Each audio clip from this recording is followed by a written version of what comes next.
scene, and let's get going.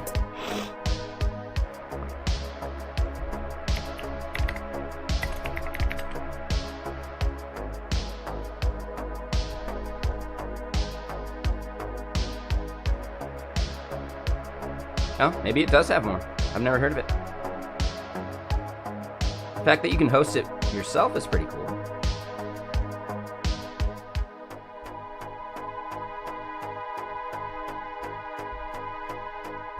Yeah, it's probably better. Never heard of it. That's kind of a problem, though.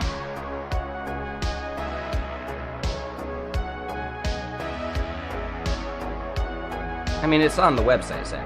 I just saw it. The fact that this doesn't load is a huge problem.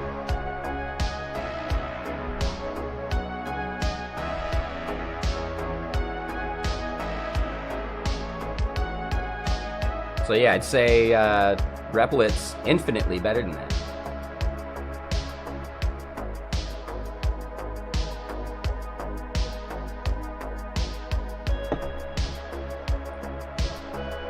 Now, if you wanted to host redo codes, then yeah, sure.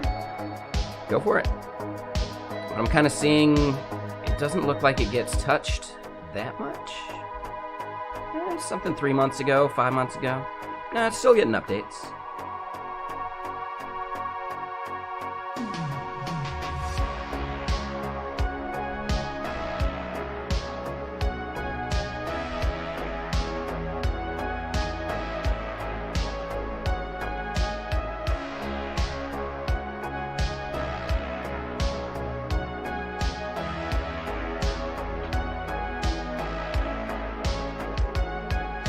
I bet people were getting in with mining.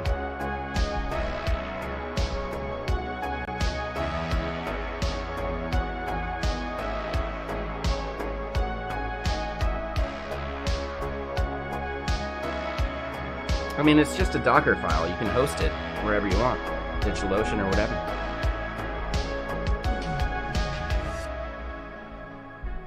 But okay, so that's our main bit here then. We need to do the JSON decoder approach.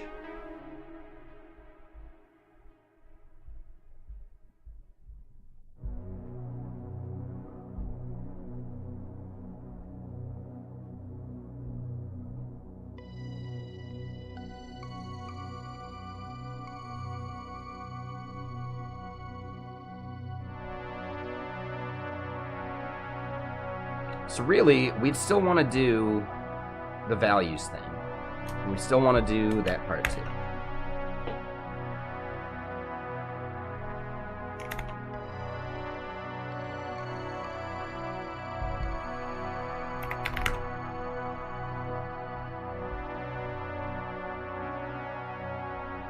We don't have coding keys set up for this yet. We should.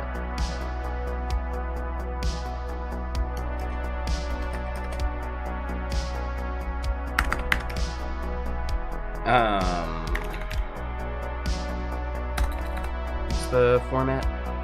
There we go.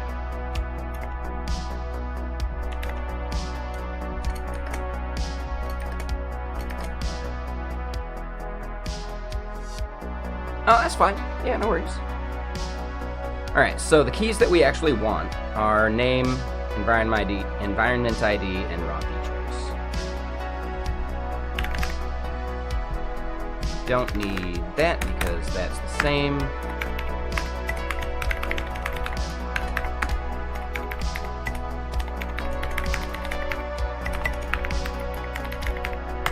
Alright, so that's how we do the coding keys, like that.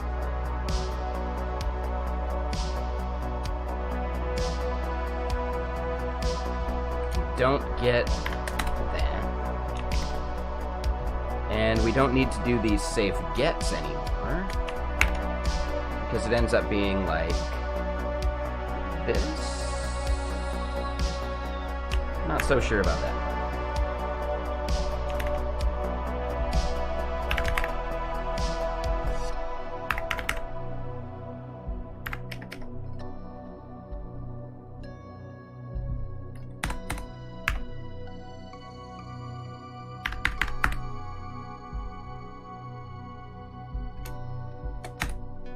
So I think we just want decode. Then we do that for environment ID.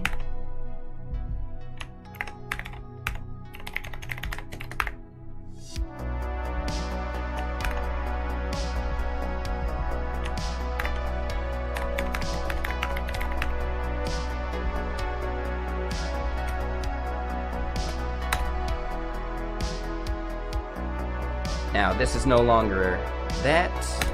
This is that.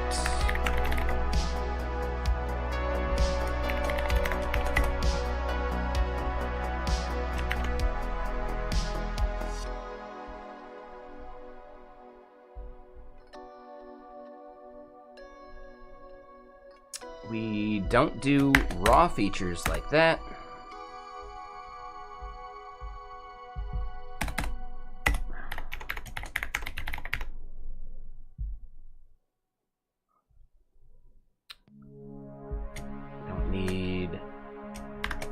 Those. And then here we want this to just be raw feature. So this might be a pretty simple refactor for us.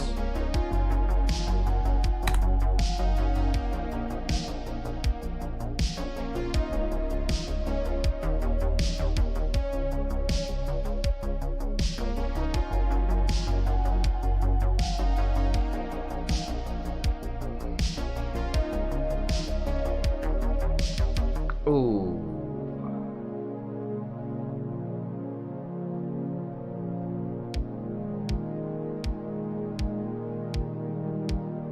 I don't know if this part's gonna work though. Because we've already gotten it into raw features here. So this is the part that gets weird for us.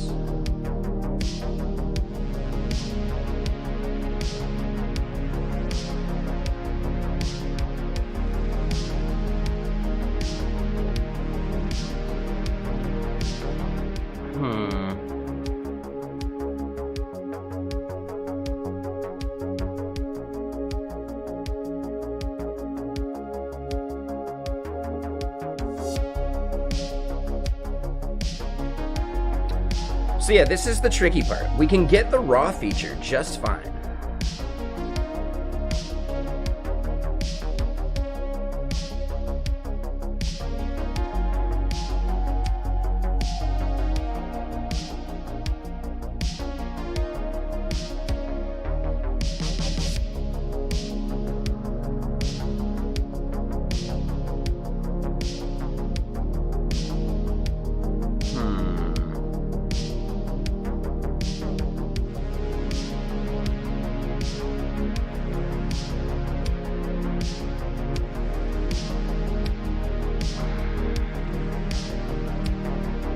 So what we ended up doing in the replit is not the exact same, right? Here we get like the raw feature. And we can just pass that data into here, so we can do the feature decode, but we end up needing that raw data still.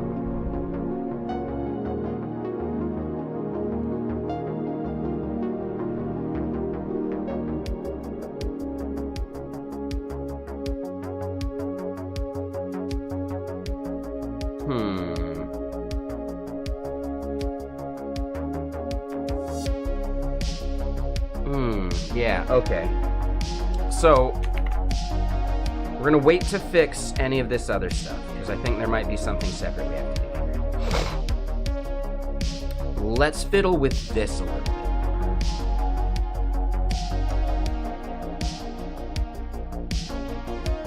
So if we go look at some of our example stuff, we've got this toggle.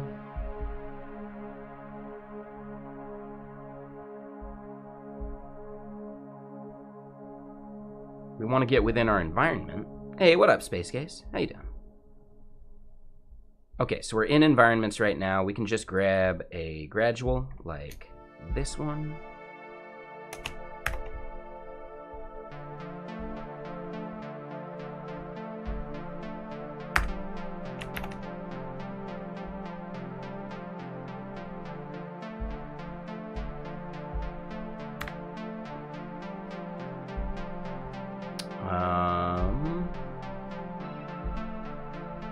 actually needed the key for that one.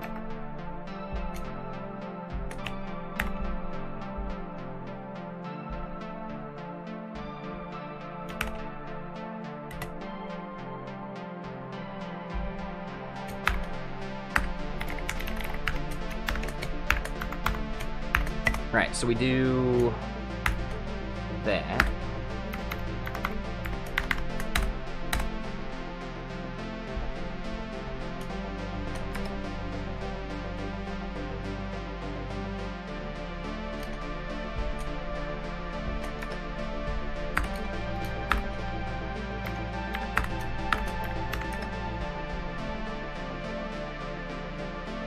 Okay, so now we've got that. I'm going to create just a BS struct on top of it. And we want to mimic basically what we have elsewhere. So this is going to be public, let's just say environment for now.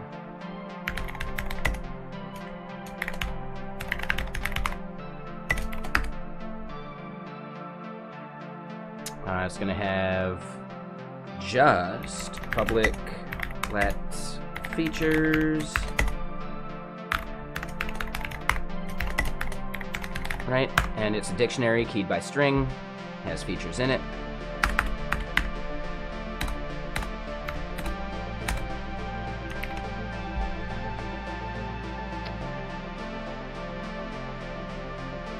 That part should be fine. So now, instead of this,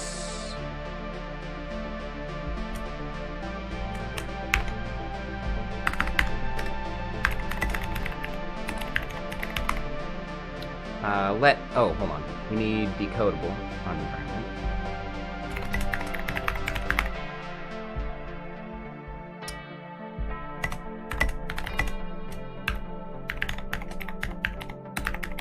JSON decoder, .decode.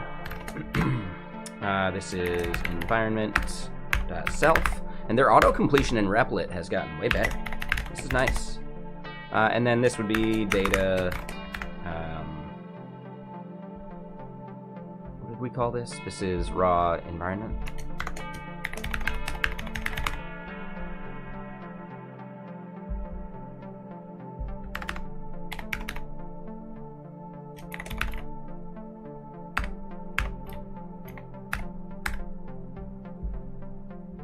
And then, yeah, let's print it out.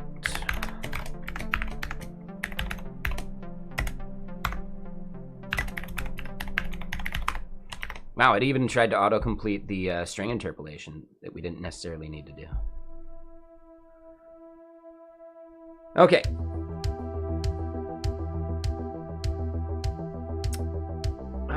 Is there a pretty printer?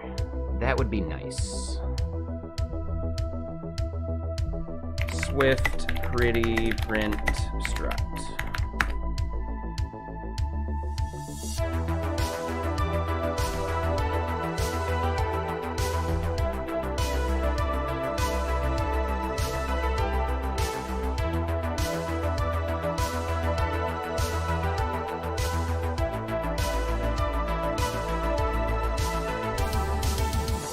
Oh, interesting. So we could cast it.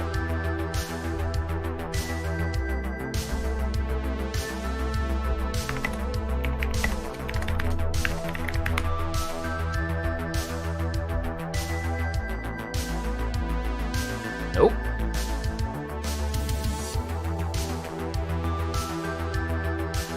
Alright, so that isn't it.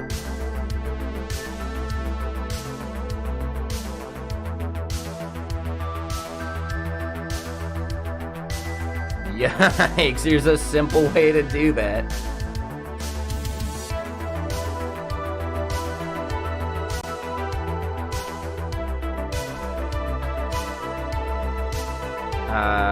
Dump? Okay.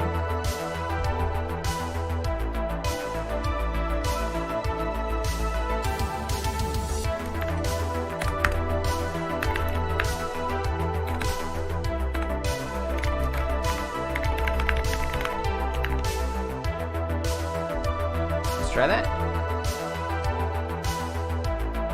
Okay. So, here's the problem, and this makes it more obvious, right? Because of how we have decoding working, it means that we're losing values that are not unique to gradual or toggle. And that's a problem.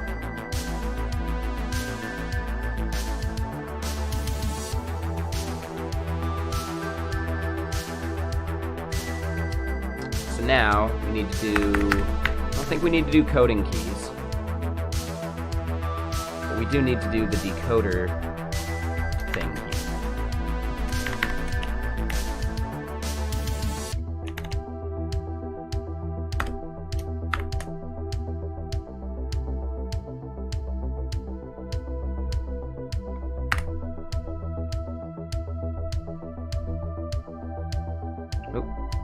Actually, I think that auto-completion was good. Yeah.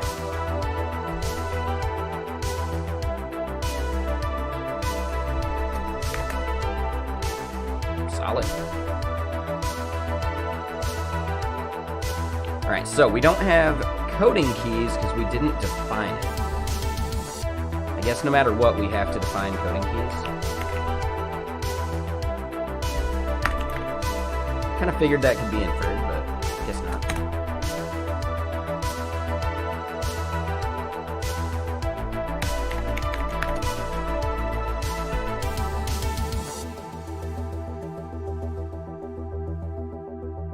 Oh, and it'd be nice if we were getting some like red squigglies in the editor here.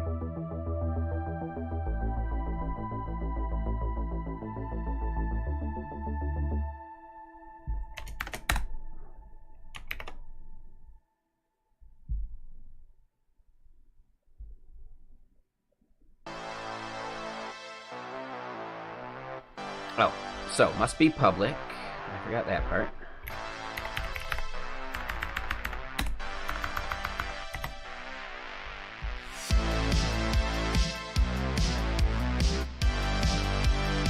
And then for cannot find features in scope.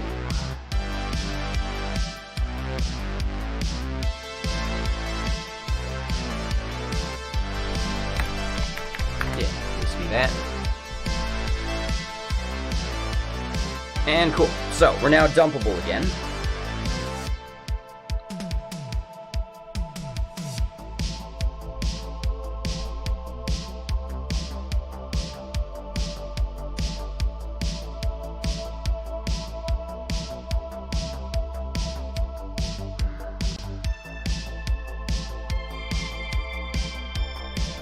I guess the key part of this is that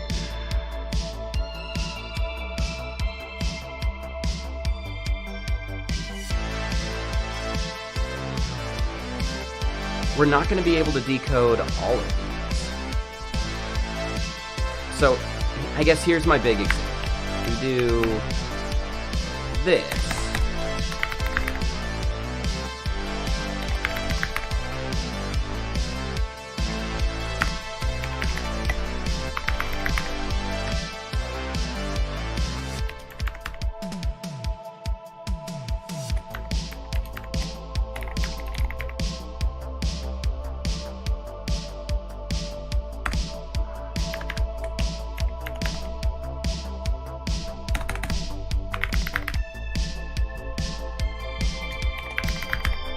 Right? This is going to fail because some of these can't be done that way.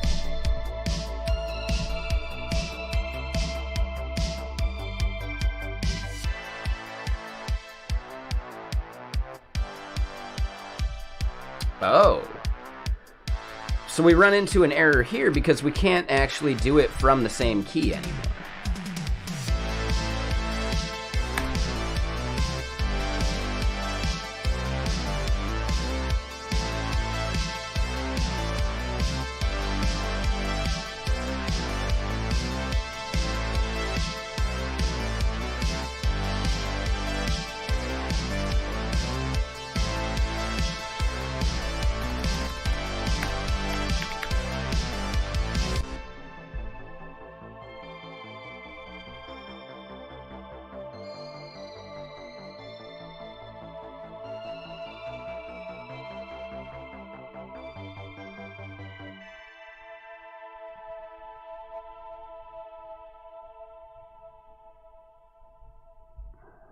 Right, so it's basically that part that's failing us.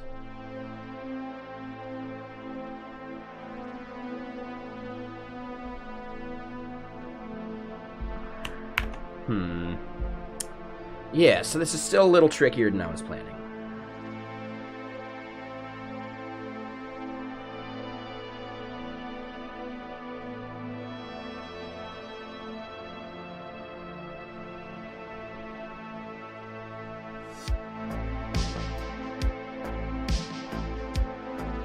So I wonder if there's some other way of doing the decoder stuff.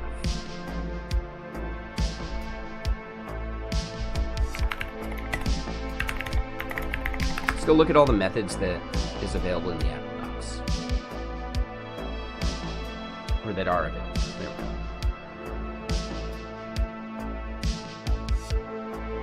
go. So yeah, you could do it from a raw string.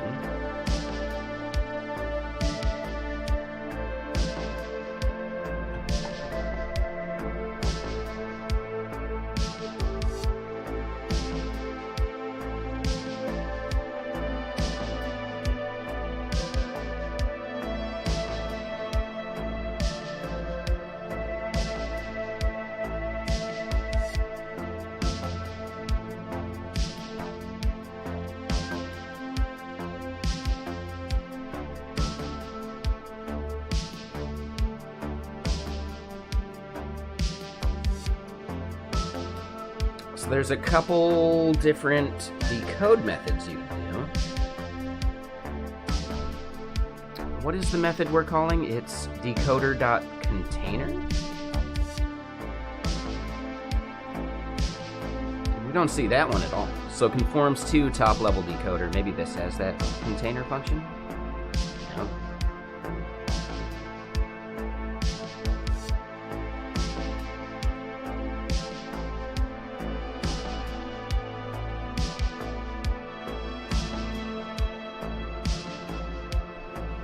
Yeah, how you doing, Mohai, Mr. Sir?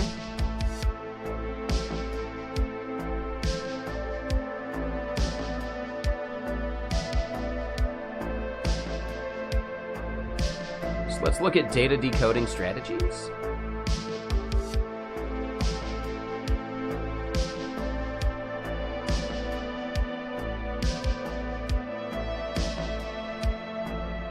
Oh, and we might need to do a custom function for it?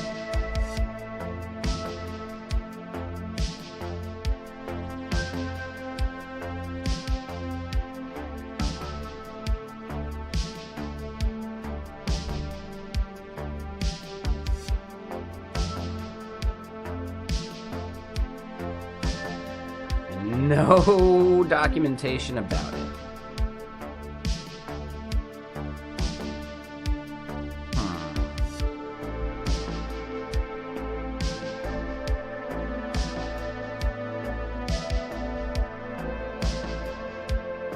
So key decoding strategy is pretty chill. That part's not a big deal.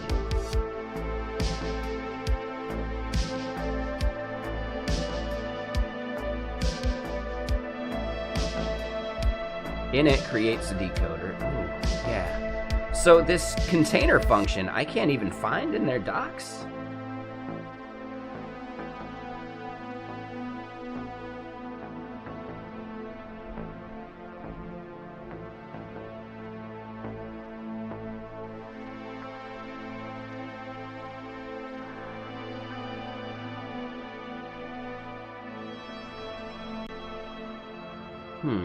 The support. Vexilla is a superhero with the power to manipulate and control machines. With a flick of their wrist or a wave of their hand, they can command any machine to do their bidding. From fixing complex machinery to remote piloting vehicles, Vexilla is a force to be reckoned with. Their origin story begins in a high-tech lab, where they were working on a groundbreaking project to create a new form of artificial intelligence. During a freak accident involving a power surge, Vexilla was exposed to a powerful electrical charge that gave them their unique abilities. At first, Vexilla struggled to control their newfound powers, causing chaos and destruction wherever they went, but with time and practice, they learned to harness their abilities for the greater good. Today, Vexilla uses their powers to protect their city from technological threats and help those in need. Whether they're stopping a rogue AI or rescuing civilians from a burning building, Vexilla was always ready to answer the call. Alright, that was not a bad one, even though they missed out on a letter in your name. But yeah, thanks for the Prime sub. How you doing, MD Dealer? Mr. Sir?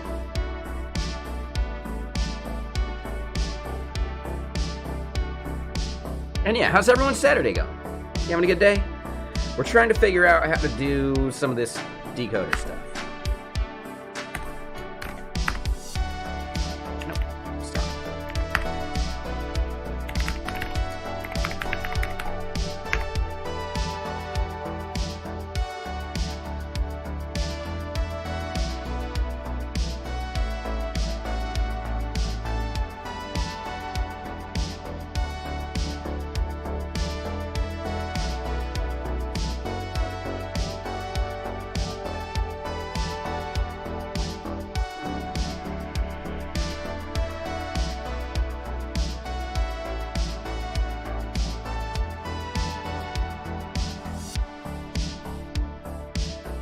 Thought you should jump down the rabbit hole of NeoVim. Makes sense. How you liking it?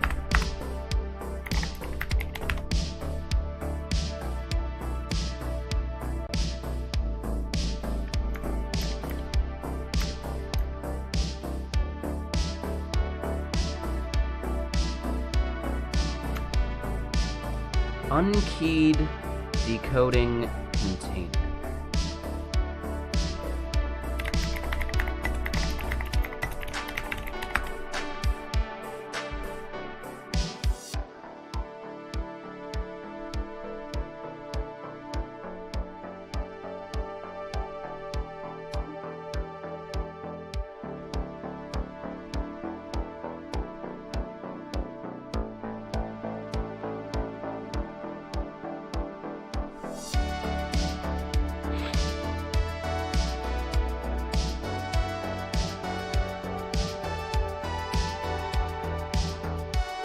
Yeah, how you doing, Tufel?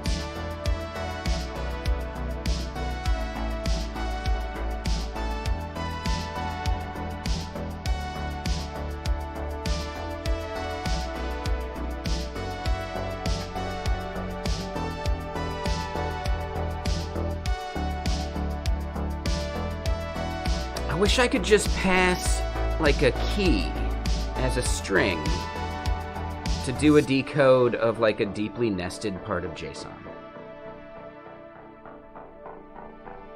And maybe there's a way, I'm just not seeing it in the docs yet.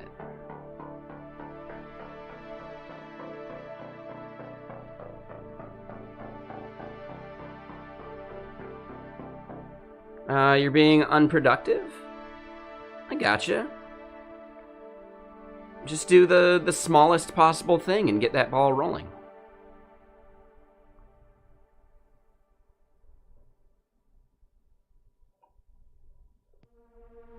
Right, normally when you're procrastinating something, there's a reason.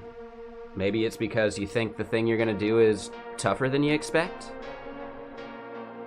That's definitely some of it. Maybe you don't think you're gonna enjoy it enough.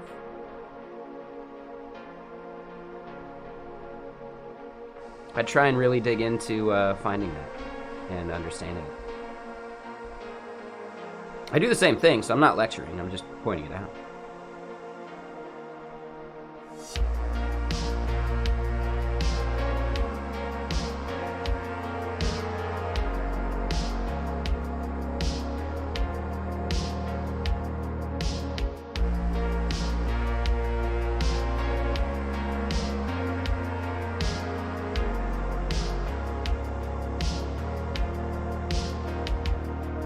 And as far as NeoVim, it's new and shiny, so it might change, but so far it's fitting really well.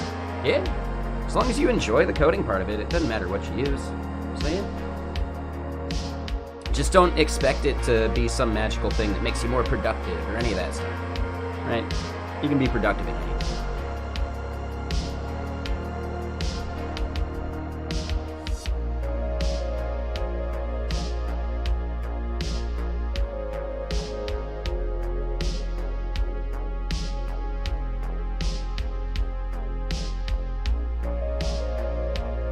Ooh, Lolo, I've never made my bed in the morning? No. You make your bed before you're gonna have company. That's it. That's the only time you ever do that. Every morning? Are you kidding me? I got my blankets in just the right cocoon pattern. They're perfect. You don't mess up a good thing.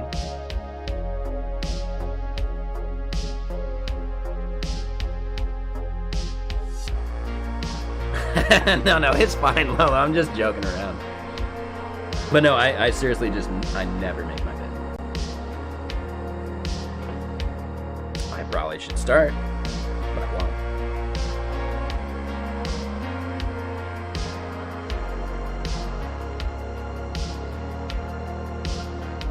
What's up, WebDev2? And, ooh, thank you for the follow, Wahab.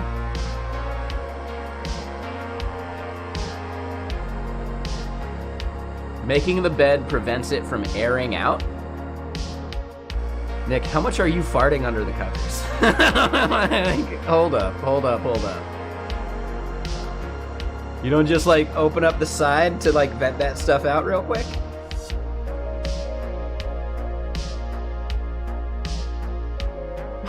All night long. It's true.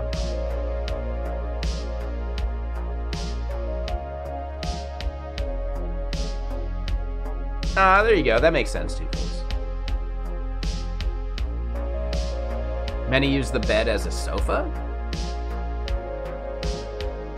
I could see that. All right, do we have any Swift experts out there? I thought we had this when I was doing just like the naive version of all this, where we were decoding just one feature into the raw and then decoding it again into the other thing. That's when we had the raw string for it. We don't get access to that raw string, and that becomes the issue.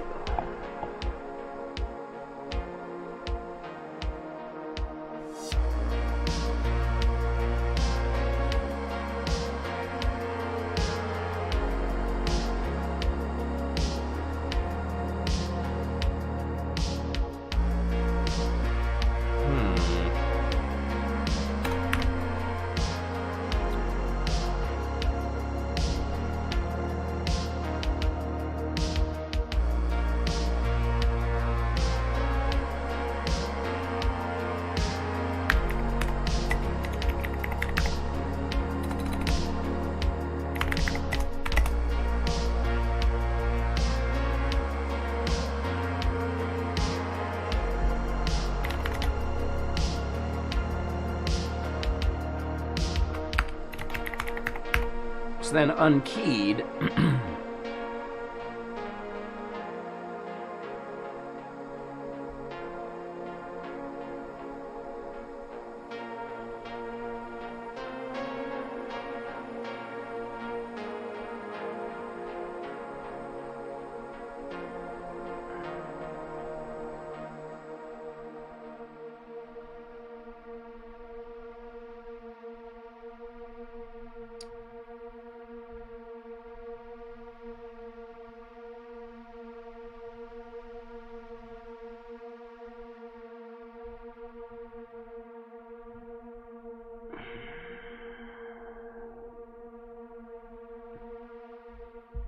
right, that makes sense, just to like do something.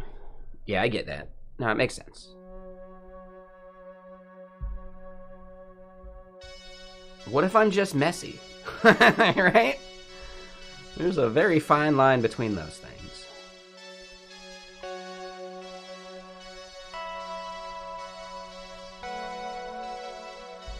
So I guess, how do we get... hold on, no. So unkeyed container would be if we're doing like an array, right? I don't think unkeyed is what we're looking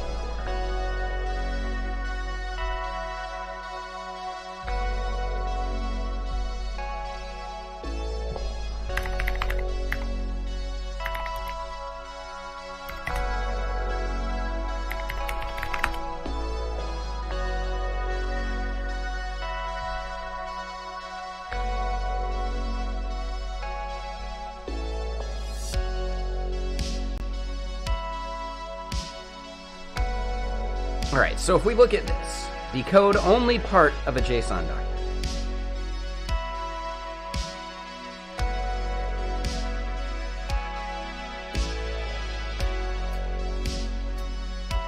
Yeah, the pile of clothes is just an L1 cache, right? For fast and easy lookups in a one-to-one manner. Exactly.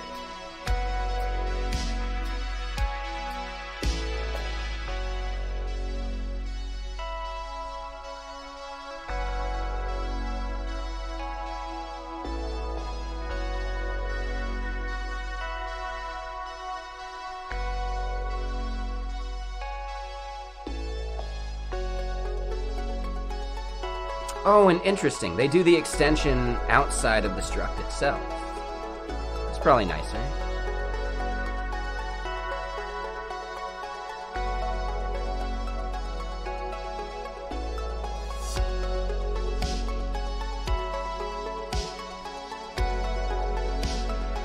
Right? Okay, and in this case, this is an array, so that would be an unkeyed container.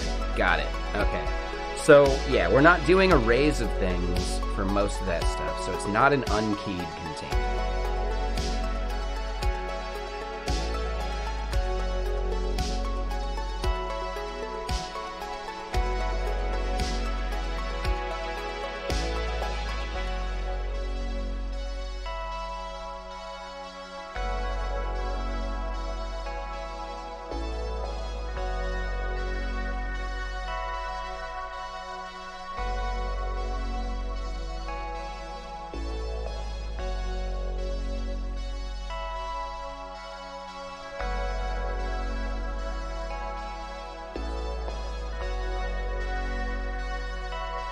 Okay, so in this case, they end up doing an error type and a contents type.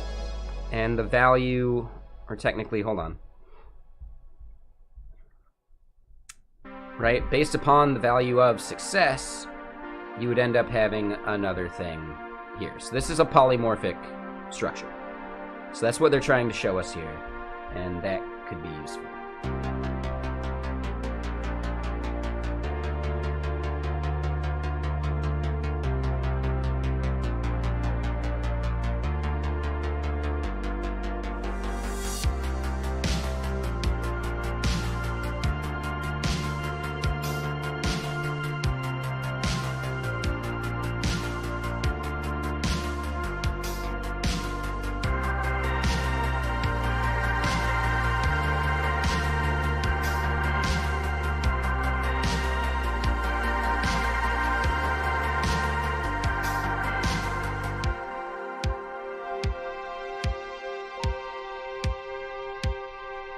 Oh, this is really how they want you to do it, huh?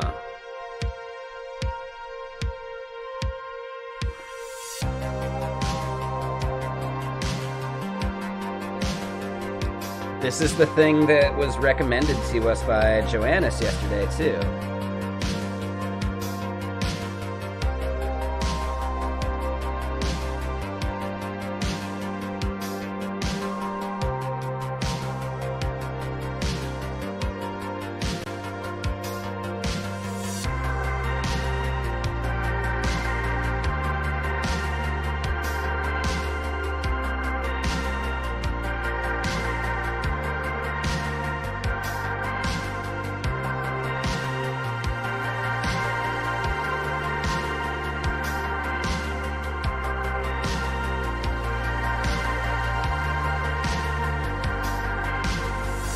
The thing you're talking about, Twofuls, is the JSON serialization approach, which we've also been told is not great.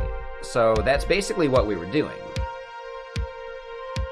But it becomes this, like, it's just a dictionary at that point. And then you're responsible for manually decoding everything in that dictionary. So that means you can't fall back on decodable for those other things.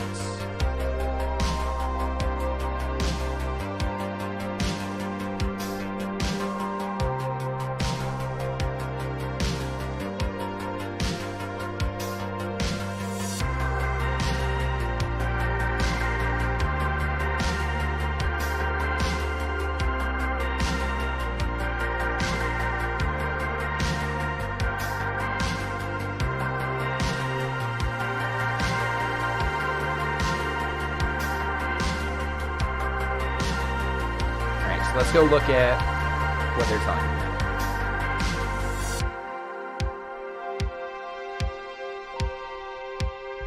So if successful, you end up getting contents.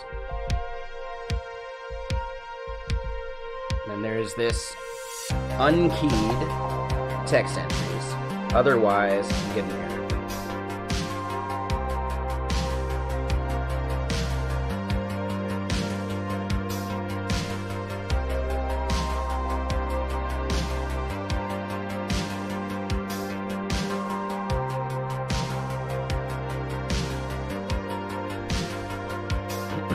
We don't want to do the result type thing, because that doesn't bother us at all.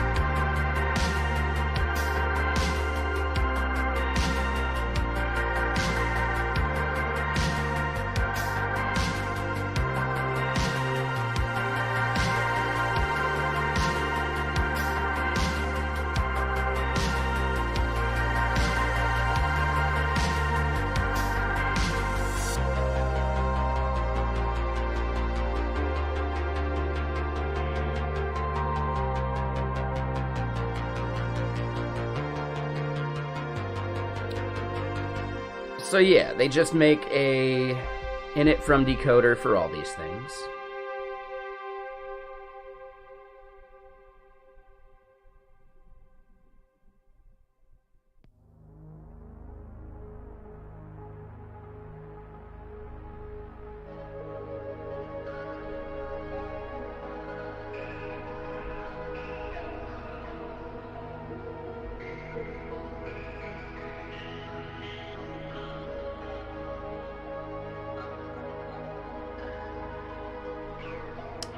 One interesting thing is that the keys that we're nesting these in, right, are not known ahead of time, because we wanted this to be like a one-to-one lookup. I'm wondering if that is now part of our issue.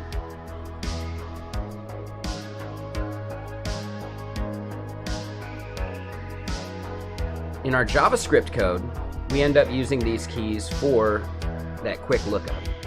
In all of the other code, it could have been an array, because we need the strong typing, so we have to put them in their own buckets. That's not in every.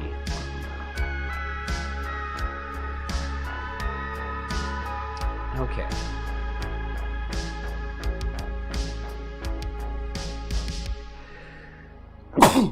Excuse me. Sorry. Oh, that came out of nowhere. Whew.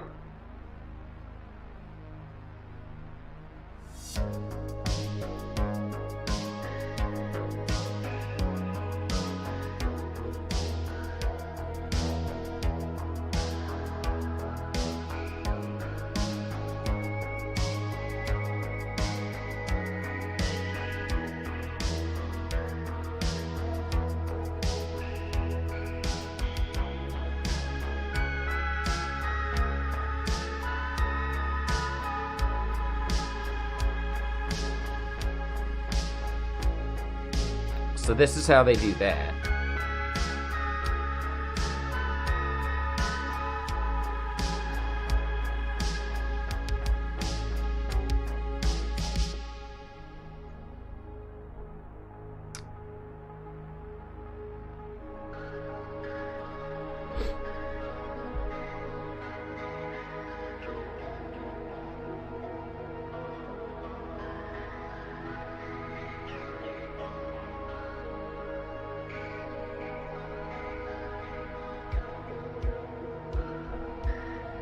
All right, so back to our REPL, because we can fiddle with this a little easier in here now.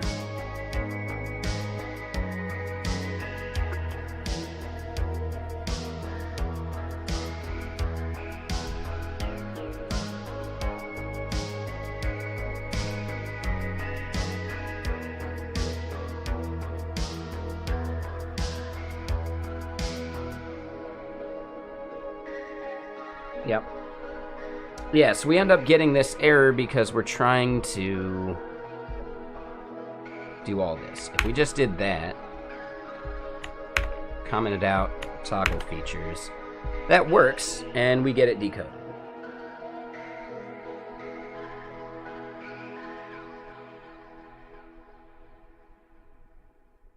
But we then don't get any of our data that we actually care about.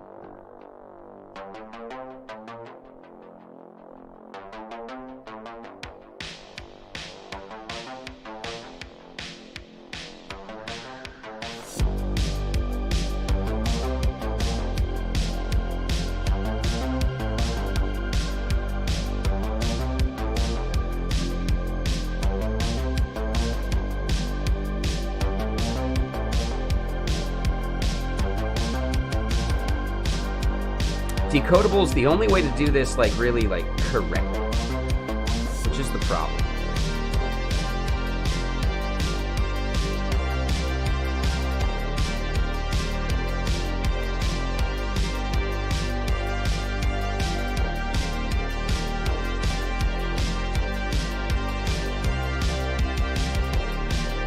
But here's the thing. If we go look at what we were seeing, there is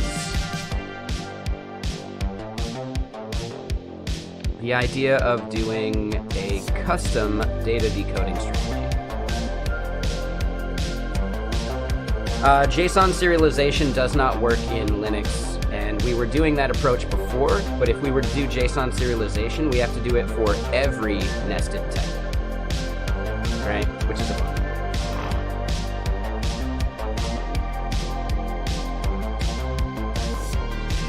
So basically, every single one of these structs that we have would then need to have its own, like, init function for going from, like, the raw object, right, from the dictionary.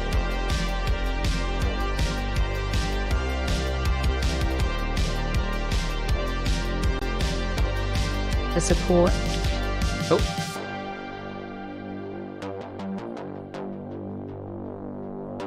Yeah, the bot didn't like that one. Hold on.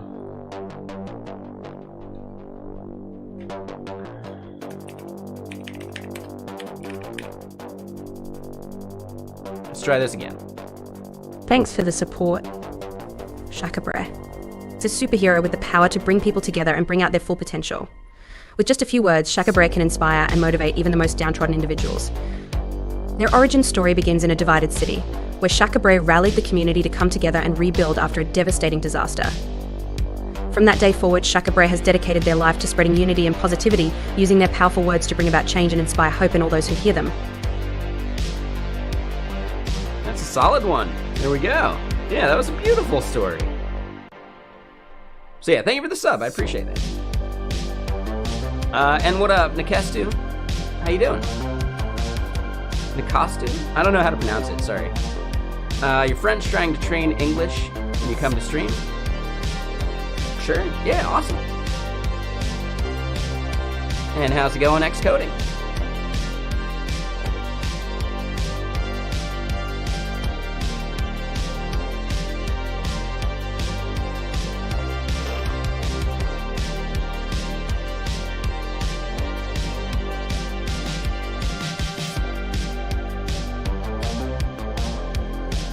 Playing a little bit with Rust. Nice.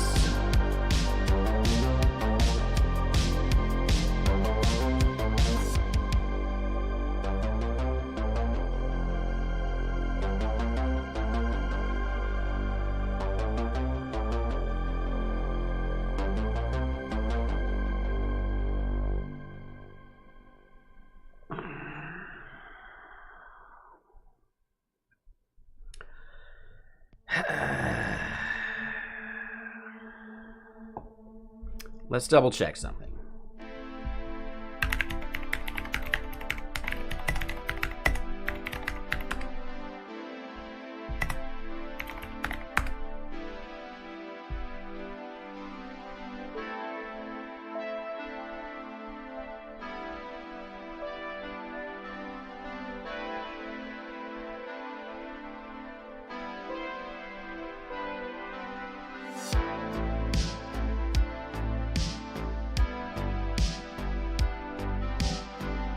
You're a junior Swift developer too? Nice.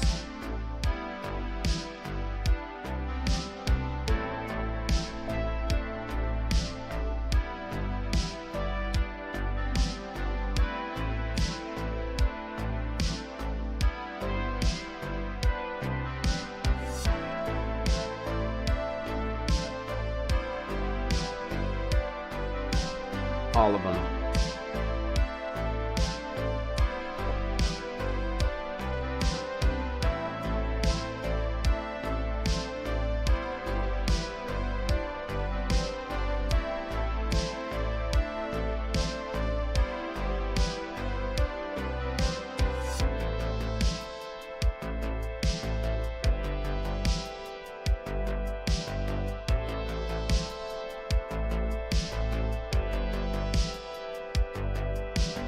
Yeah, I think we just have to do JSON serialization.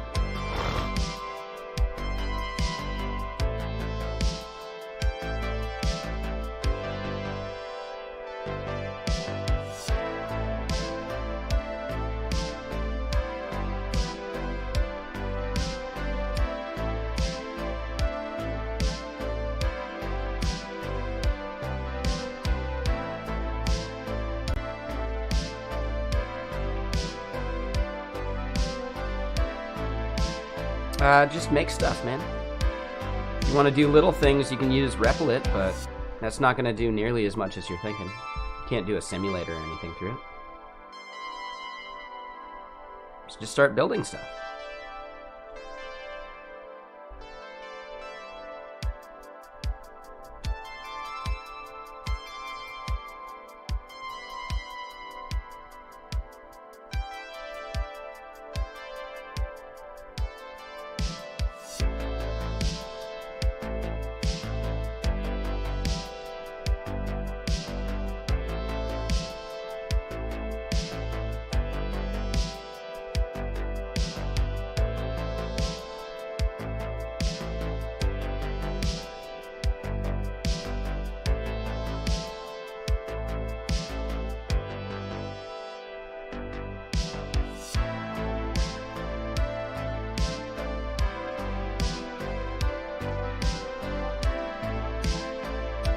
So it seems like a lot of their issues are going to be in serializing, not deserializing.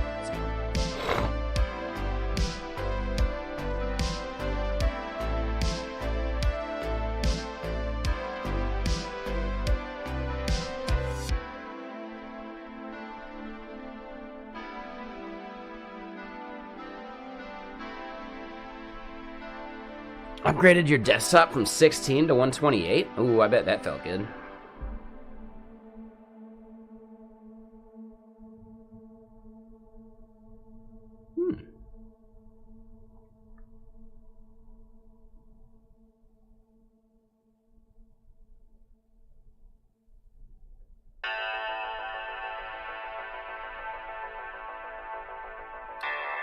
I think Ciro's saying they have 64 gigs of RAM, but they never use more than 16 or something.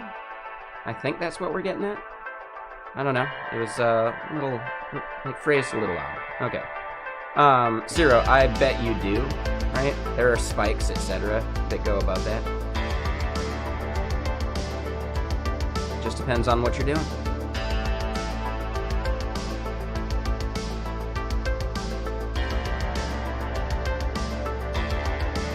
What it means is you have more room for virtual memory, and paging to and from RAM probably happens less.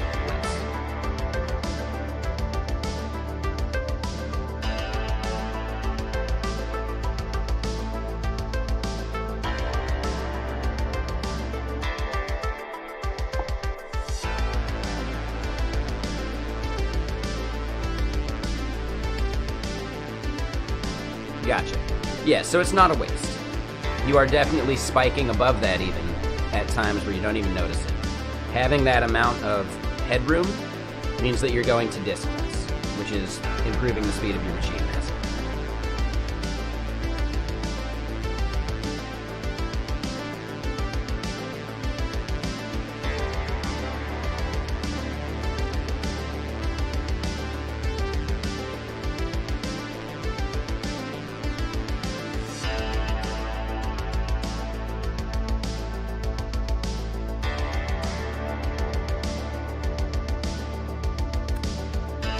Yeah, I don't really want to bring in a package for this.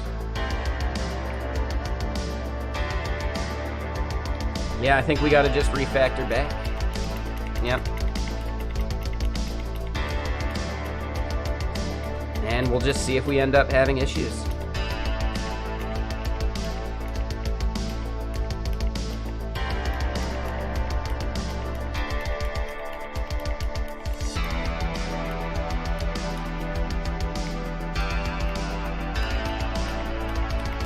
So, getting this back to where it was. There we go.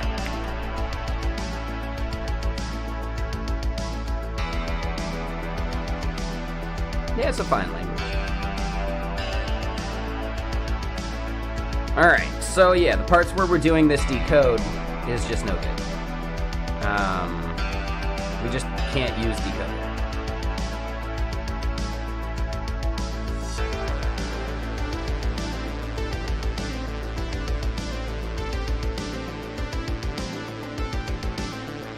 We are going to be doing safe get quite a bit. But yeah, decoder goes away, and this is where we need all of these individual functions to kind of have their own, like, init from dict function. They're not randomized. They're unique IDs that tie to a feature. Those IDs stay consistent while the name of the feature could change. What's wrong with that?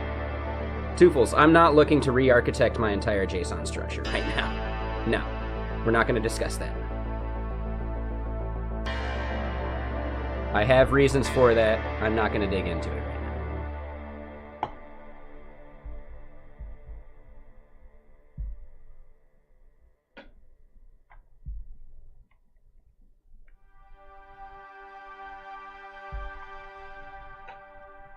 now. Alright, so yeah.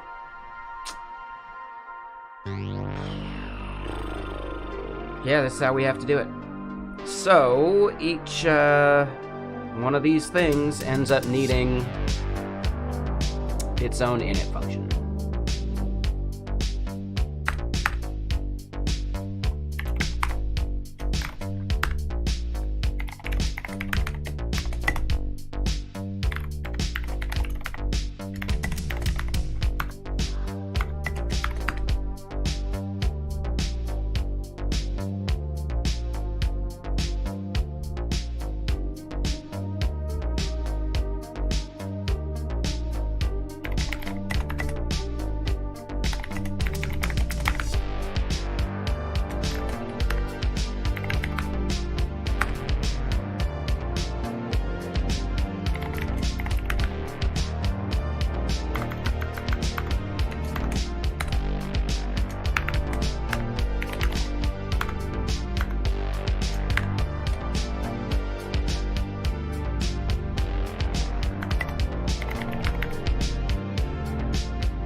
And yeah, we'll just do it.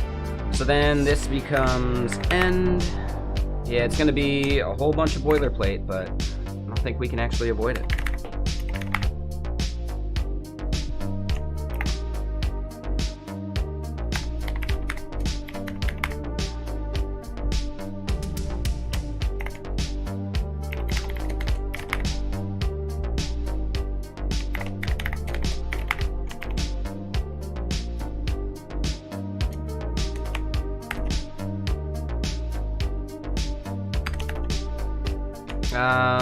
The manifest is fine. The group meta does need this.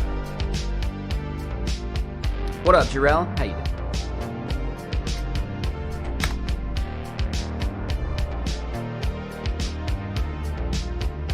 Oh yeah. Yeah, we get that going pretty good when we do some of this copy pasting stuff.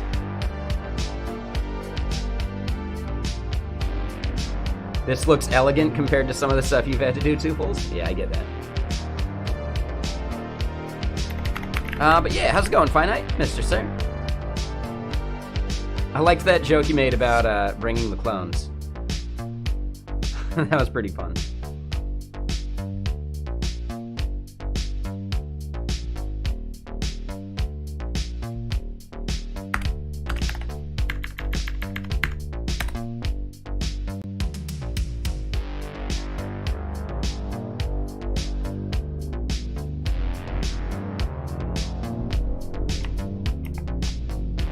Alright, so yeah, we're gonna have to go do this in a bunch of places.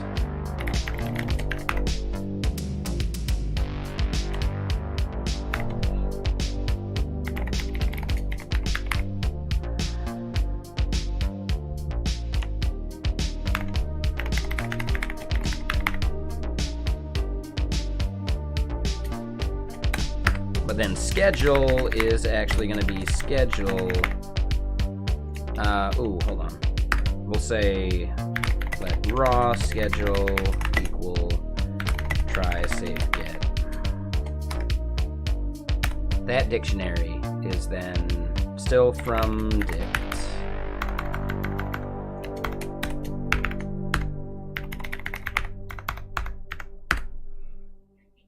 It doesn't know what this is going to be. It's going to be a string any.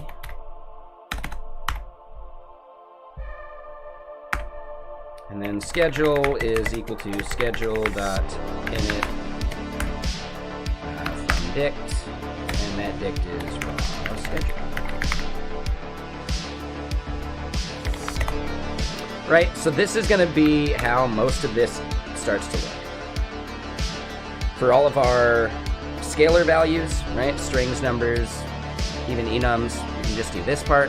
But then once we have objects underneath, they're all going to need their own from dict function that we then have to call after we do a safe get of the dictionary that is nested. Is it ideal? No, but I think it'll work just fine.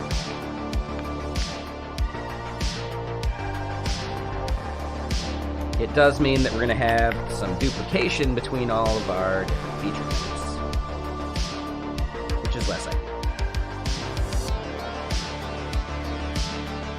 but doable. And then once we have all of those set up, then we can go modify our top level environment one to do the selecting based on those. So yeah, it's going to get pretty verbose. I don't think there's any other way to do it.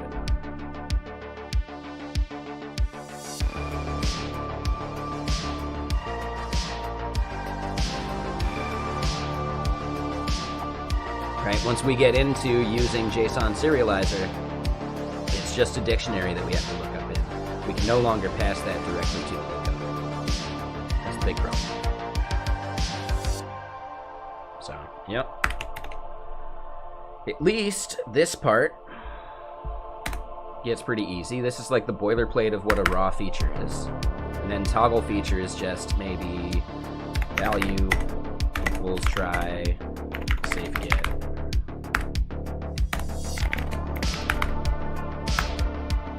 Now we can't pass any of it to the decoder because the decoder operates on strings. Once we've gotten it into a dictionary, it's no longer a string, so we can't use decoder.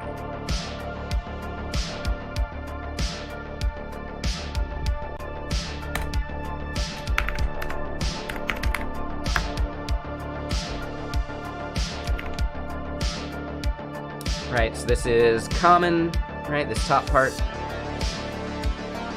Then this ends up being the polymorphic parts. Now, yeah, that sounds way worse, right? I believe the performance of this will still be reasonable. Going back and forth, JSON serializing and deserializing sounds like a nightmare. And also it sounds bug-prone on Linux, according to a whole bunch of these JSON.json object things. Right? So they're doing encoding, which I don't want to do.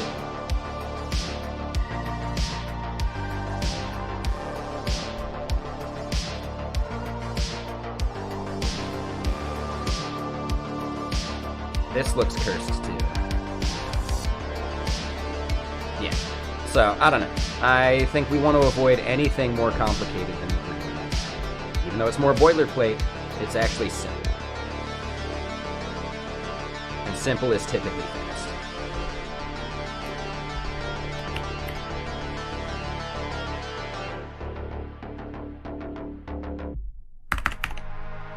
And really, like, because we have this boilerplate done, we're pretty good on it. Right, we end up just doing some of these other bits for other props. It isn't actually terribly unreasonable.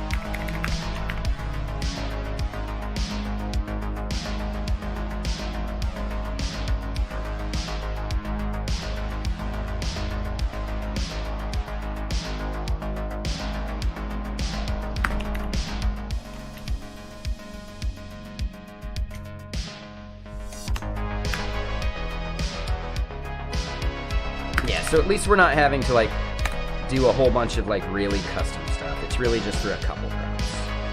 Value type here and value type.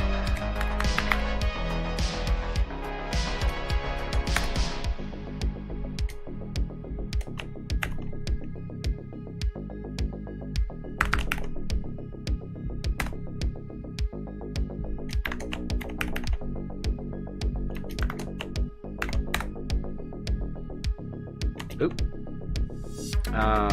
And because selective string feature is actually going to be pretty similar to these others. Oh wait, no, they get number type, so they got one more thing. That's fine. So this is not going to have value. Gets number type. And then these get those plus value. So yeah, it doesn't take terribly long. Oop. So yeah, that's fine. And then for the other number type, we can just pass this.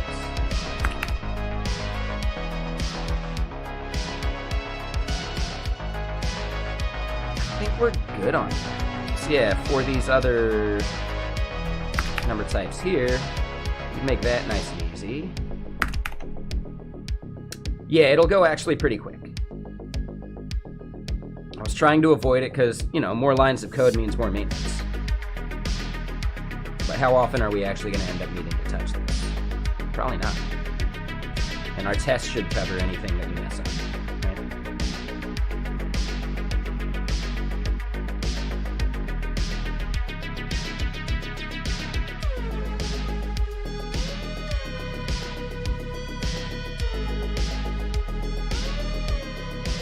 Yeah, I think other solutions could be worse for sure.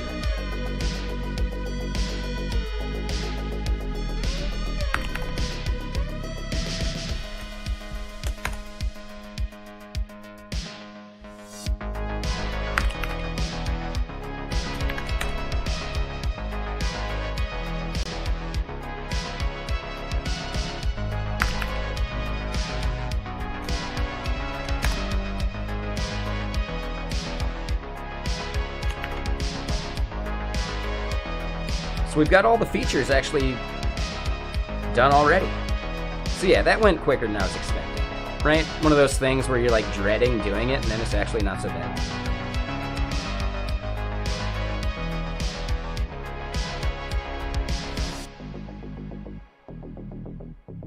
Yeah, why waste 5 minutes copying and pasting when you can waste 30 minutes making a macro for it?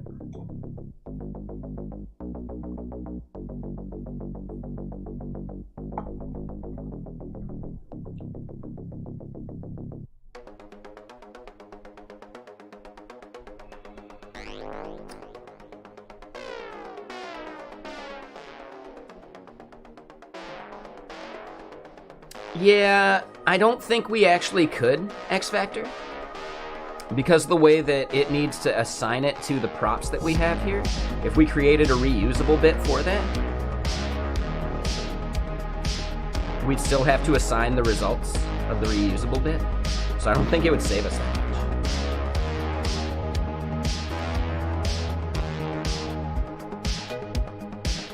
Right? 'Cause this is directly, it's not a variable that we're assigning within this function, we're directly assigning to this struct.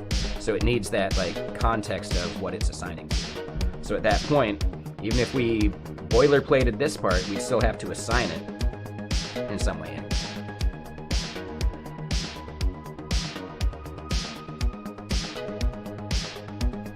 So yeah, I don't think we actually save much boilerplate by trying to make this part useful.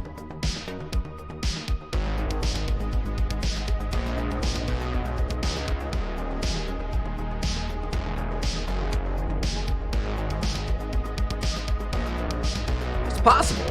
I bet we could do it, right? But would the effort be worth it? Nah. I'd say that's better for leaving it for like a refactor next time. Or not next time, but another day.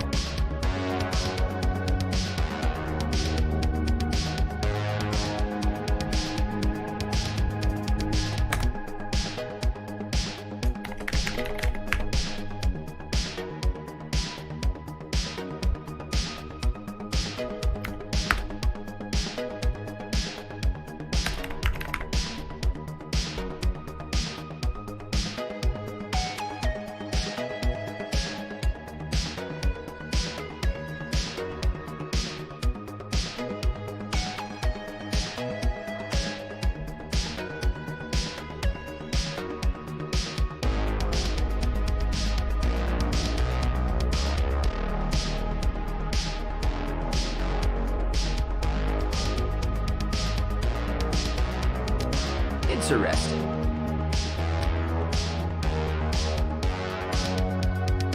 Yeah, this actually wouldn't be data.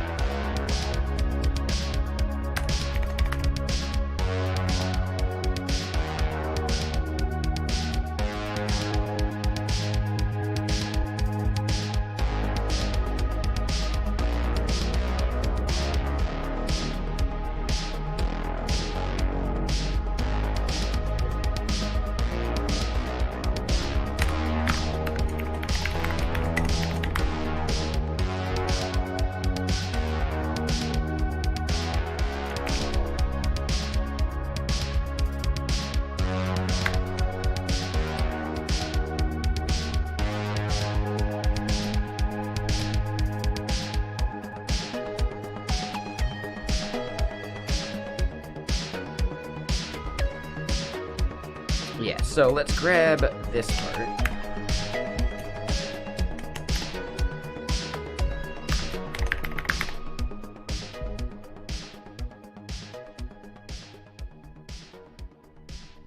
And yeah, that'll be pretty easy, actually, I think.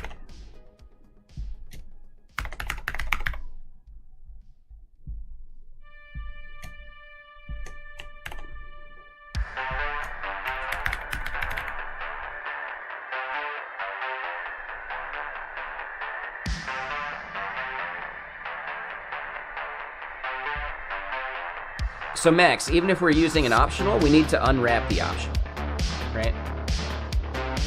That's what we're wrapping up into our safeget function. We're removing the optional part to remove that boilerplate from our get, so that we can then just bubble up and throw. So basically this entire like if value as t and doing all that casting, now we just get a simple throwable version of it instead of having to put all of that boilerplate inside of our other code. Does that make sense, Max?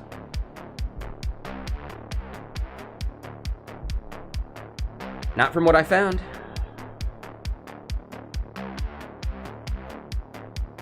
The daily news check was super short. Not much going on. So Max, what is the native language then? As far as I know, we need to be able to cast this and then handle the error. There is no other way of automatically handling it. Also, not an easy way of passing our own custom thing without a bunch of work.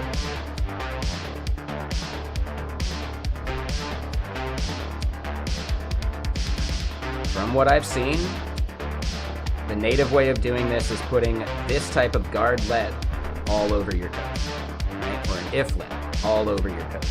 That doesn't sound fun. Yeah, right? This gives us the power of generics. So we need to be able to cast that generic.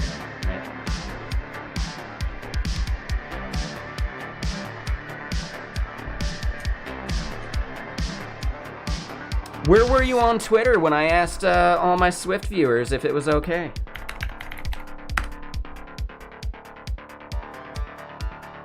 Right?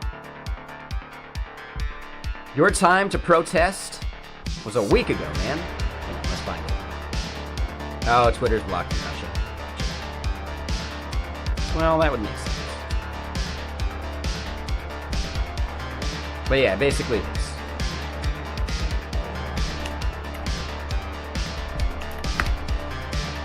So yeah, you can't see it, but yeah, I made this post.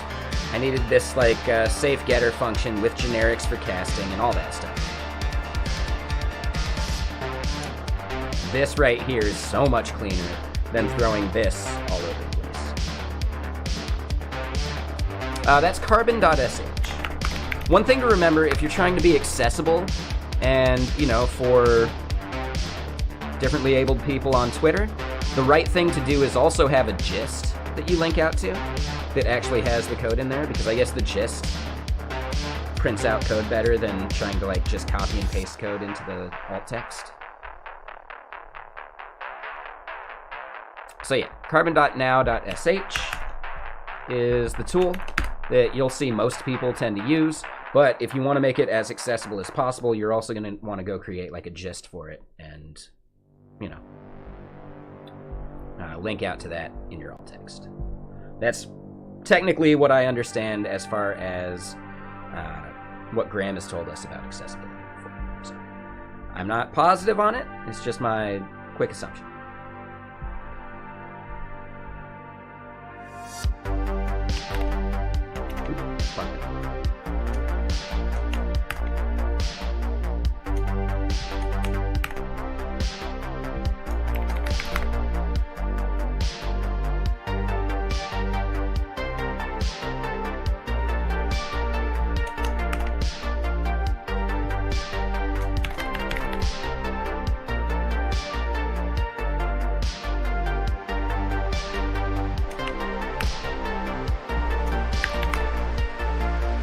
So yeah, we're replacing a little bit of boilerplate right here. It's not so bad.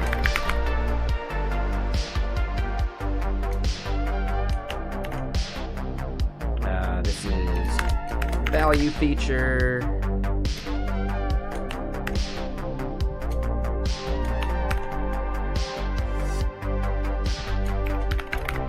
String feature, value number feature.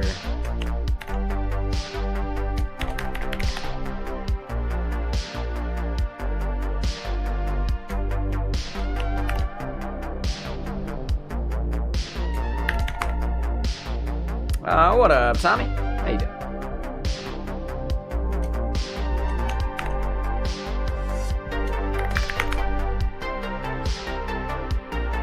And cool.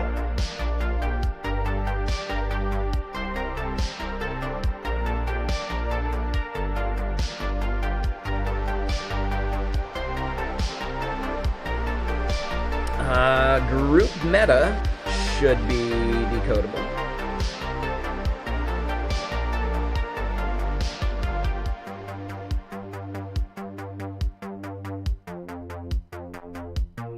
And yeah, it's not JSON, right? We probably want to do the from dict definition of it.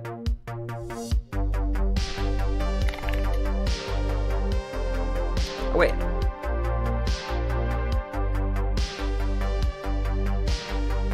Ooh, all right. So what we end up needing is from dict like that. We don't need decoder in it, but this function right here, we end up wanting in it from JSON too.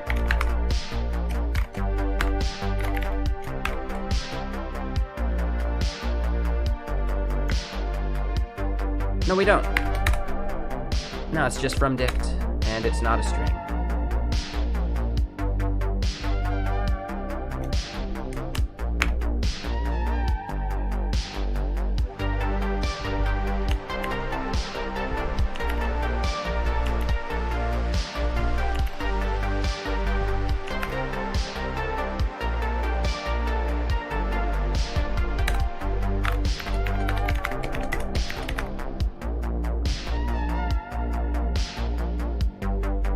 Then down here,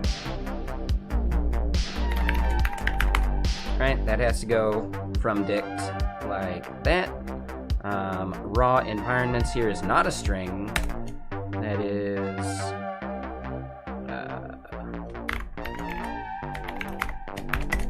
string any.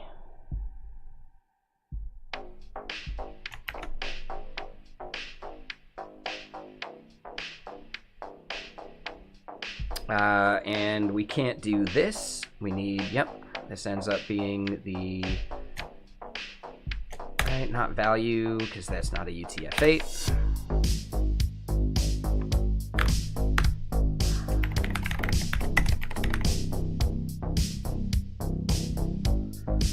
So then this is feature dot init from dictionary, and that dictionary is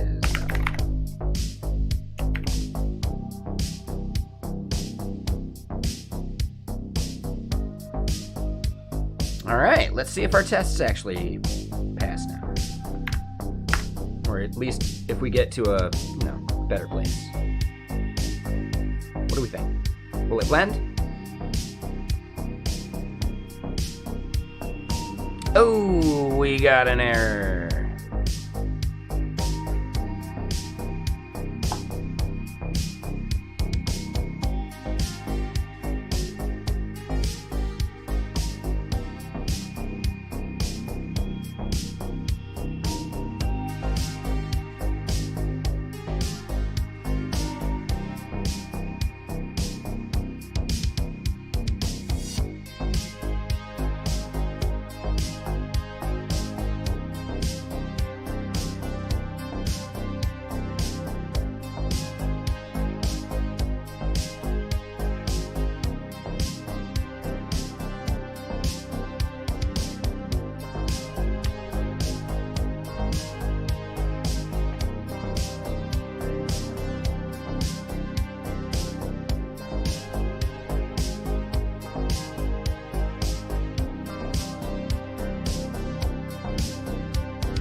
these are different.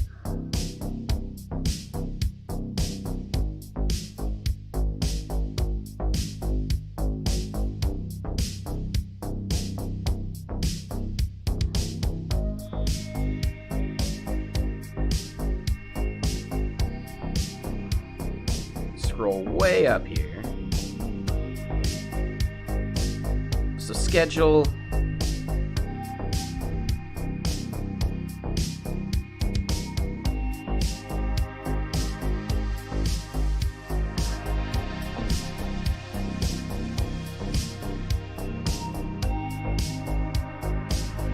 Where is that happening in our test? Yes, we changed some stuff around that now no longer works.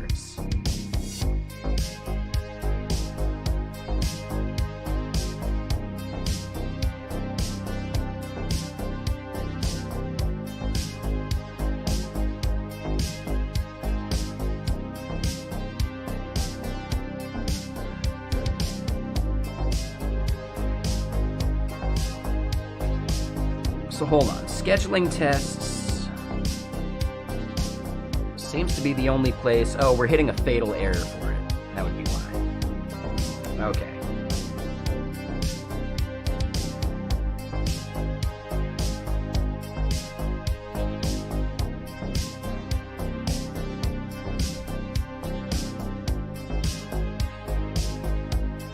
So the place that we're getting that fatal is line 19. That's right here.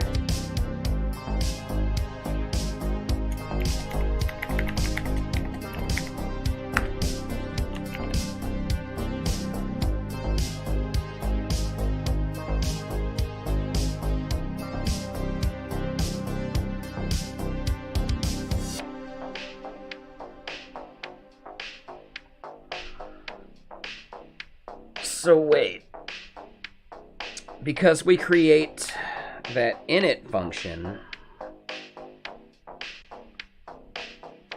instead, we might want to just rename it to like from.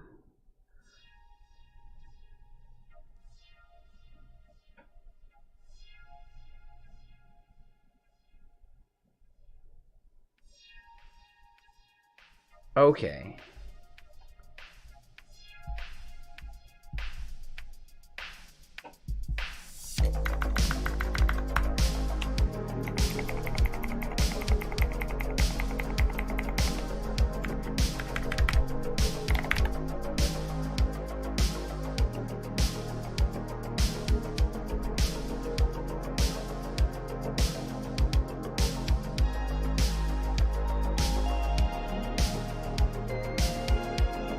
Which means we can no longer directly assign like this because it's no longer an init.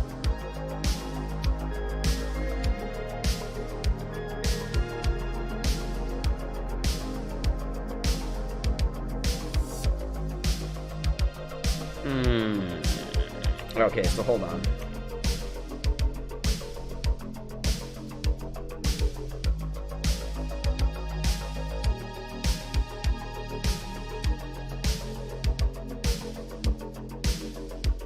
By creating our custom init from dictionary function,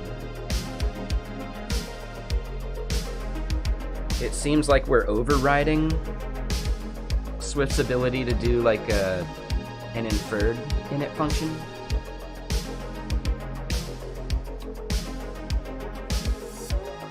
And that's a problem.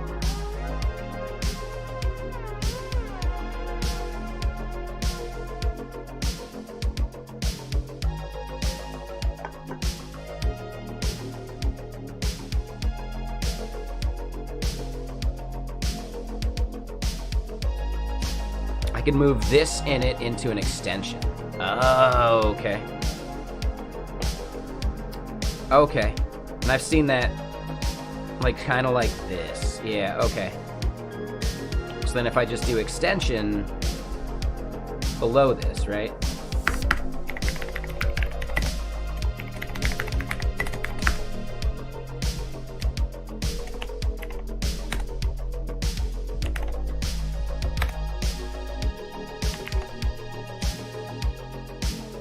That would theoretically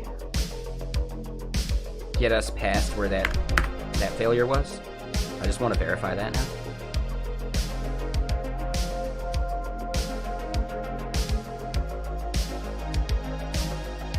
Okay.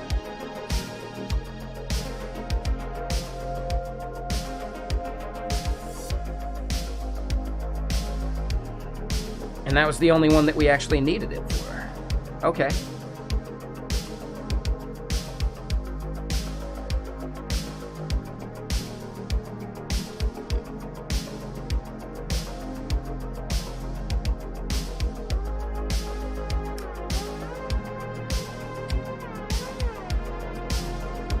Yeah, I know, right? Yeah, that's a bit crazy.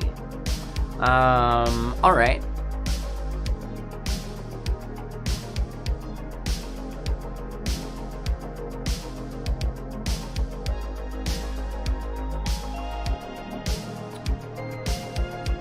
So in our test gradual,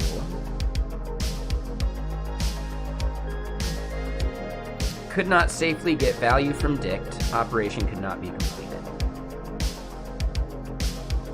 I really wish we would get line numbers from this part.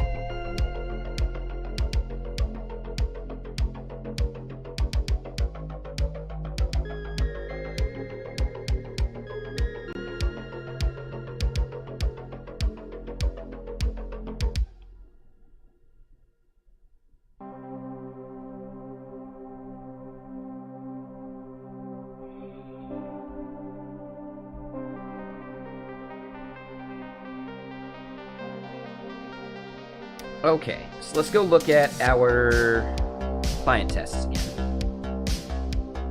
Right, group error is what we got going.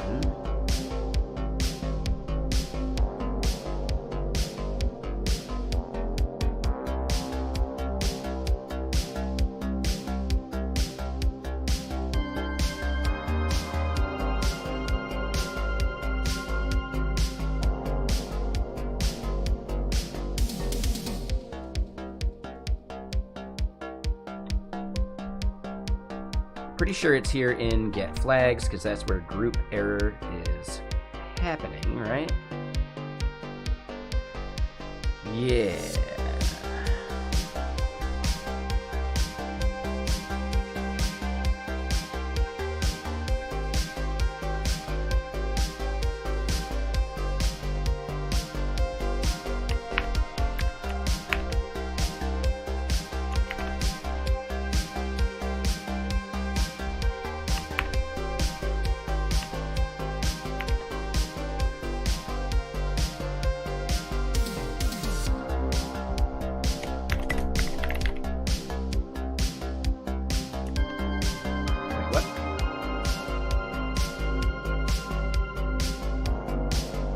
Oh, and I guess I removed decodable.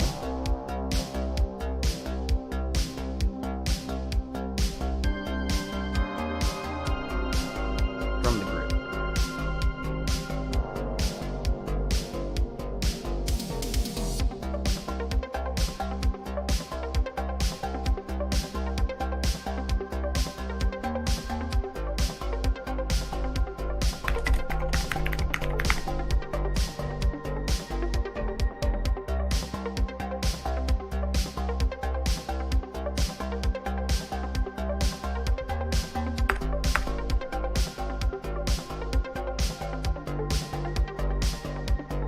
Oh.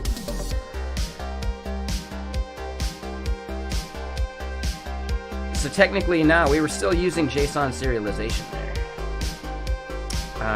So we do still want the JSON string.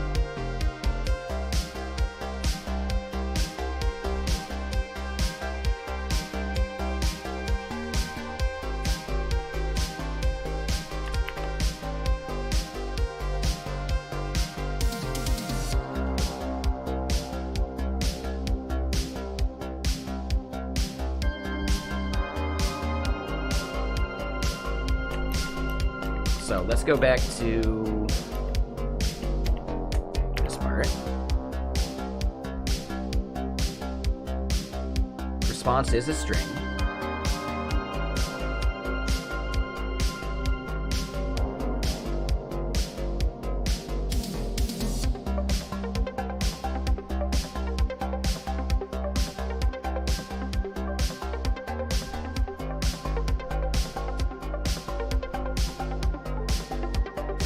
Oh, and yeah, let's go to our util here.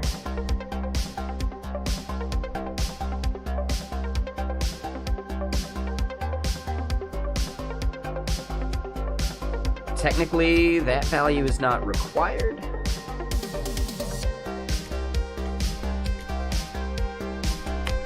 But I think I want to do this as well.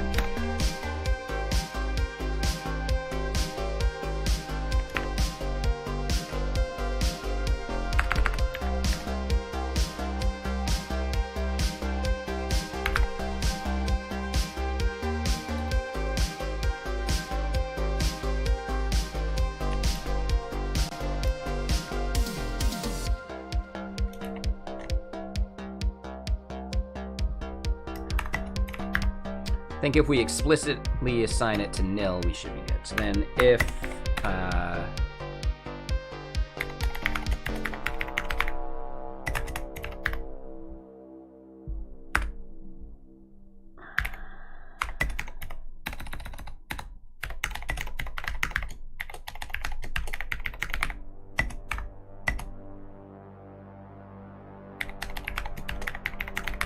right, so we'll do that.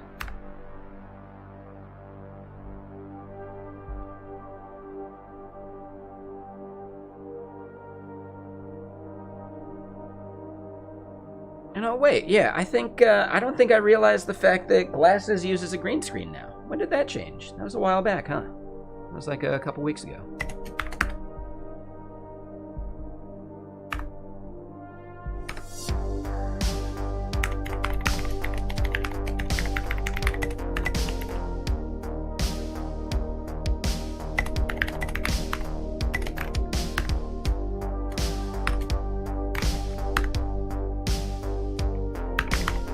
Right, so there we go. We pass at least key to it. Now we'll know which thing we're doing.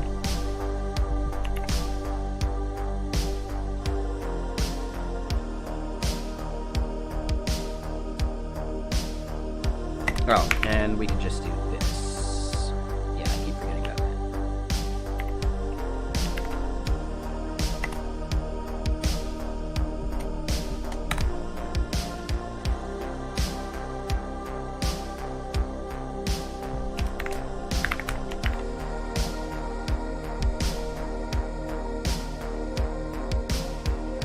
Alright, so that should improve our error output just a little bit. So now we'll know what key that we're not actually able to finish. Oh!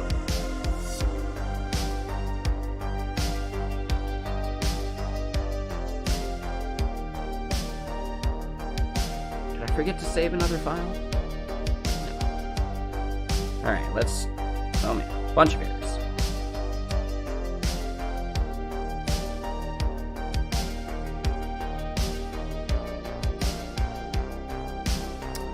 Okay, so now we're getting an issue in our types because we're not conforming to decodable there. We're not using decodable anyway. So that's fine.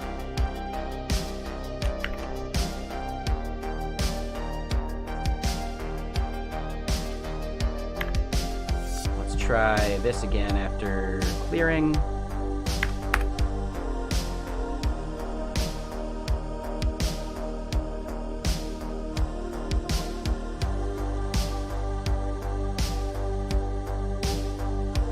No fatal, at least. Could not safely get value for key group meta. Okay.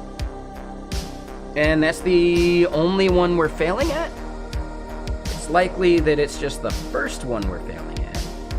But that does help us a little bit. So group meta is not working because, yeah, group meta is not it.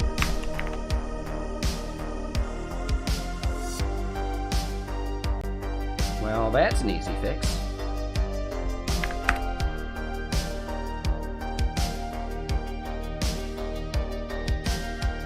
Alright, still 4 failures. Wish we could get some, like, syntax highlighting in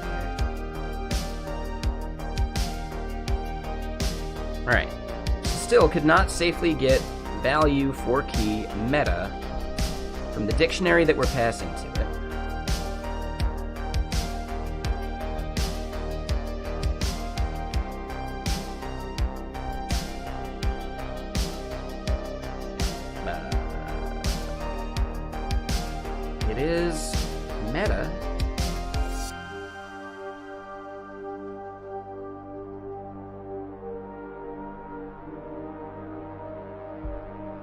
Oh. Yeah, because it's not a data.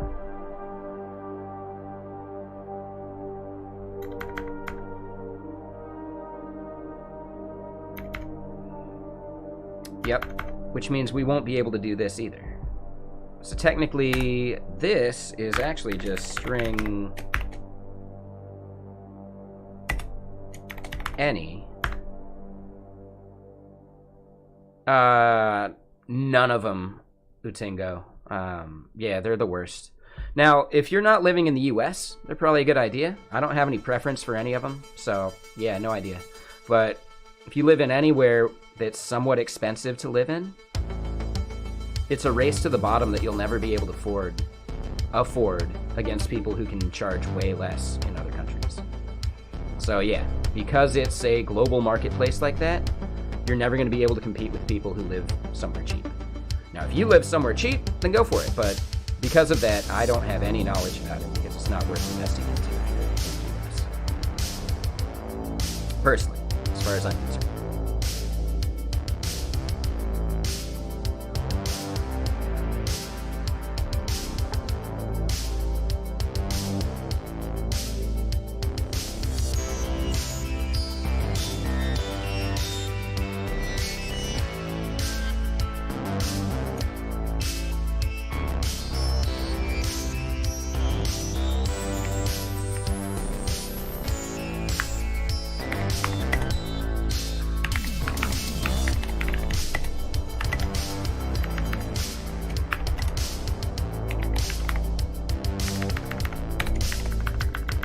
Alright, so this part here, we do a try, safe, get. The dictionary is meta. And the key is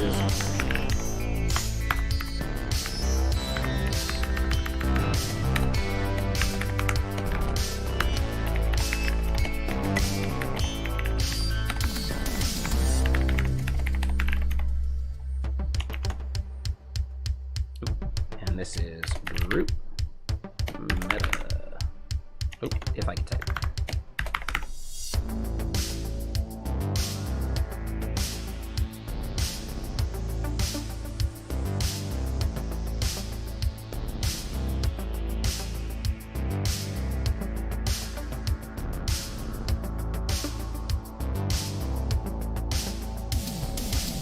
Did I mess up group meta somewhere? I must have. Is it up top? It is. Ah, yep.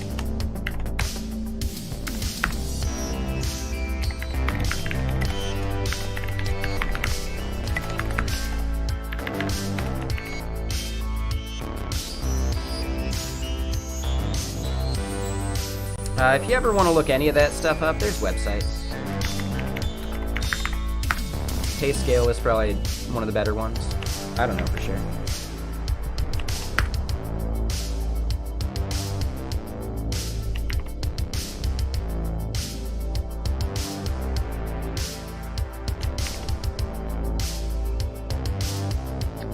Okay, so we no longer have an error down here at the bottom. We do get some yellow from it because we're not using decoder anymore.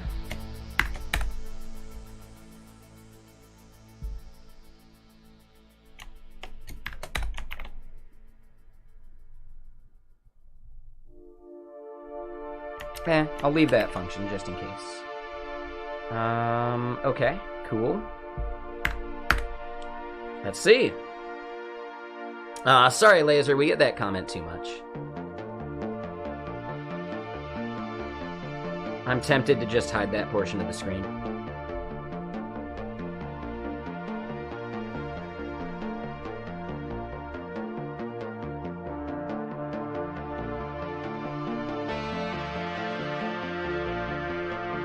No, it's not your fault. I know. Here's a quick question. Did you read anything below like the video before you made that comment? And I don't have it down there, but my main point is that most people who make that as their first comment didn't read or look for a frequently asked questions section anyway, right? And I'm not saying it's a problem. I'm just saying, like, someone mentioned it yesterday, and from my experience, most people that make those comments don't look for a frequently asked questions section anyway.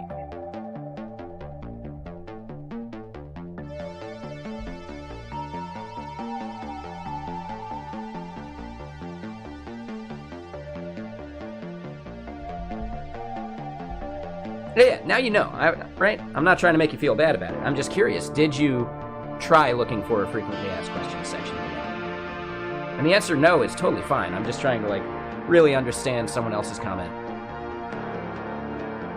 versus my understanding of it already.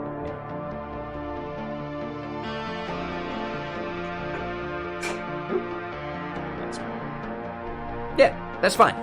Right? Totally. I get it. Like, I typically don't read below someone's video, right, in the About section. I'll only ever look at that if I find a stream I like and I've been there for a while. So that's really where I was pushing back on the person that said, just have it in your frequently asked questions section. I don't think it would have helped. Like, so yeah, that's all. I think you're backing up my assumptions already. Thank you. Could not safely get value for key feature type. Now that one is curious to me.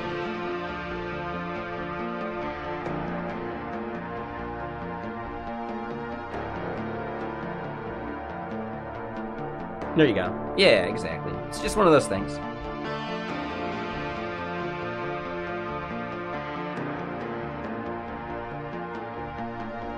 Exactly, Cake. Yeah, like to force someone to read a frequently asked question, or not force, but to expect that they would, unlikely. Yeah.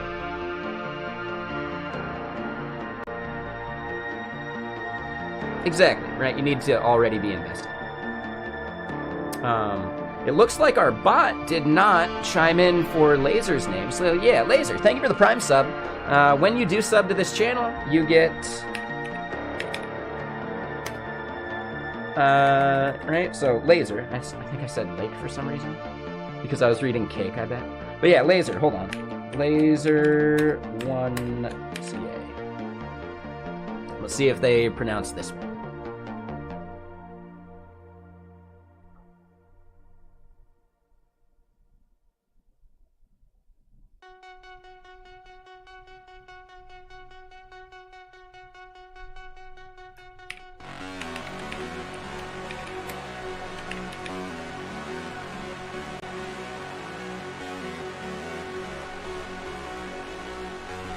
Hold on, wait. I bet we're getting this networking error again.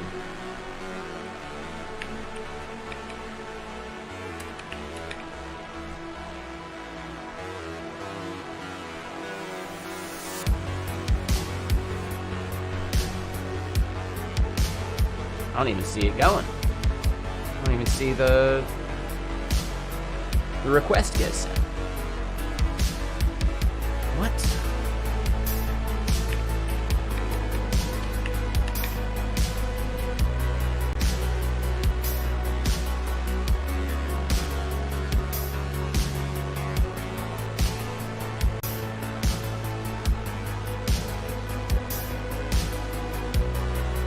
What up, Joannis? Yeah, so, we almost tried to do what you were talking about, with, like, the conditional, like, decoding thing. I thought I had found a way to not need to do, like, the try-catch kind of, like, pattern, and I realized I wasn't going to be able to do that. But I still think I didn't want to do the try-catch thing, and also it would have been still pretty tricky, because we're not, like, able to look at the props in an easier way. Like, I don't know. Basically, because all of the different feature types are in just one object, like key value store, passing over the entire thing is inevitably going to fail if there's anything different from the other, right? So instead, I had to go back and just do the, like, the JSON lookup, right? So, like, we just have this, like, init from dictionary function that we end up calling. And we're just going to do that. And now we're just dealing with why some things are not being selected. which is interesting.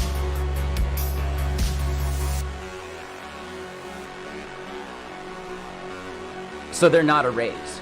That's the big part, right? And because all of these values are in one object, right? There is a type value like that, and we can totally do that, but there's multiple type values. So there's feature type, value type, and number type. And all of these things dictate what other, like, values for the word value, right? Right? The prop value might point to a totally different type.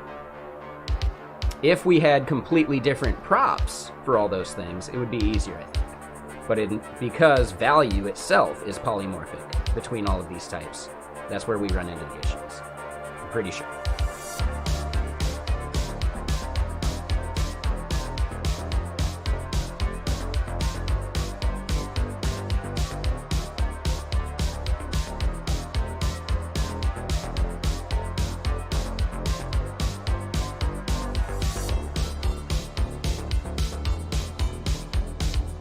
Like, maybe we could do an initial decode and then further decodes after that?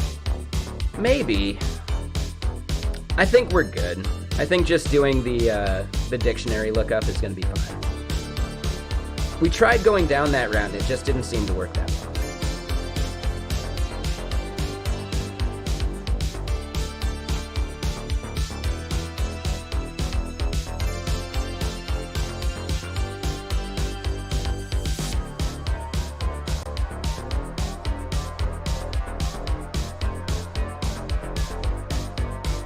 I think a big part of it is because it's all nested.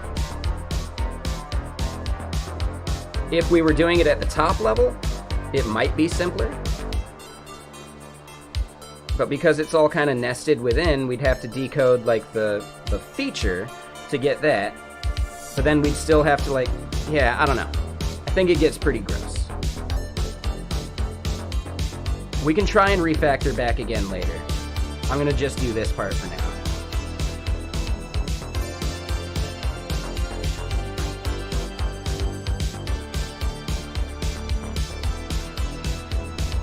Yeah, I might have been missing something earlier when I was thinking. But laser, yeah, I'm sorry. I don't know why my bot's not doing your name right.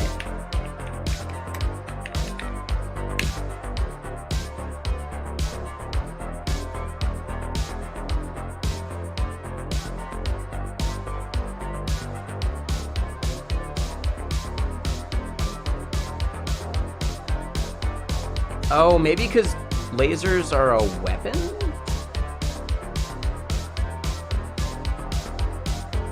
No, it might actually just be part of, yeah, let me go look at Vappy real quick and see.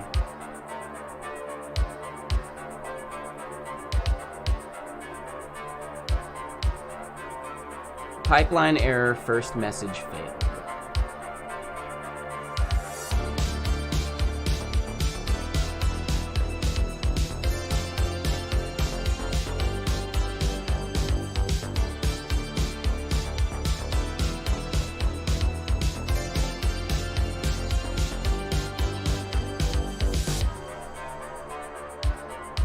Let me just test another one. Maybe they're just having an outage.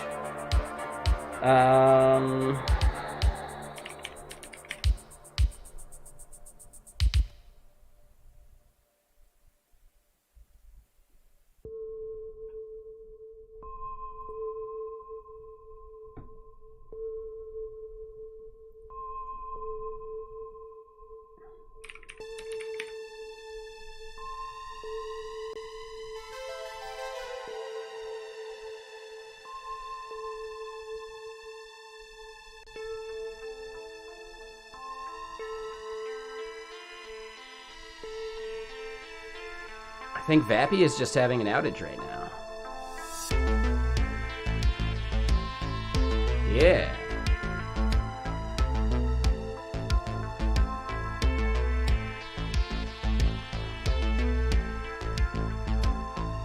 That's a bummer.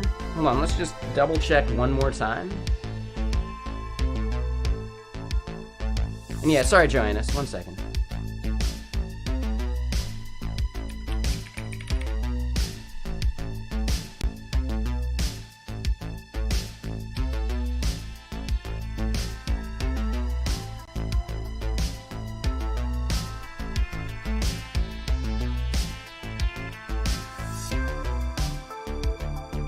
Oof. Yeah, I'm not sure what's going on there. I don't think that's my code. I think that's on their end.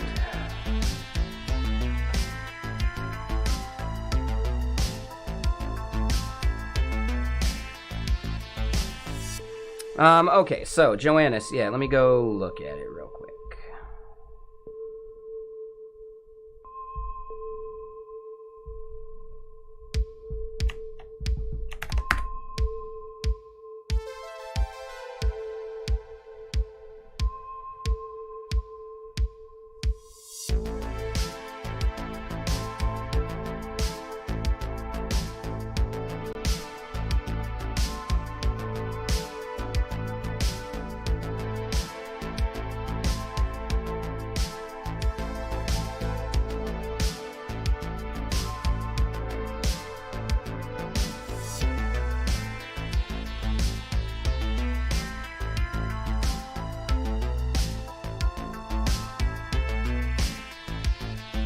This is still a bit incomplete, though.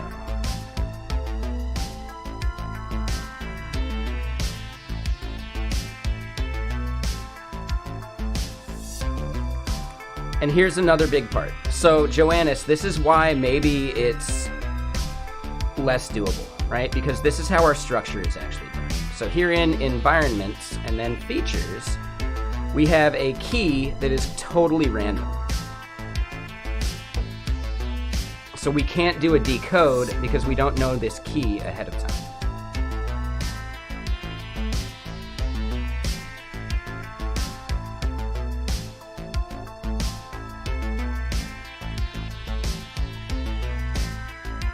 I think that throws a big wrench into what you're getting at, or what you're trying to do.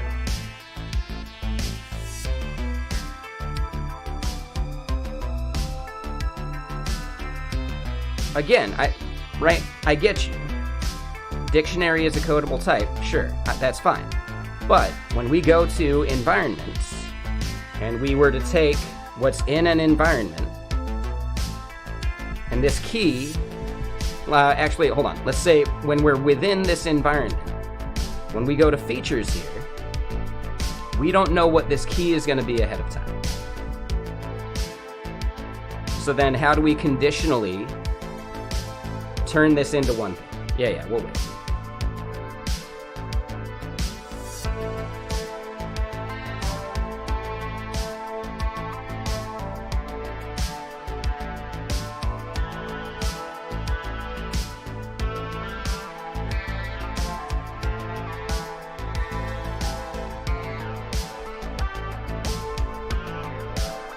Right? So based on what you're getting, right?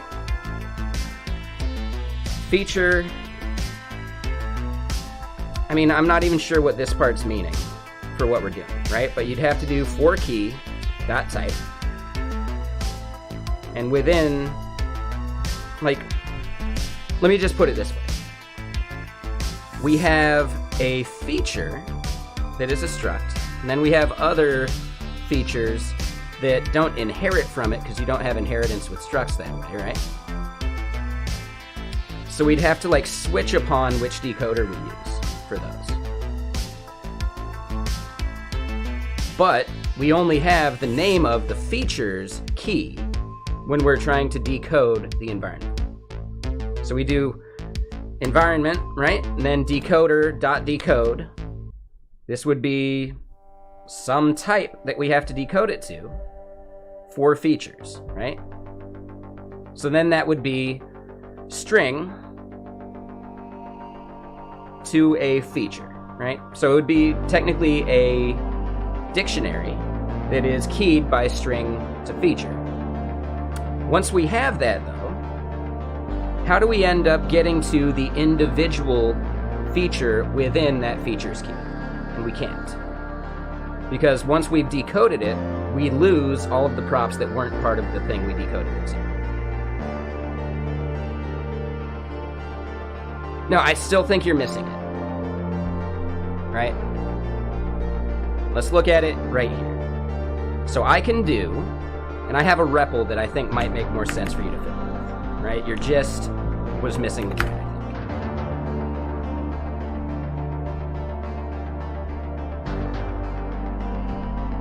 So just hear me out. We have base feature, which is decodable, but it's a protocol. Then our feature and toggle feature both have their thing, right? So feature, this part should not have actually been defaulted. Right, we got toggle feature. What we end up needing to do is we would need to decode the raw features first, which would give us that dictionary in which our dynamic keys are there. But because of that, this is now a feature, and we can't just decode that feature into another feature because it's going to be missing the props that we needed from it. We also can't make it go based on the same key because not all features in here are going to be toggle features. So we need some way to like filter what's in there before we've decoded it somehow, right? So maybe there was some like callback function or something that we could get at, but I don't think that's going to make it work. Right, and let me just grab gradual feature in here too.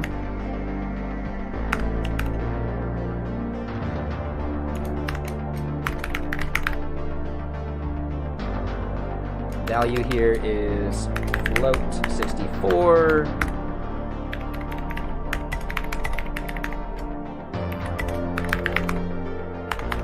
Right? And then this is gradual. So yeah, let me save a few of these for you and then.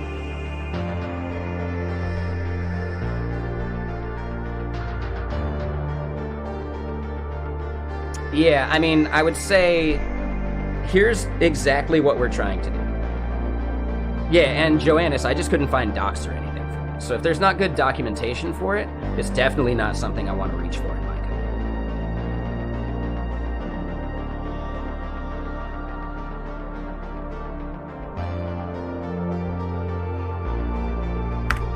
code. But yeah, I would say try and make what you're talking about work with raw decodable in this way, right? So we got our gradual, we got our toggle.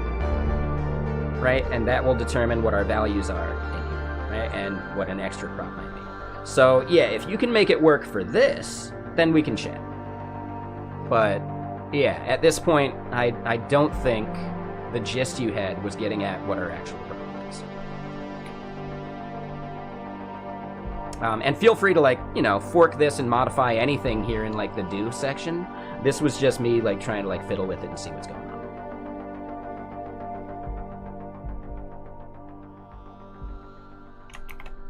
Now, previously, we had done this where we had just, you know, we just had one feature in there without the keys and the features prop and all that stuff, right? Without the environment and everything. And yeah, if we had just the raw feature to work with, then we could selectively decide which of these decoders to do. We could do a decode of it to a regular feature, and then we could know based upon the props from that for the type that we could decode it to a toggle feature. But because we're having to do this like layer of indirection with all of like this separate like nesting, I think that makes it way more difficult.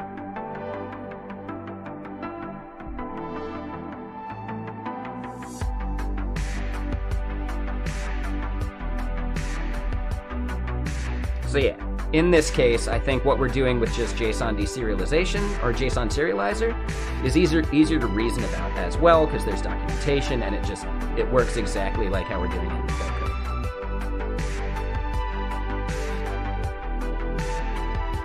But if you do find a good thing here, we could always refactor later. But yeah, I would say try and make it work here first with this actual like JSON snippet.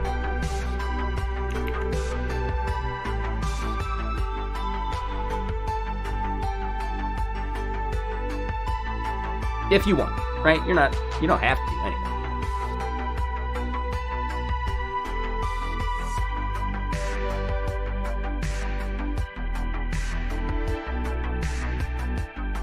But okay, so feature type is not being deserialized, right?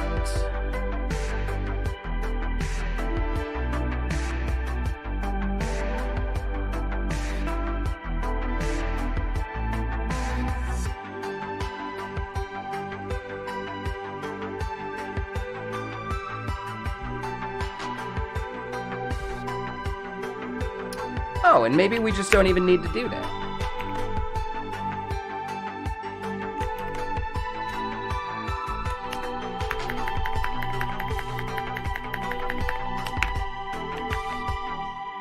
Right? Because we're setting it to an initial value anyway.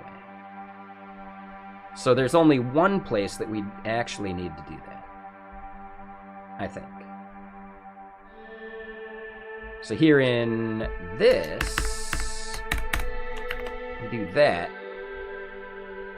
I think that was also a failure. To where maybe, like, commenting this is not a problem anymore.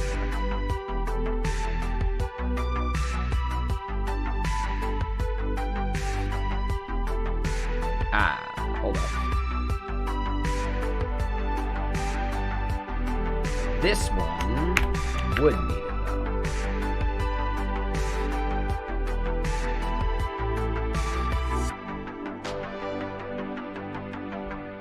So then here,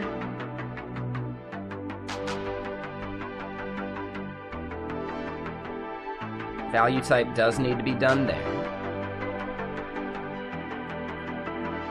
I don't think value type actually would need to be done here, but let me verify that with this. That would actually kind of like let us know if we're doing the wrong thing in one place or the other.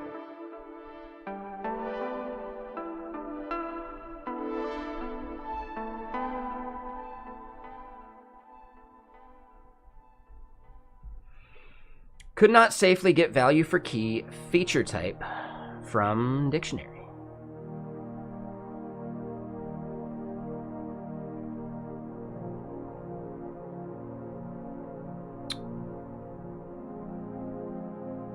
Interesting.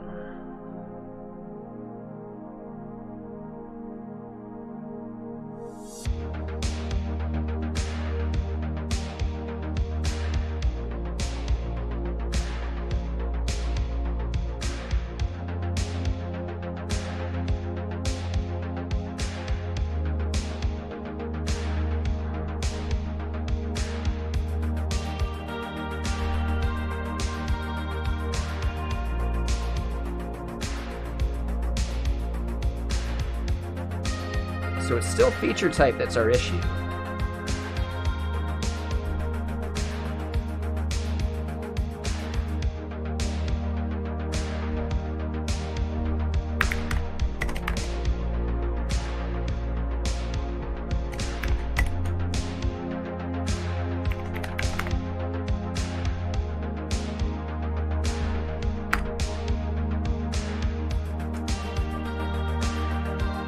So my guess is it doesn't like trying to coerce that into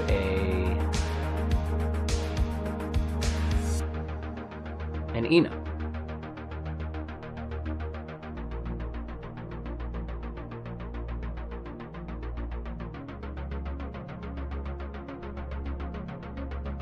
Huh. All right, hold up.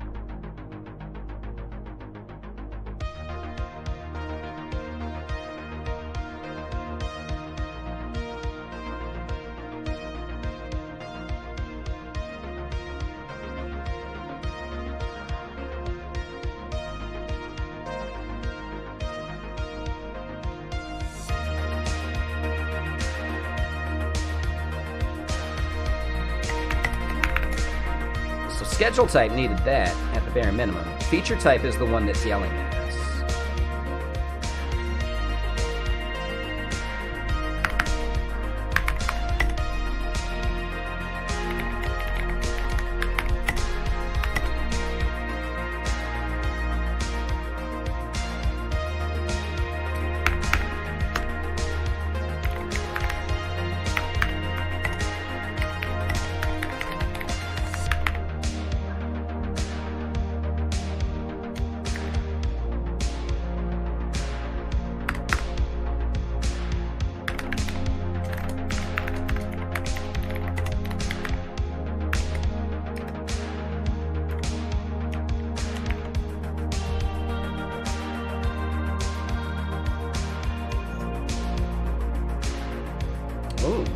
Power flickered, weird. Okay, so we get a... Yeah, string to unrelated feature type will always fail. Aha! So I think that's our issue there. Our safe get is not doing that properly, so we need to somehow create a function for translating the string.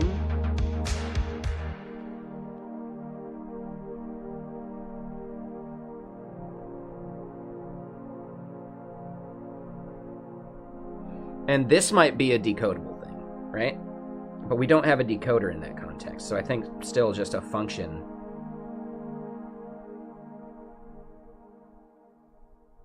would be worthwhile.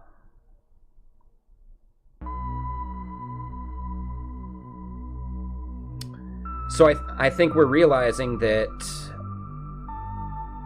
Swift has a nominal type system, right? Because it worries about the name of these things rather than what the underlying value is.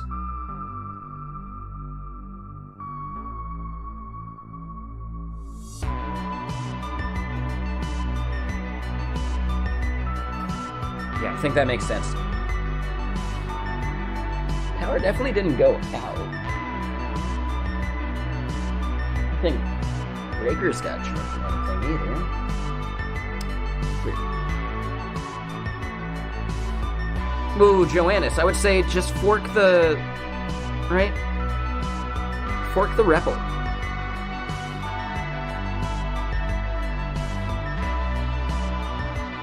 Then it runs. Then we can actually, like, run it. Fiddle with it, you know?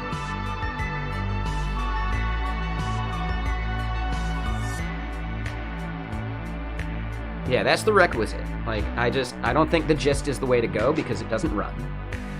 Yeah, I mean, I gave you the link already for a reason.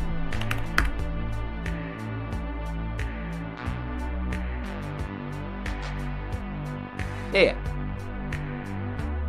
Yep, no worries.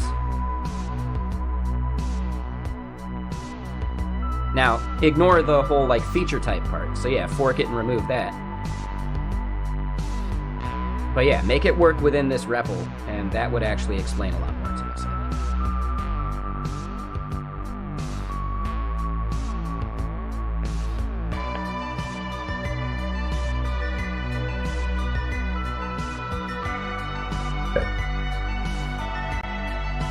So yeah, for any of our type values, I think we actually need to do...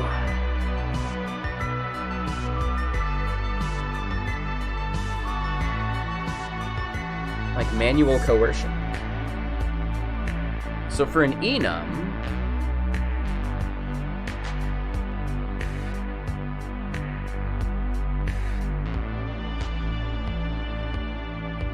oh, I guess here's my next question. Joannis, for enums, do I need to explicitly say gradual? Or does Swift remove that? Swift removes that. So, real quick, before you get too deep into the REPL, what would be the right way of doing this, right? Because our safe get function, this utility... Okay. Right, I get that. I have this safe get function that does the generic based upon the value that we're trying to assign to.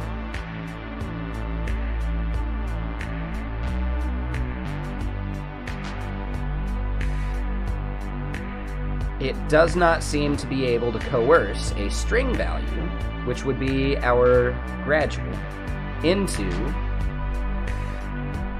feature type.gradual. So I'm really curious why we're not able to do that.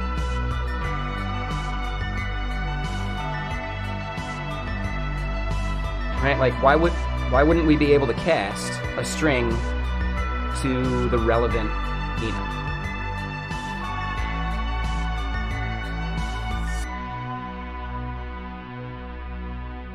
Okay. So it's a JSON serialization issue. If we were using decoder, maybe it'd be better. So at this point, I think we just need to do a manual function that coerces that then, right?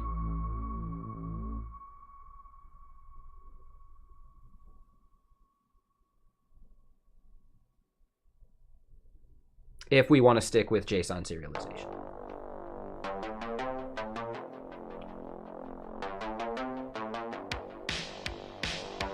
Can we attach functions to an enum?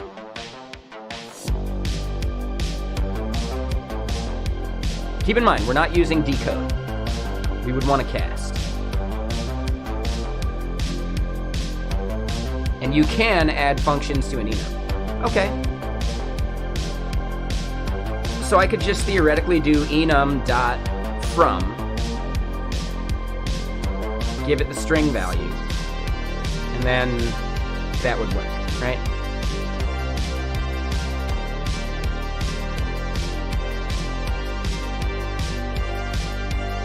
Would I actually want to make it an init? Or would I just want to create like a custom from function?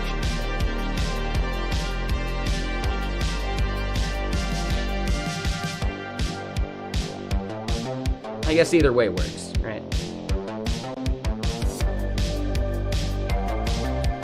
Init from raw value? Okay.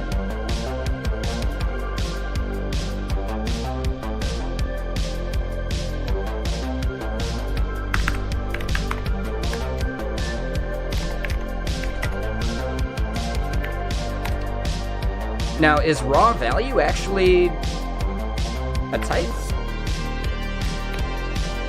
No, I don't think so, right? So I'd just do string. Yeah.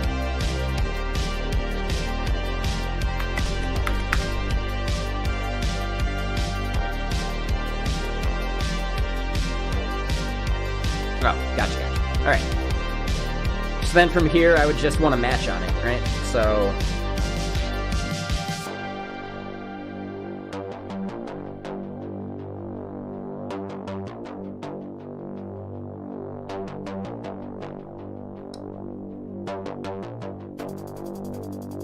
I could actually do raw value? Oh, you're right. Okay.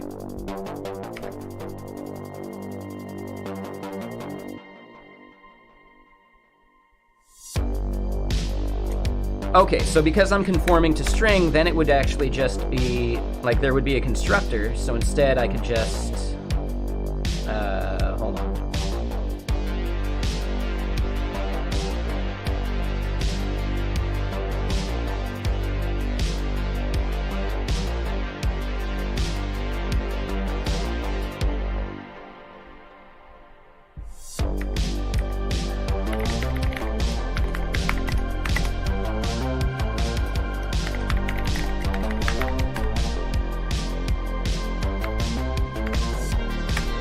Okay.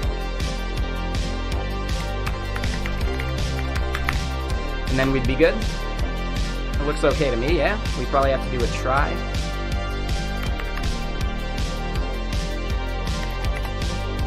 Ooh, maybe not a try. No, they're saying I need to... Oh. Really? I still gotta do this part?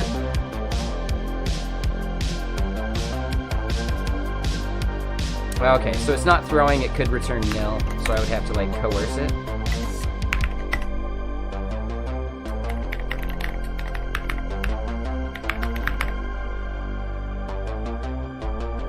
And then we're good. So then I basically need to do that for every, like, type, though.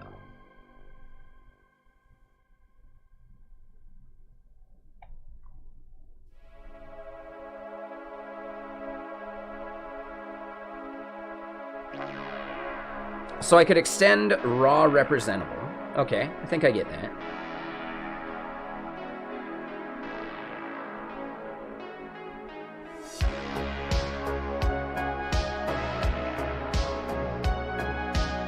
Yeah, I like that idea then.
could not parse raw value into.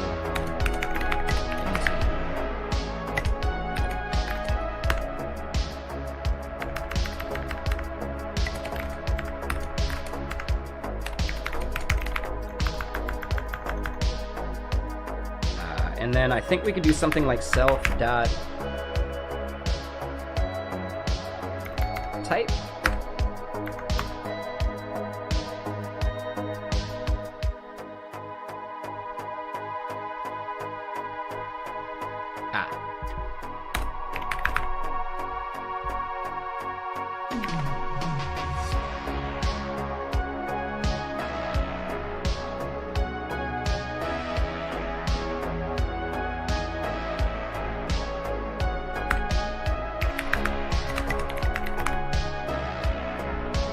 So then we do that basically, yeah?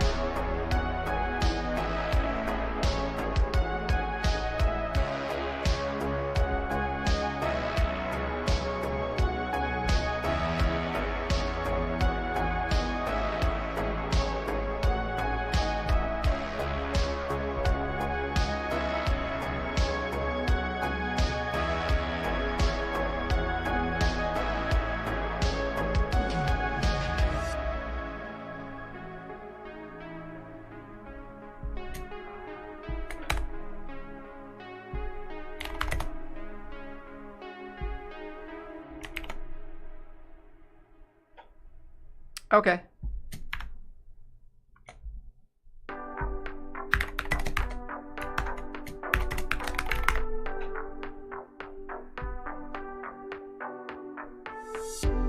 Yeah, there you go, Tufels. Yeah, no worries.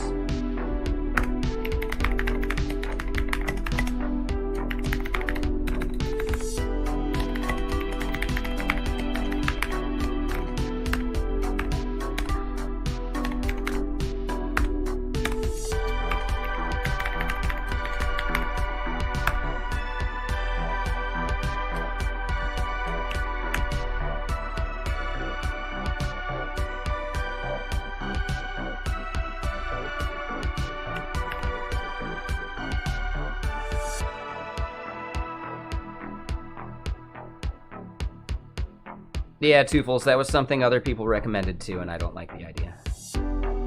Again, because how would you do that? Value is polymorphic. Right? So you try and map it into a gradual value, selective int value, things like that. Pretty gross. And here's the bigger thing, Tufels. Does that mean having to modify the existing schema? Because we're not modifying the schema. We're not gonna actually modify our schema to make up for deficiencies of a bad language. Or not bad, but deficiencies of a language. We are not modifying our schema.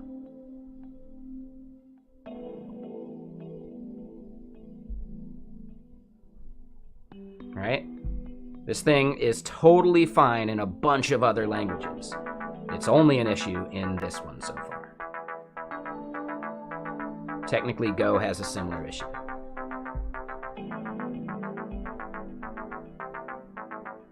What up, Shiloh? How you doing? Yeah.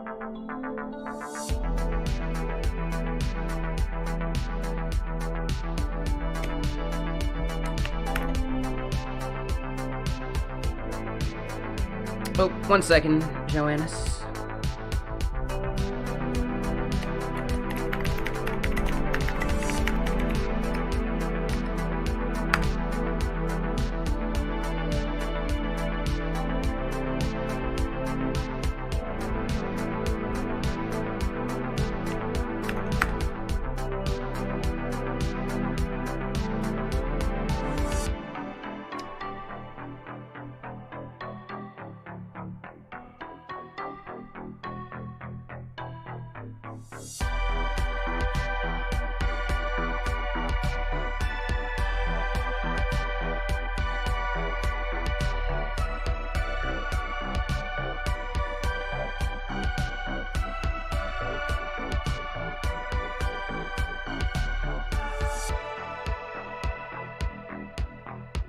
I'm not doing that. This looks way worse than what we're already doing.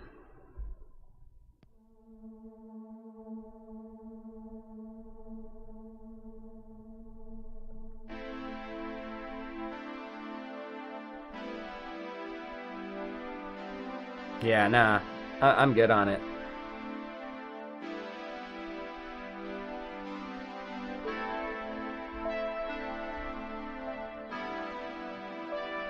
Sorry, nah. I just really don't like it. Let's run it, though.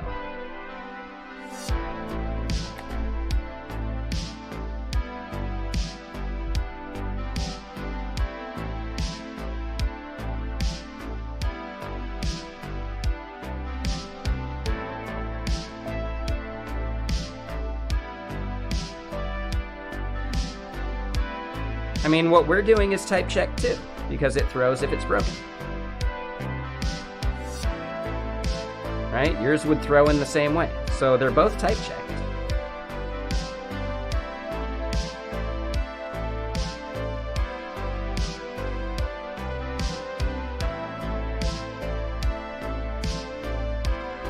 It's still just gonna bail out in the same exact way, though.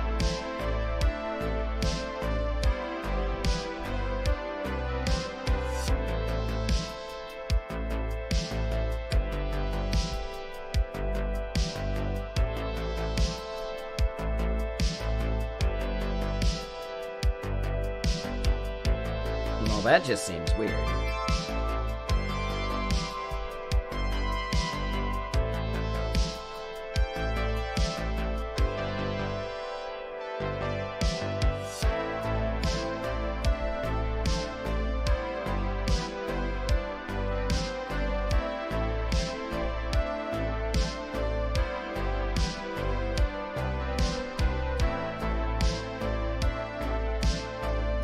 Yeah, that seems really weird. I don't know how to fix it.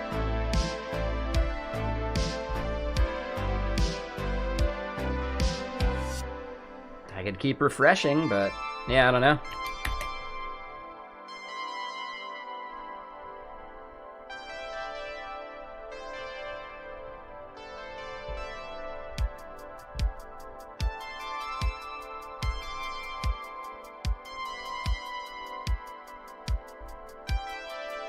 Yeah, I need it to run, though. But yeah, this seems already just way worse. We'd have to do this for every prop.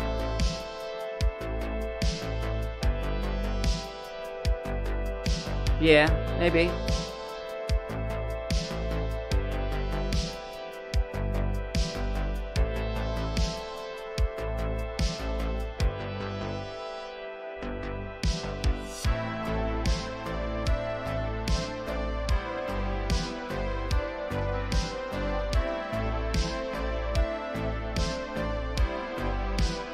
So I guess here's my next question.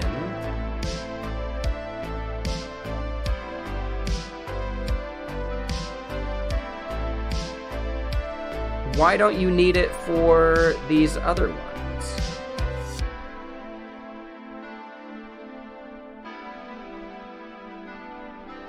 For both, Daniel. That's the goal, at least.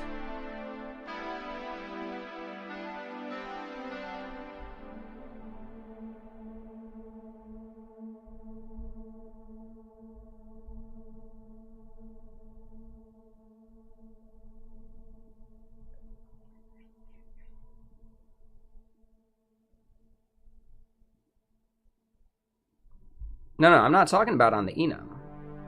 Oh, I see. Hold on. Wait, you're doing that on public enum feature. I didn't see that as being changed to an enum.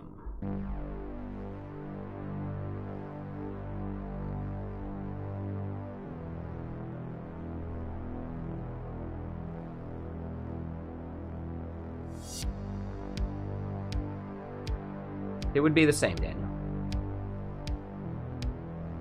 Theoretically.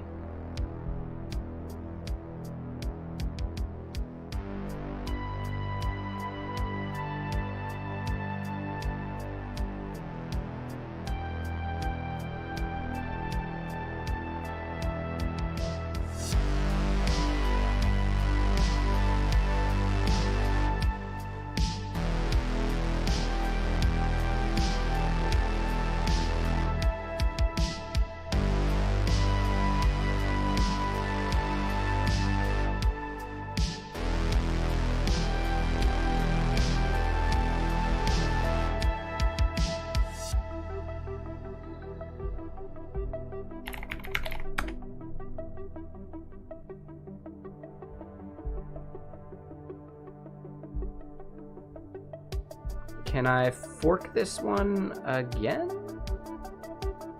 Let me go back to yours, I guess.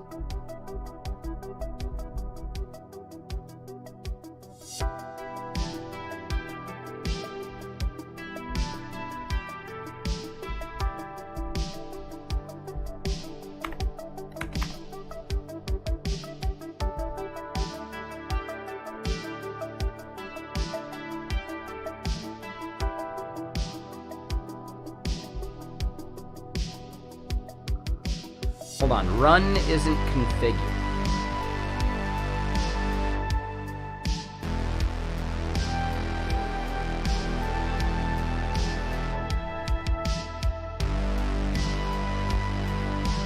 Seems like this replit file doesn't carry over. That's our main issue.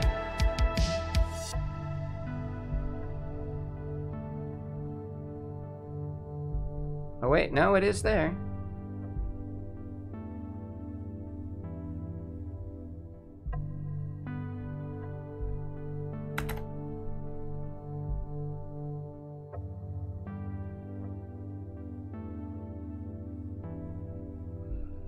Yeah, when we fork it, it doesn't create that replit file. So that was probably the issue. Or, never mind, it says it's there, but it's not.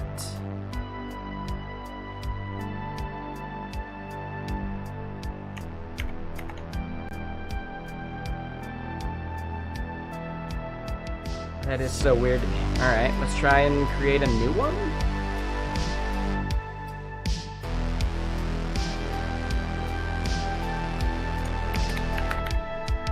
Yeah, I think that's a bug on their platform.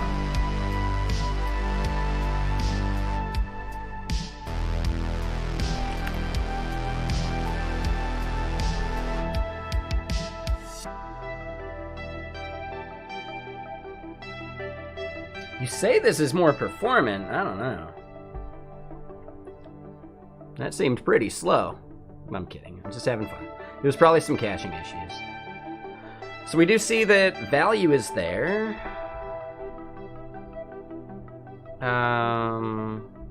But gradual didn't get its thing. Oh, I guess seed wasn't there.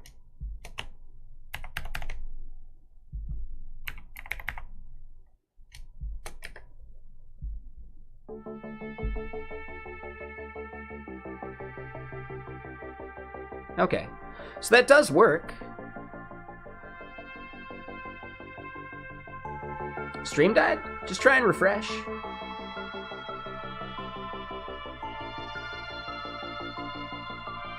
Yeah, no, so I do see how that's working now.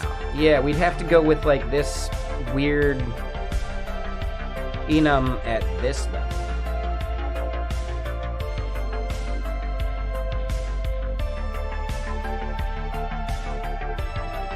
Yeah, and I hadn't seen that approach anywhere.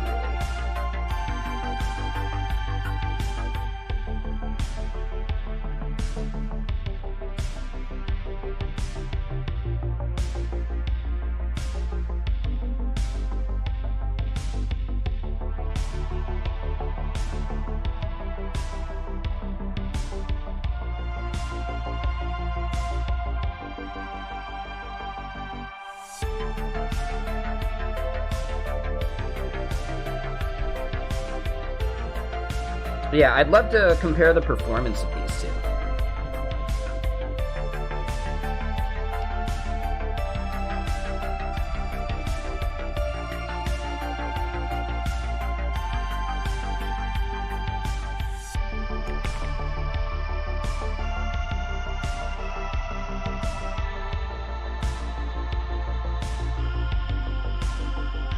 Let me go through and do a few of these things, and yeah. Yeah, maybe we end up refactoring to what Joanna showed us. I really don't like that there's no docs around it, but it does make sense reading through it.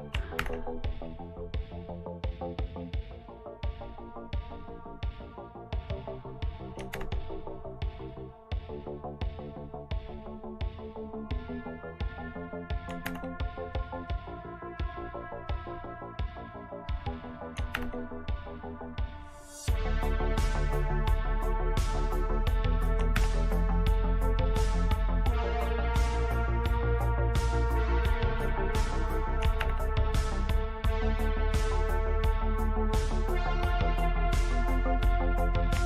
it would save us a lot of this boilerplate too.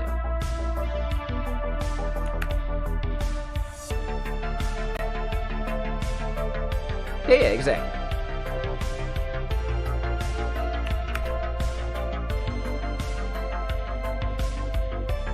Okay, so now we got to go through and do the same thing for value type and number type.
For some of these where we know the value type ahead of time, right, where it's like defaulting, we might not even need to have this part here, but then we'd have to do the coding keys part.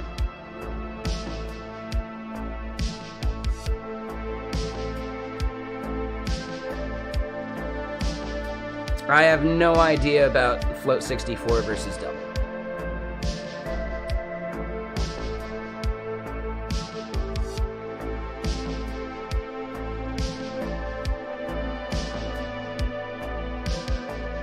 One second, thanks.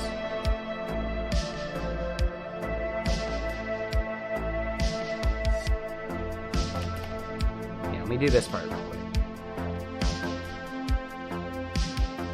Alright, so then back up, let's do number type in the first place we find it.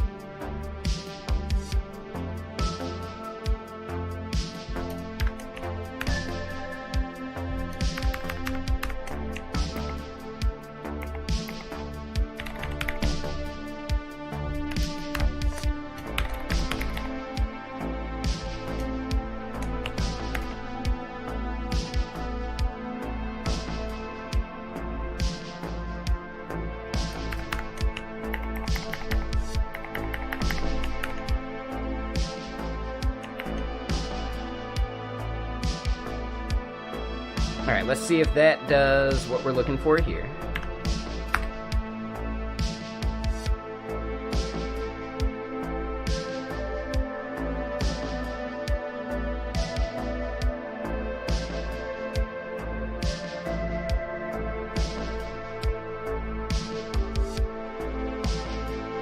Oh, and we got to do it for time type now too. Okay. Could not parse raw value empty string into schedule type because, yeah, I'm missing something there. That's part of my enum.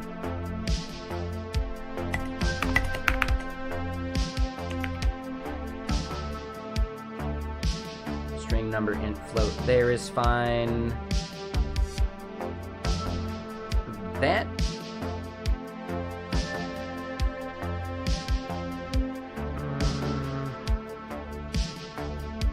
Yeah, so we're gonna have an issue with time type here.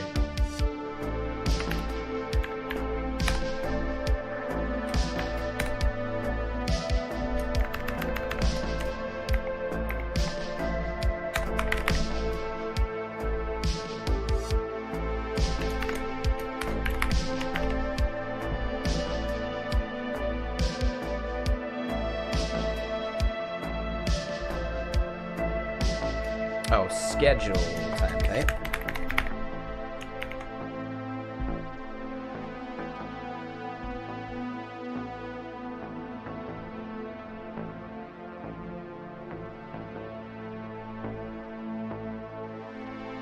We pass the raw schedule, and that should be good for all of those. Cool. So let's try and rerun this. See if we still fail out on any of those. Open telemetry log exporter. Nice. Yeah, I'm going to be doing some open telemetry stuff soon as well. But oh my god. 13 tests, 32 failures?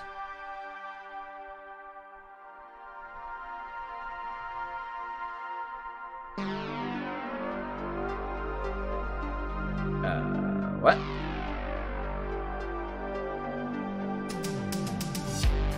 Yeah, it's a typing thing. It's part of power mode.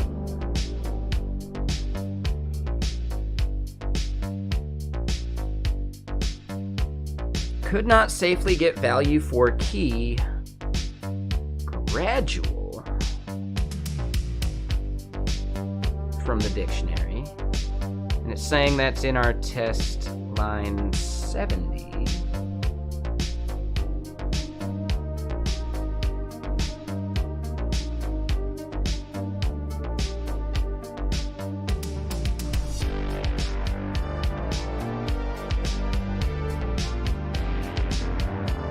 Oh.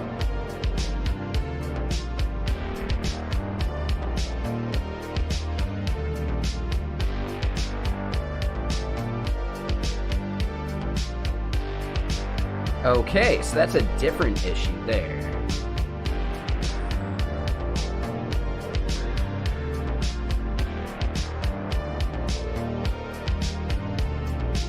Why would that fail every test? Not every test, but yeah, that's crazy to me.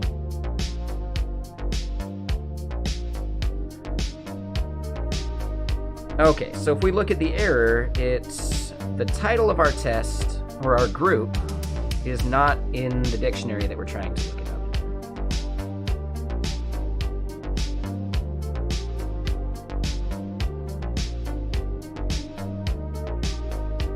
Yeah, so gradual, scheduled, selective. It seems like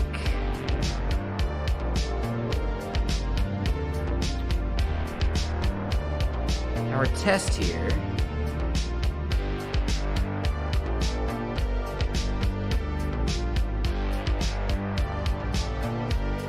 like this pre-setup function is not modifying our client like we expected.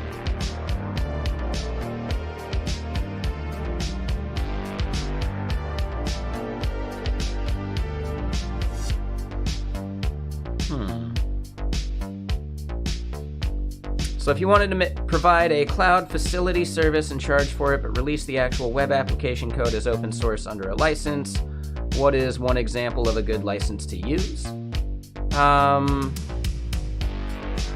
You could do that with anything. It could be MIT or whatever. But yeah, choose a license site is pretty good. They don't have a lot of like the business source licenses though.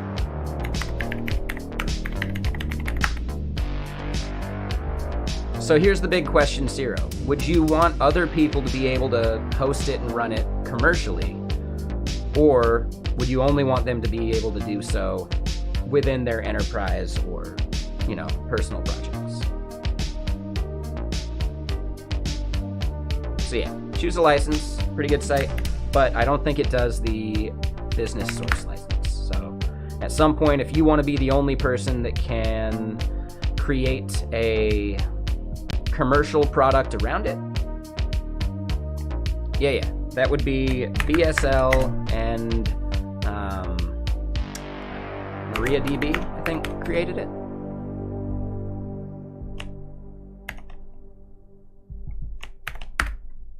So there you go. That's probably what you're looking for.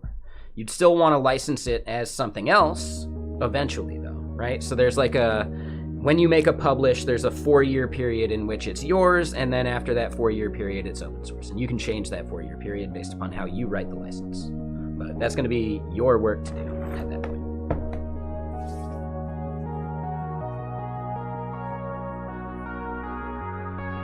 But yeah, I'd say it's Saturday. We can have a lemonade. I had a fair bit of the lemonades yesterday.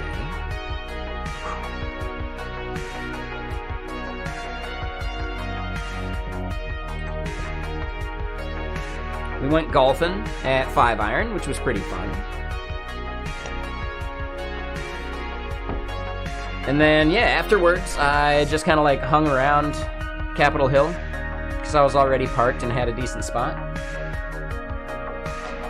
So yeah, went and just hung out at a bar. They played pretty much non-stop like 90s like boy bands and like techno music or like jock jams. So yeah, like they played that one song like another night, another dream, but always you, like that song and stuff. Like, so it was awful, but they did play a couple of the good ones from that era, right? Like some Ace of Base.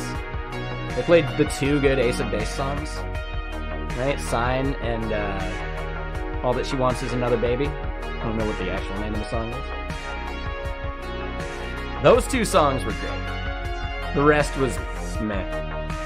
But they poured some very strong drinks. I sat there for 2.5, maybe 3 hours until they closed. Just sat there nursing like the 2 drinks I got while I was there because they were strong. But yeah, Capitol Hill on a Friday night is interesting. I don't get out and about that much, so yeah, I enjoyed just lurking, sitting at the bar, people watching.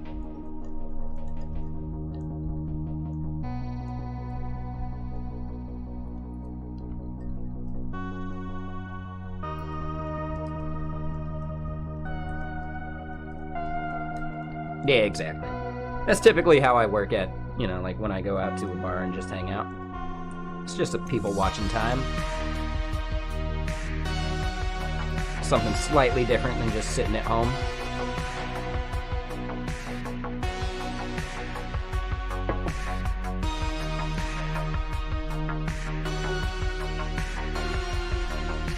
But okay, so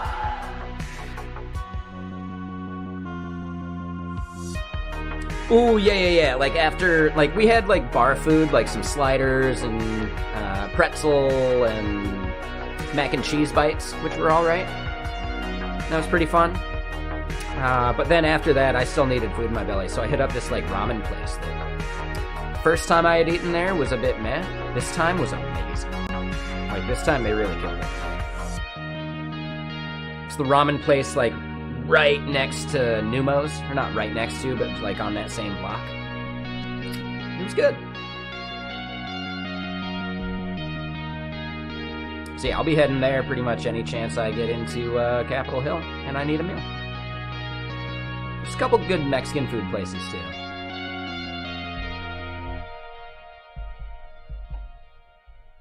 Whenever I'm craving some carne asada, there's like one pretty decent Mexican food place. But yeah. So yeah, let's try and think about why this is not doing what we expect.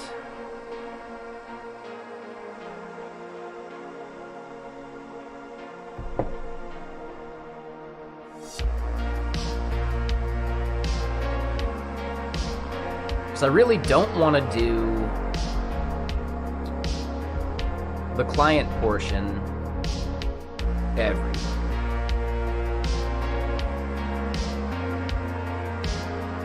Right, like this setup, I kind of figured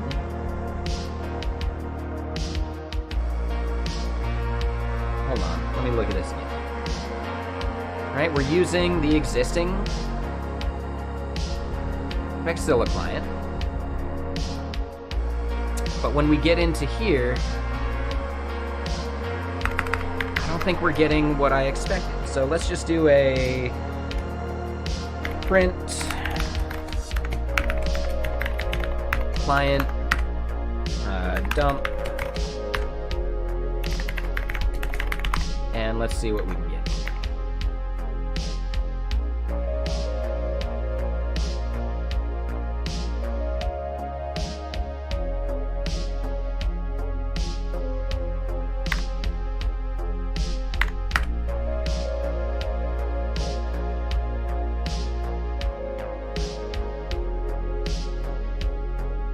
Okay, so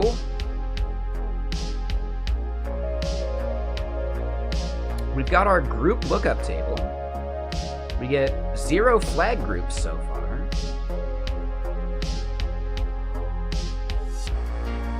I bet I'm forgetting to set flag groups. I'm pretty sure that's it.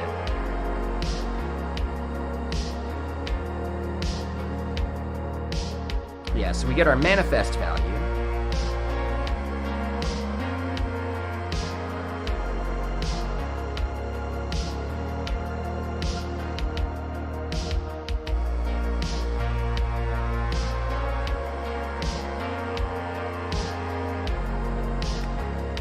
Oh, hold up, hold up, hold up. We don't want manifest to be an option.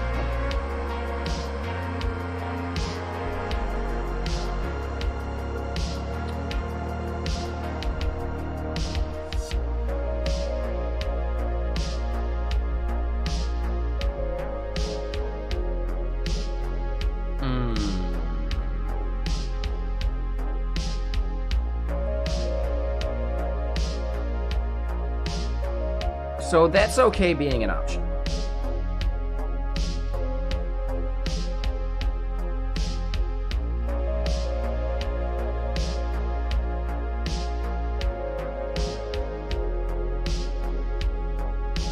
Get flags here gets the group.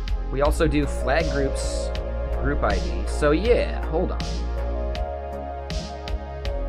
I think I have a thought on why this is failing.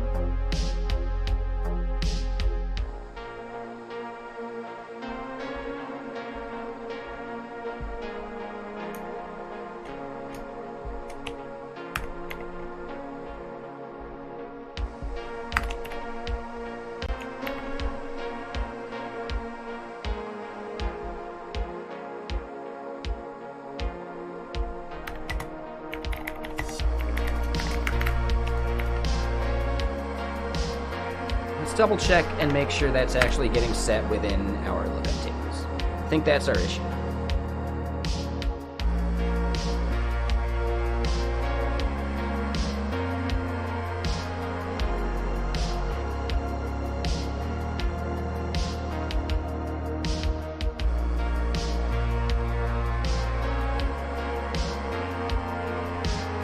Yeah, environment lookup table looks good so far. Got the one environment. I'm okay with that. Feature lookup table looks good so far because we need to look up based upon the group ID. And then we're doing the key value for both of those. Yep. Yeah, that works. In our group lookup table,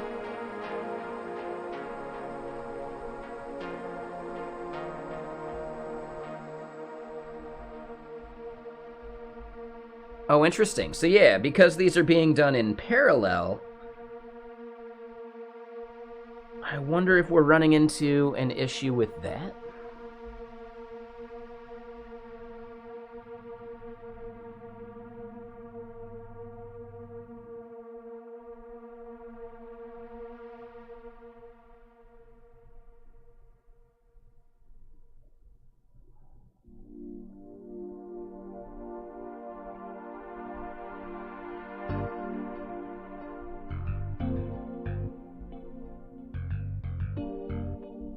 So they're telling me that they're not able to get gradual from the dictionary that we're doing the lookup in. And that's this assert true that is failing and throwing an error. And it's the first assert, basically. So that's at line 73.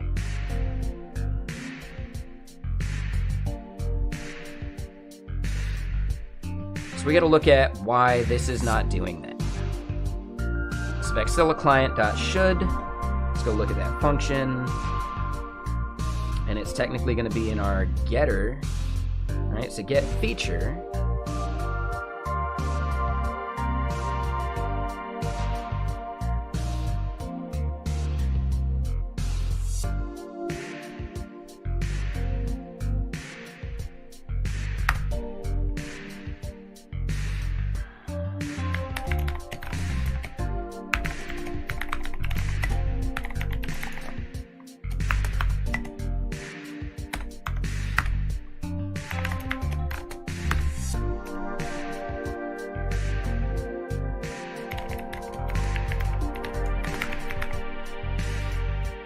dump group lookup table there.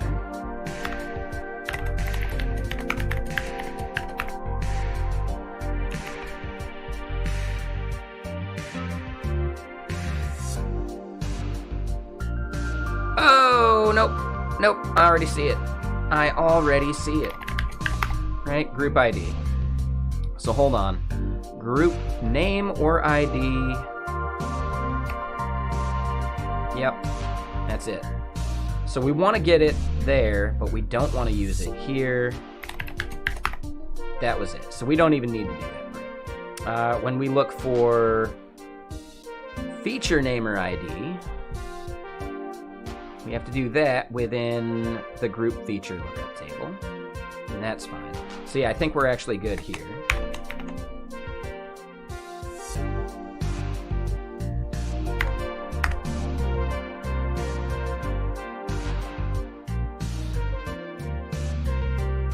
"13 tests with only 6 failures. That's better.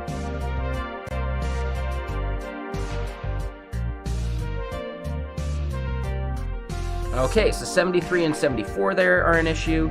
Test scheduled, works, and passed. Test selective. Okay, and then we're running into those. Cool, yeah, all right, so we've made some major progress here. I do think I want to get it working and passing our tests, and then I'd love to actually do like a performance comparison between these things, right? You say it's more performant, and I want to believe you, but I really do think that some of this should be like elided away anyway. So I just want to see like if it is de facto more performant. Right, Joannis? I think that's going to be the important bit.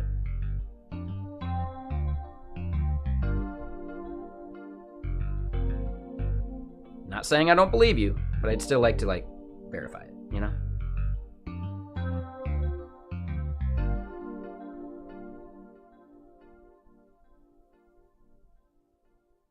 Yeah, thank you.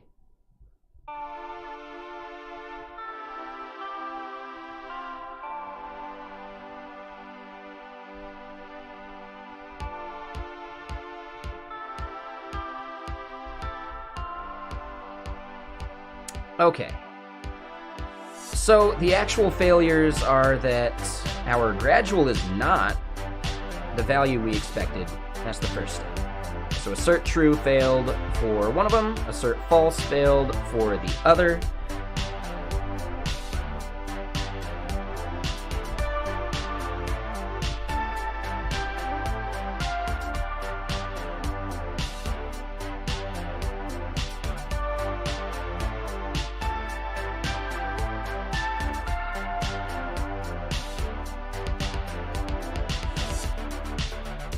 Let me look at my hashing algorithm real quick.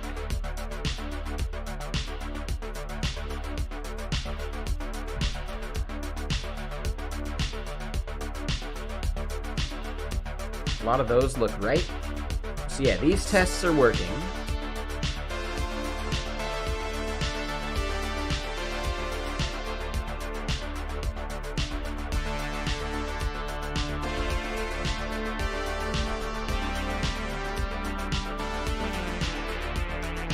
So yeah, this is not throwing, which is good.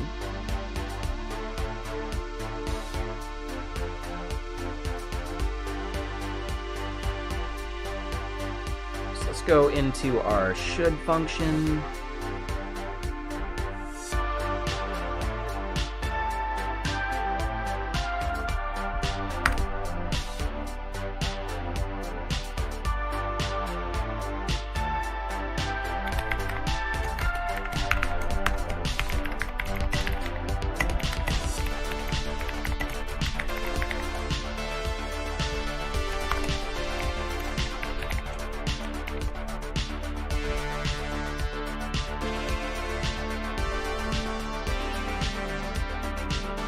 Oh, and that's our should custom, which we're not doing yet. So let's do it up here for just raw should.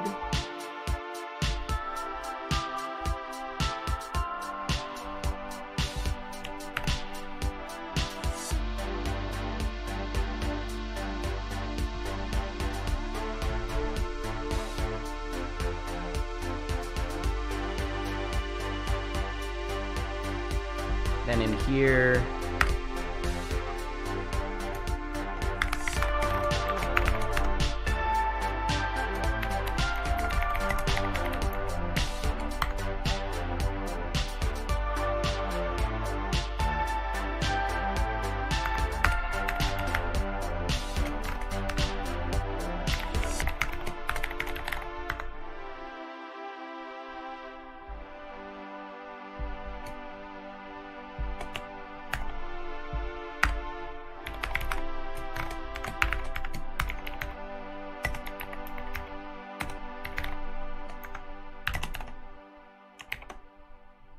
all right, let's see what those print values are.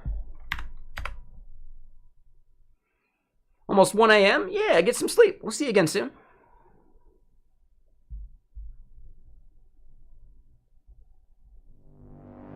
So we'll get up to here. So client after set flags. We don't care about that part, which we could probably just remove. The gradual feature is right here.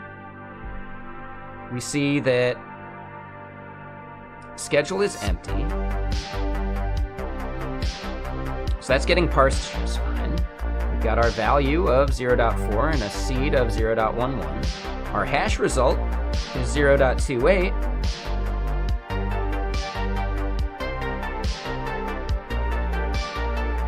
Hash result is 0.56.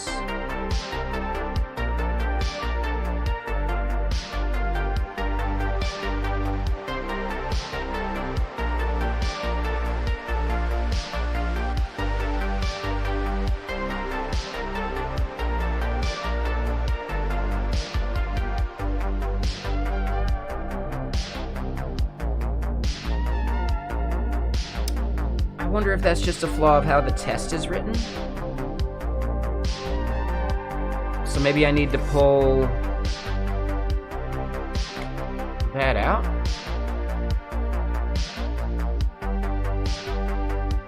When you say dot hash value, I'm not sure what you mean.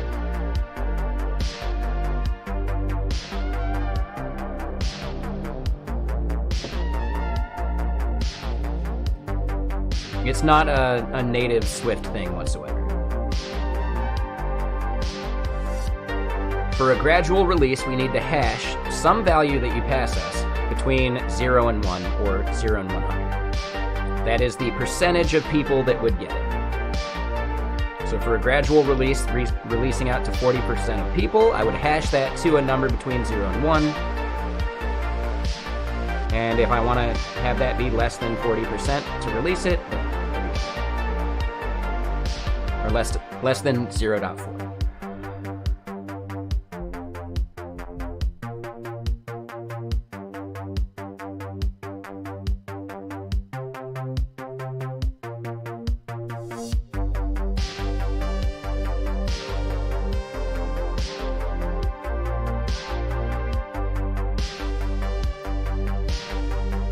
So test working gradual. The user's hash is whatever value you pass. It's typically going to be their user ID. But eventually you might want to do it for organization ID or whatever.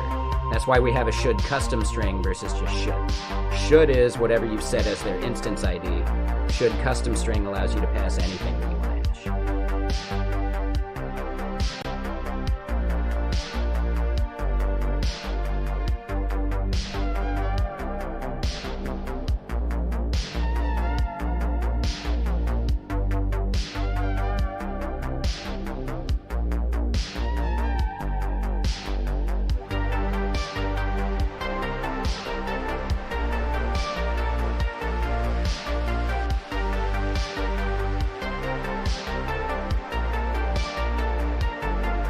The main gist is that when we look at the result over here,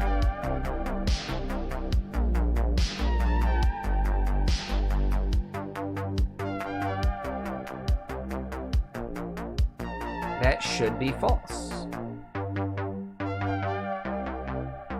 And this should be true.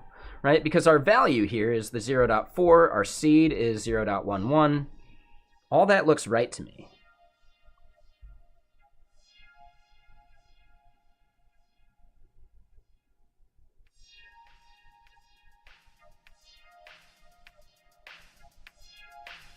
So that is super strange. So yeah, I'm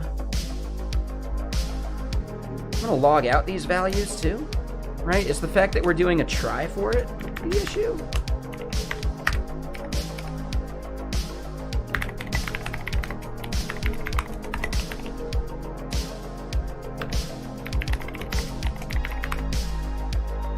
All right, let me just print it.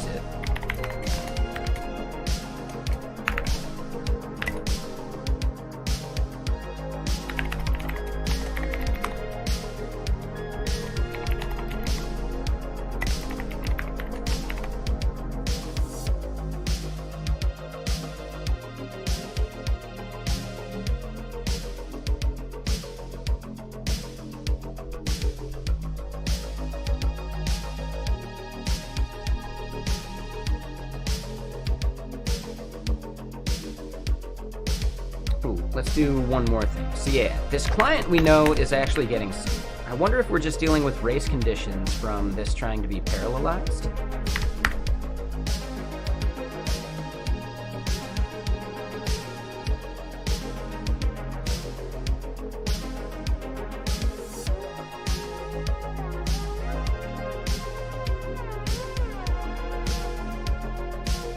So working result is false.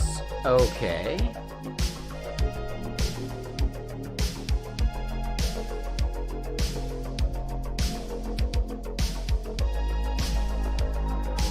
Oh. I just had this backwards.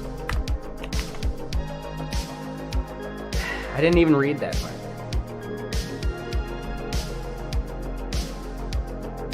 Joannis, what I'm getting at is the testing does do parallelization, right? We're actually noticing that completely.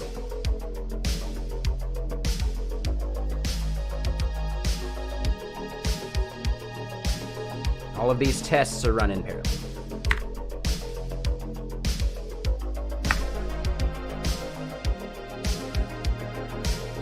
All right, so bam, only 4 more failures. One of them was actually very simple. So let's go get rid of that because that's not our issue whatsoever. Let's fix what we did over here.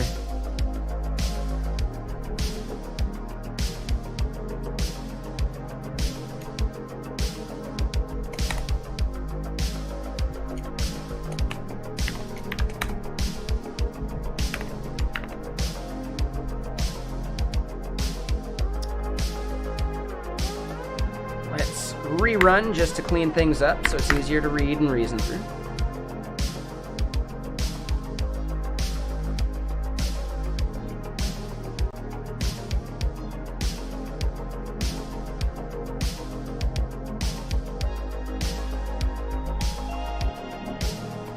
Okay, so these are throwing because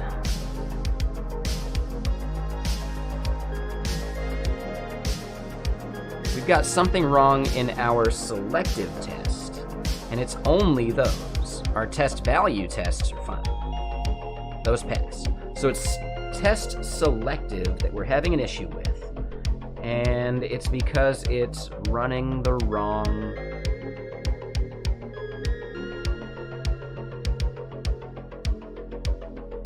thing. All right, so let's go dig into it. Vexilla client tests 94. If we click to it, this is the one.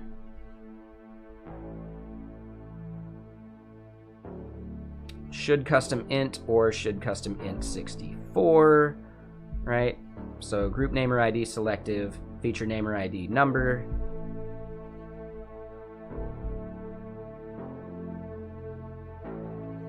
We're not doing the float yet, so yeah, we've got some code coverage issues, but that's not the biggest problem.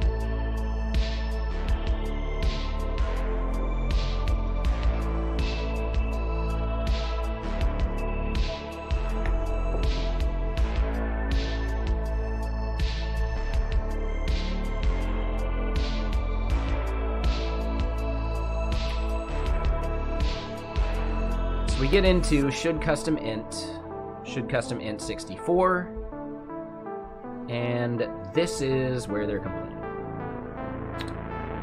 Yep, copy paste issue. So that one's actually pretty simple.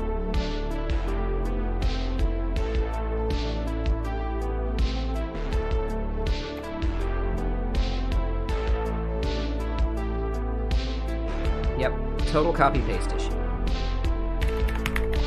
Alright, so then this is number, and then here we need to actually do another switch.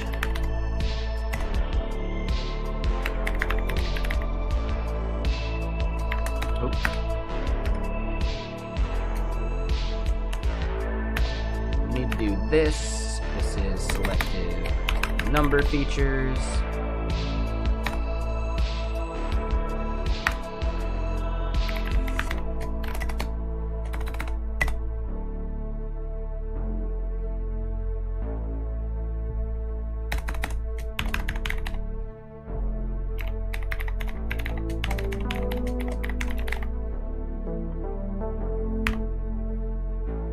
Selective number feature is then, yeah, we want to look at number type.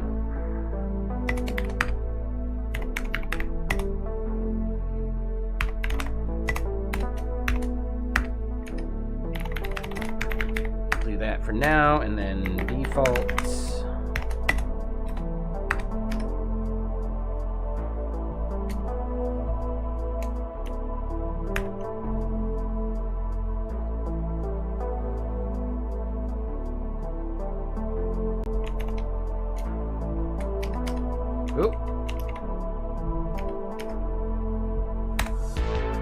Alright, so should custom int should only be called with that. This would be, should only be called for features with a value type number. Try should or should custom string instead. This one then says try should float or should float 64.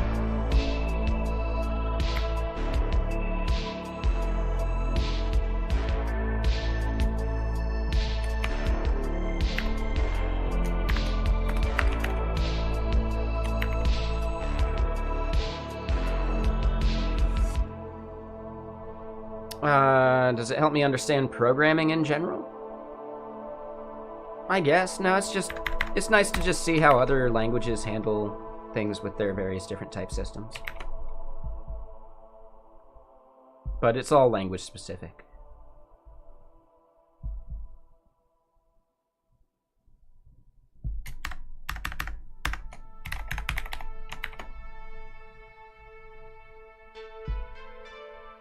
Alright, so I want to go back and do this for the float as well.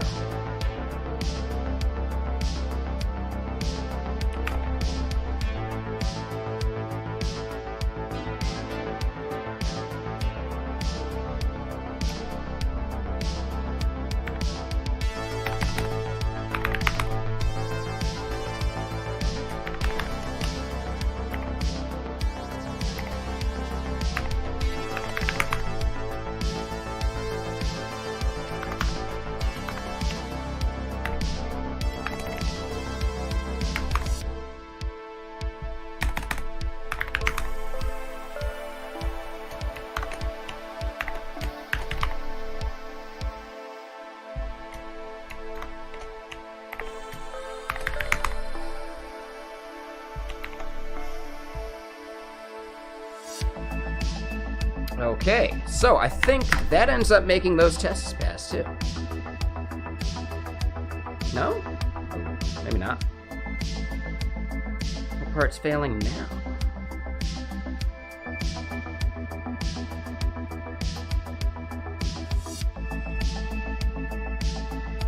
Oh. Yep, nope, I already know. So yeah, this would be selective number feature. This would be that. That stays selected float features. Yep, so then it's just up on this one where we wanted that to be.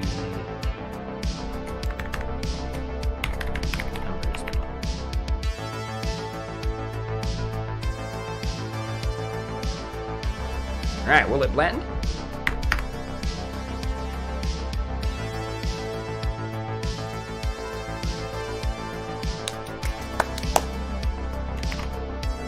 Cool.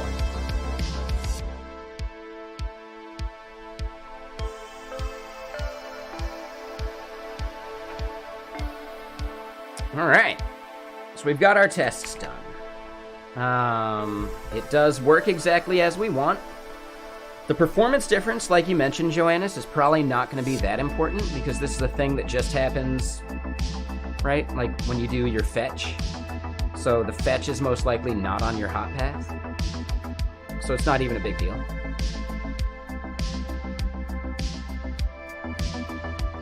However, I think what you posted does make it a bit more maintainable because we're doing less of,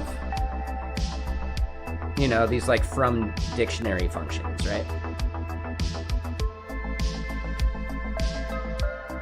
Yeah, right. As far as fetching flags, you probably shouldn't be doing that more often than once every 30 seconds. Sometimes it'll be as long as 5, maybe 10 minutes, depending on just how you want to set your interval. But it would totally like improve some of this junk.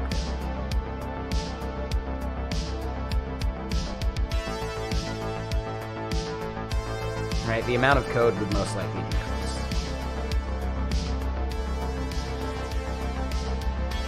So what I want to do then maybe is commit what we got. What's a good way of doing benchmarking in Swift?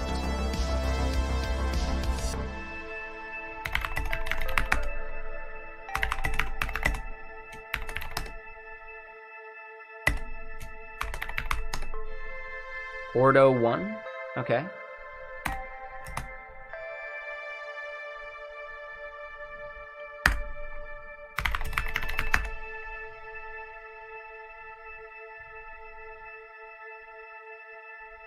Okay, yeah, I'll check it out in a sec.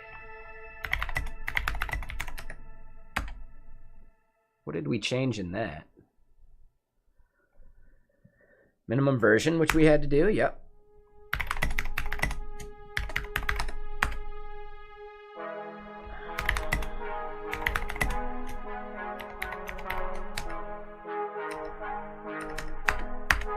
What we do in here?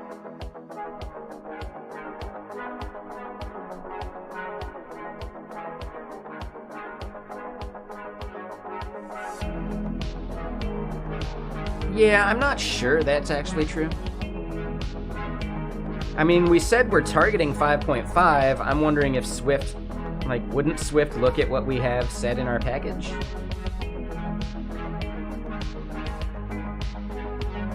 But I guess it's just the minimum version, so we're probably compiling with 5.9.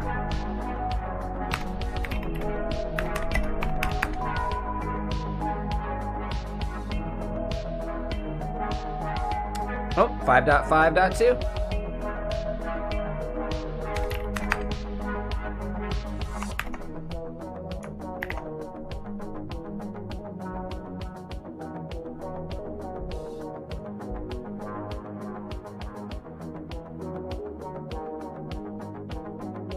Is it?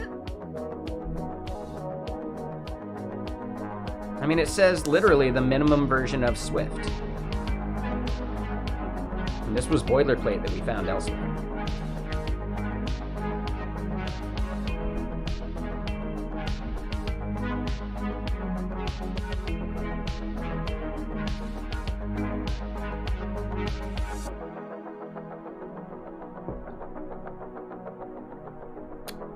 I guess here's my point. Would this not throw an error if we had a lower version?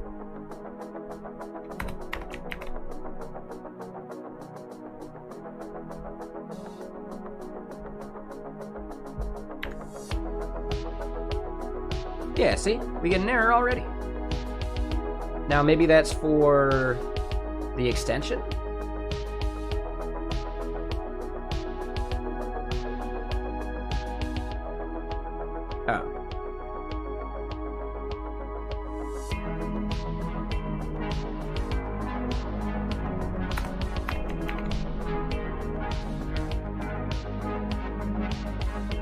Yeah, I don't know.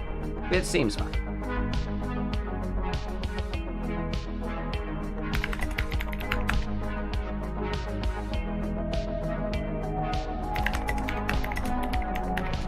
We'll say to do that for the readme.tom.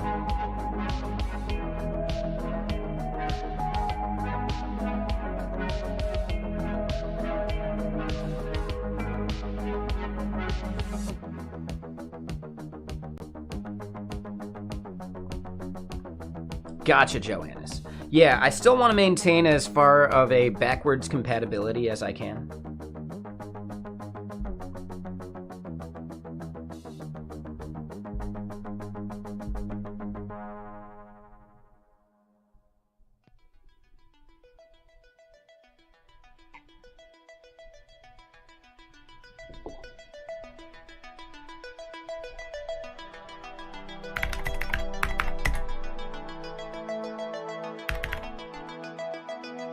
Sure.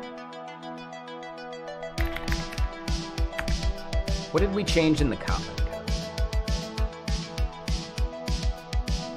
Modified some of our functions. Looks like we got rid of foo group. Yep, that's fine.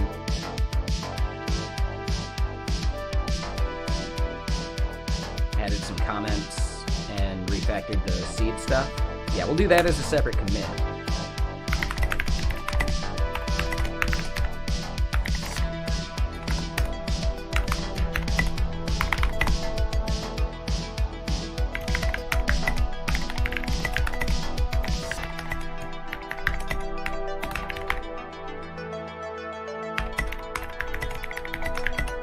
Alright, so get initial version of Swift SDK done. Still need to update README, set recommended extensions, and what was the other thing? Add CLI support to generate enums.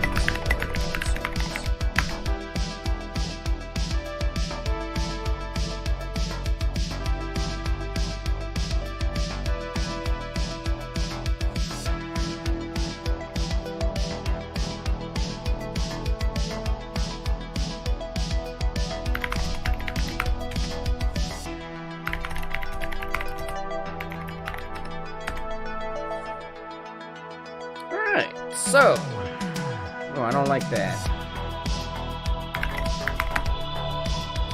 Looks like it pushed. Yeah, dude, our super cursed terminal is really annoying.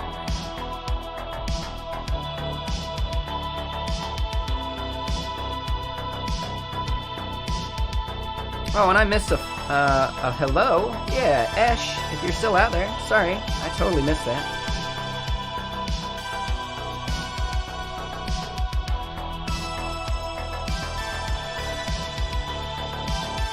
This is a library. We need to support as many people as possible. My goal is 90% of a language's consumer base. That's why we end up using PHP 7.4. That's why we end up using Python 3.6. As a library, we need broad compatibility.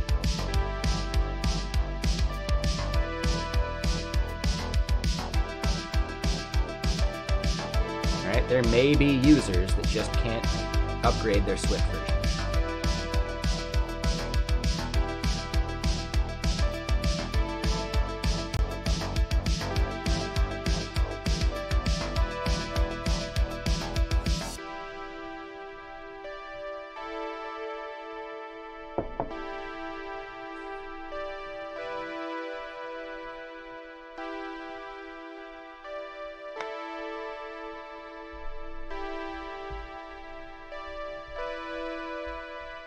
So yeah, just remember, it's a very fundamentally different concern than an application. We don't have any way of dictating what users do. Or we do, but like the less we dictate, the better. Sure, I get that. Just seems odd to me that you would then question backwards compatibility.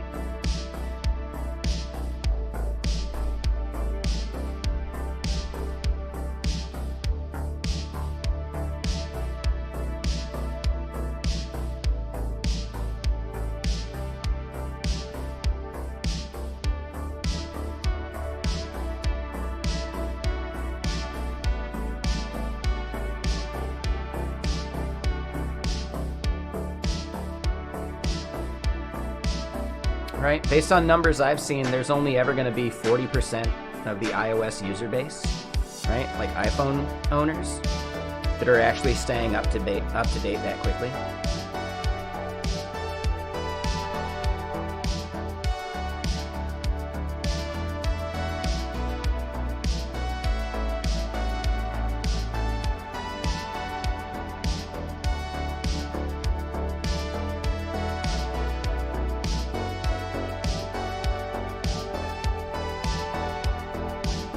I'm talking about iOS.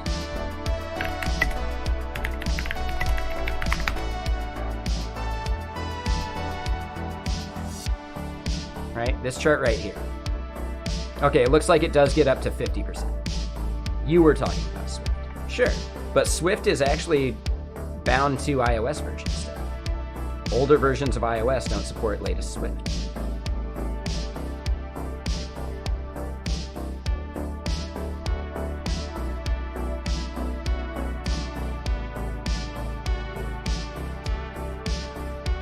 We did some research on this recently.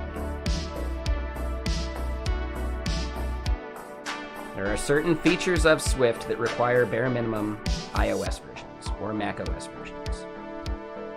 Hence why we had to have this right here.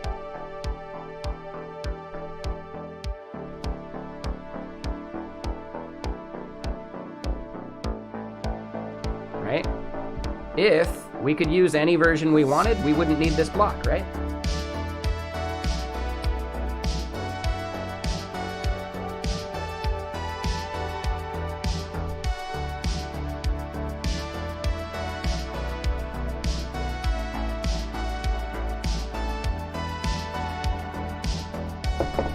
Yep. Which already hints at the fact that, yeah, certain versions of iOS won't support our Swift code if we use async await. Right?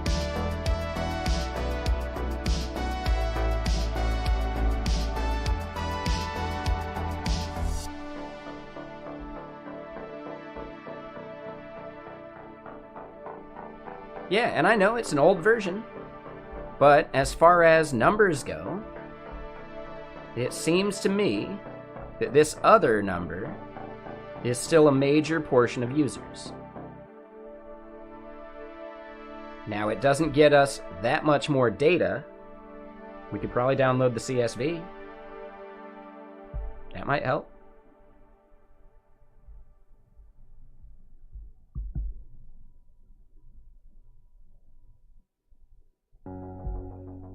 Oh, God. But even then, yeah, they're not getting us back any further than... Oh, no, they go pretty deep, actually. Never mind. Yeah, never mind. They actually go pretty deep.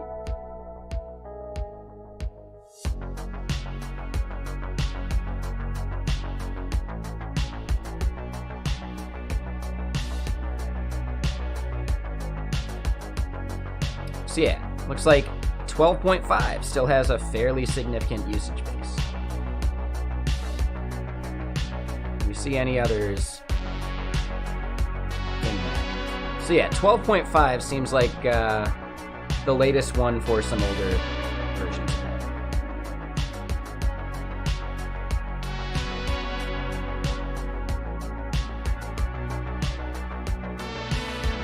If we add up all the versions lower than 13, I bet it still ends up being 5 to 8%.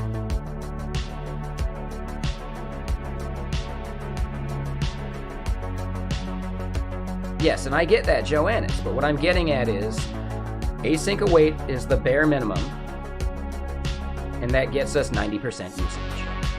So 13 plus is our goal.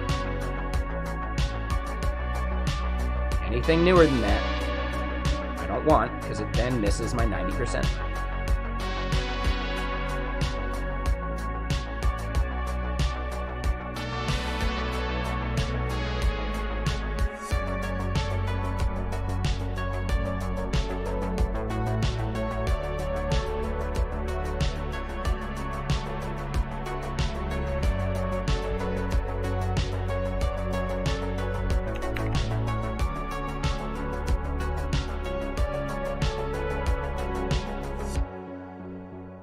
Alright, so we've got this working now.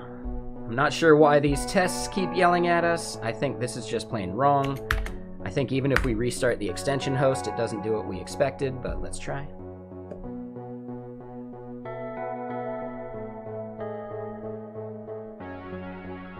What time is it? 4 o'clock? Yeah, 4 o'clock.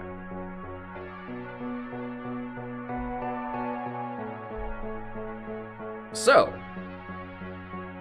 do we think it would be worth it to refactor to this more enum-focused approach?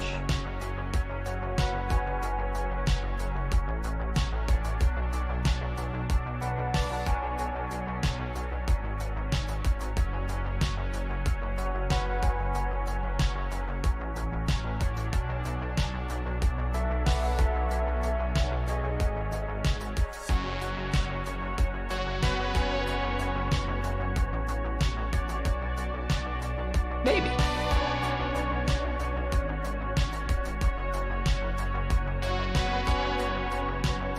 Yeah, I don't think right now, at least.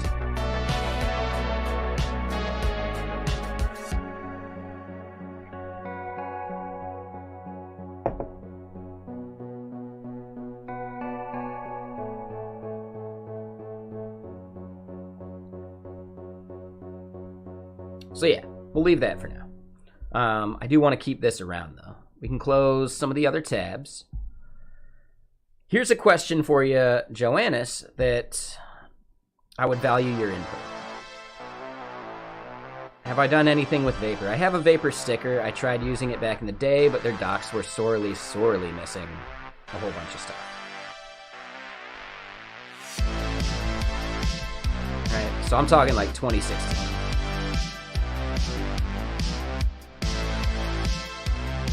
A lot of it was less obvious what would work from like Mac versus Linux. No, I didn't get a sticker from Tanner. I don't remember how I got the sticker.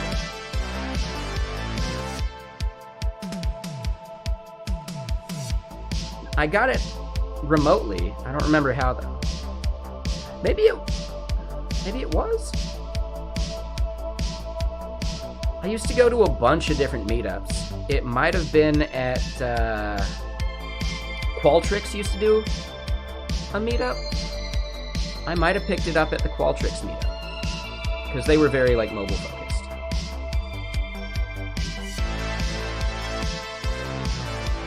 It was called Appy Hour. I think it might have been at Appy Hour, or I just submitted my address and it got sent to me. I can't remember. No, I wasn't on the Slack. 2016, no. I was probably using Slack for work, but I don't think I was part of the Vapor Slack channel. I don't remember. I just don't know.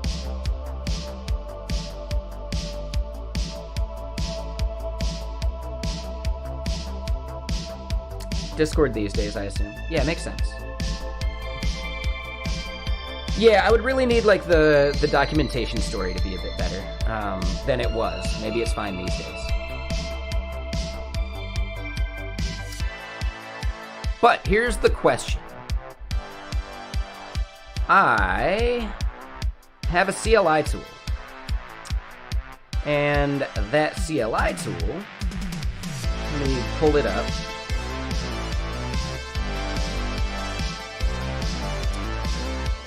What we end up doing is we have some of these like template strings. We're using Mustache for it.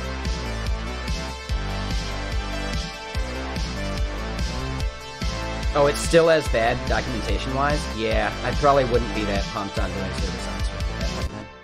But basically, yeah, so for JavaScript, we do export const, and we have this object as a lookup table, right?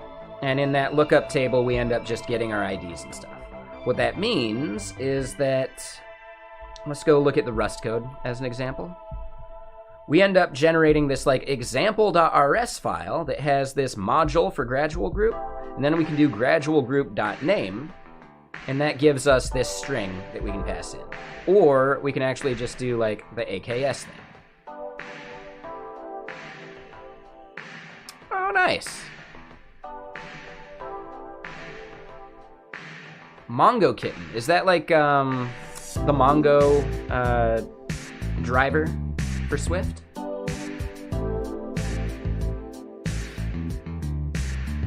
It is. Nice. And what's up, HS? How you doing, Mr. Sir? Thanks for the follow. Okay, so basically we would generate something like these modules that then have enums in which we could also do some like name values and things like that. The key is that we end up getting these ID values or the name value to pass into our lookup functions without you having to memorize something like this ID or possibly mistype a magic string. So then in our, I think in our testing, let me double check.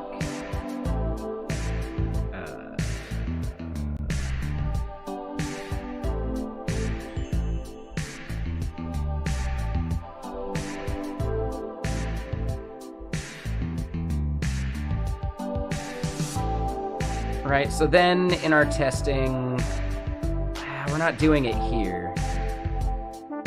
Thought we had it in this somewhere. But the idea would be, instead of get flags gradual, you might do something like gradual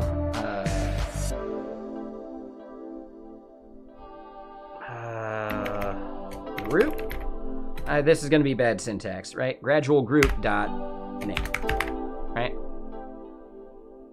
Or it's technically name.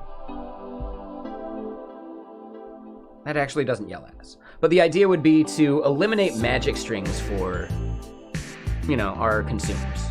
So they would run our CLI tool to fetch all of that stuff from the JSON file as it exists. Then they would consume it, and they would, you know, not have to type gradual as a string. Right? They would not have to do the feature ID like this either.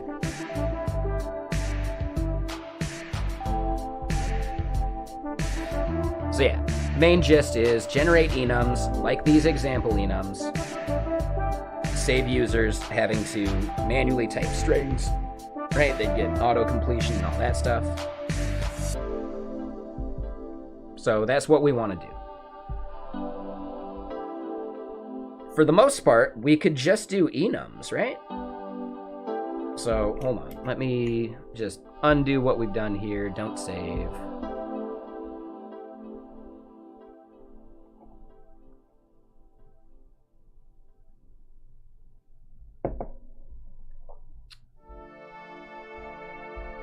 And then back to our CLI tool. That's where we'd want to generate stuff. So I guess my big question for you is, yes, I would want to do enums. Can enums have nested enums? Probably not, right? They can. Okay. You can nest enums. All right, so very similar to the Rust code. Yeah, let me go pop that open.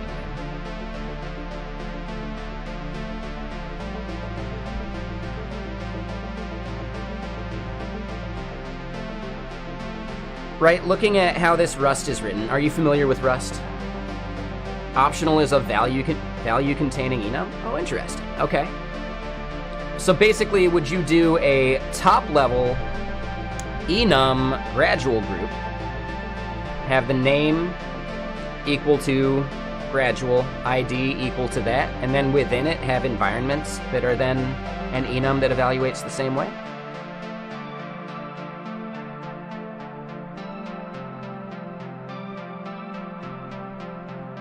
realistically, name isn't that important. Or would you put it on a struct?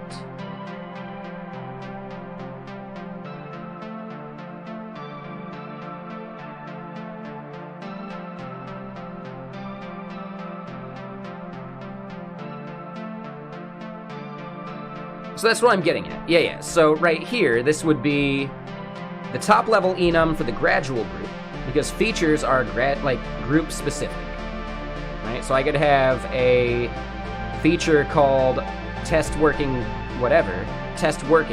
inside of gradual. I could also have test working inside of scheduled, and they're separate things, right? So I'd want to nest it within the enum for that group.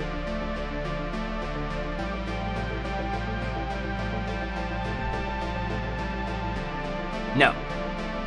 So all flags are available for all environments, yes. But not all flags are available for all groups. And the reason is, you may want to have one set of flags that you fetch every 30 seconds, and it's the smallest one, right? And it's like the ones that need to change quickly. Then you have some others that you only need to update every 5 to 10 minutes, maybe.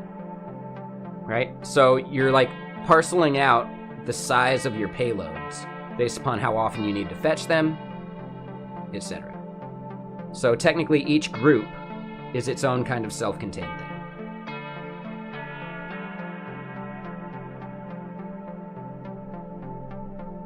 So at that point, I really do want to nest environments, which could also be specific to each group within a group.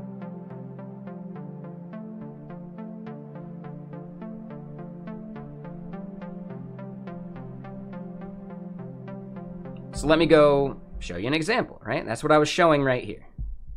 You would call client.should, and instead of client.should with the group name of gradual, you would do gradual group.name. Right? And then here, instead of this string, you would do gradual group.features.myFeature, or something like that, right? So it's just to save you from magic strings in your code, but they are always scoped to the group itself. Because you could have my feature name on a different group. We don't need to worry the user about collisions with like naming codes. So I am going to be doing some type of nesting to make sure that our features and environments are unique to a group. At that point, would a nested environments and a nested features enum within the group enum make sense?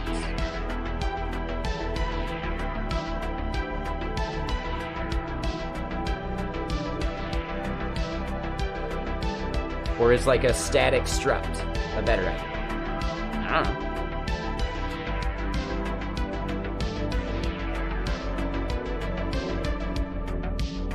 Okay, and then here's my other question, right? So I want to undo these. Oop.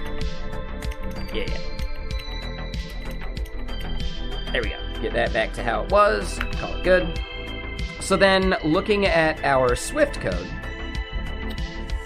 when we are looking at group name or ID as a string, let me show you a good example for it.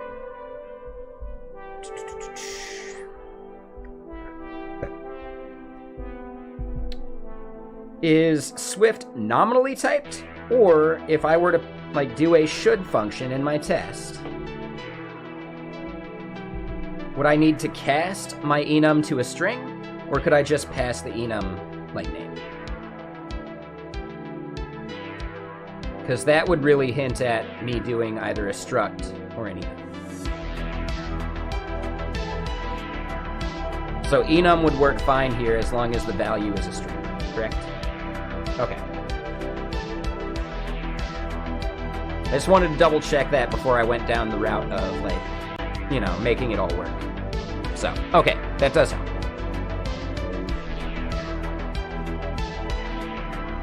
All right, so let's write out that template code.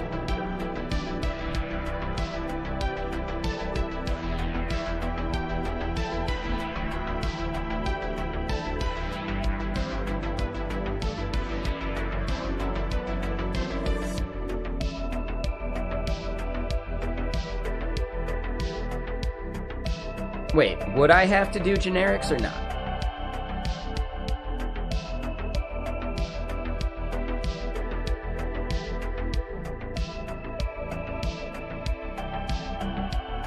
Right? Like, I don't want to change the signature of this at all, right? String is string, because a user is not forced to use our CLI tool to generate these enums. So they always need to be able to fall back on just passing a string. Aha. So instead, a struct would probably work. Okay, that makes more sense. Needs to be the same type. So it is nominally typed. All right, that makes sense. So yeah, that's a little annoying.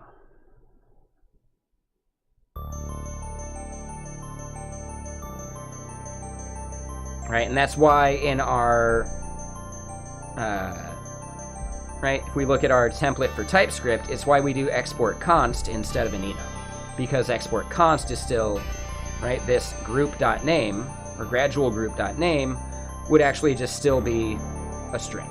Whereas if we did it as an enum, it would be the enum. So yeah, nominal typing kind of gets us in a couple cases like doing this, which is why we have to do this one. So, all right, that makes a little more sense too.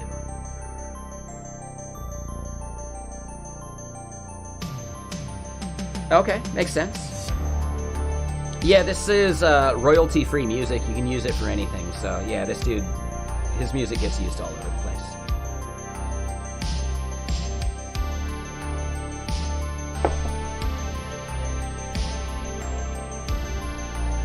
All right, so then at that point, does Swift have static structs, I guess?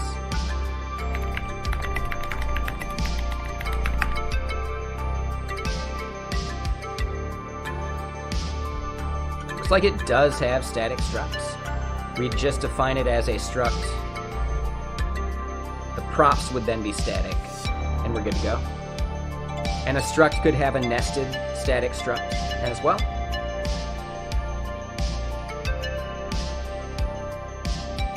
Oh wait, hold on. This person's asking if you can do that. Okay.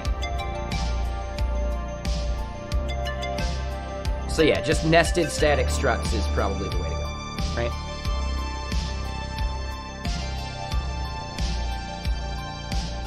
Okay. If you were consuming this, is a nested static struct something that you would be okay with, or would you be bummed? Right? As like a consumer using this in your library.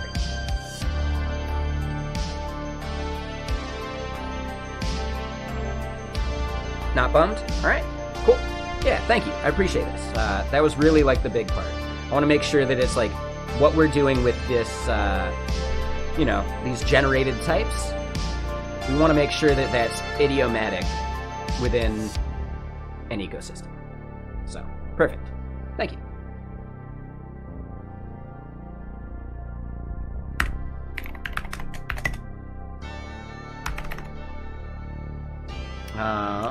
So yeah, now we just got to go update some of our types.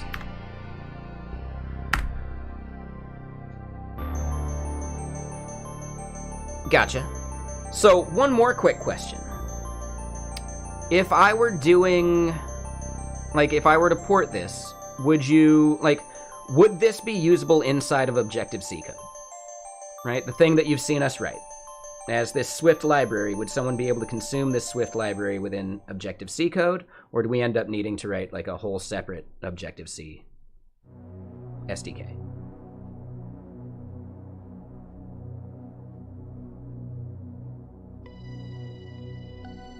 I know, you know, Objective-C can use C code, but that's a very different thing.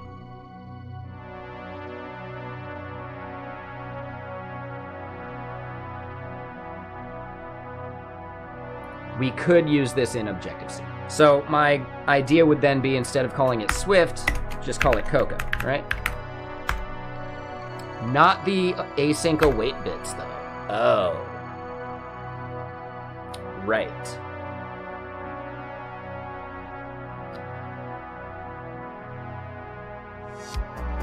As far as an SDK goes, then, would it make sense for us to rip out the async await stuff?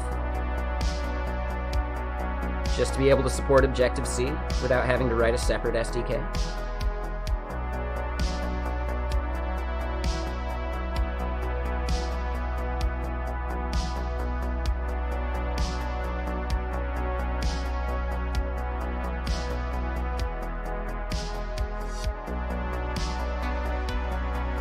No, I get that. I don't care. Like, if we could export Swift in a way that is usable in Objective-C, are we good to go?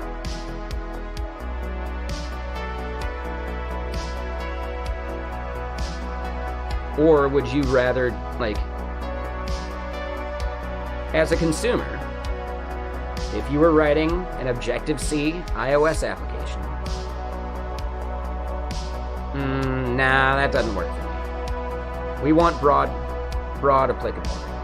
I know, Apple is trying to kill Objective-C too, but I don't think it's something we can ignore as a library.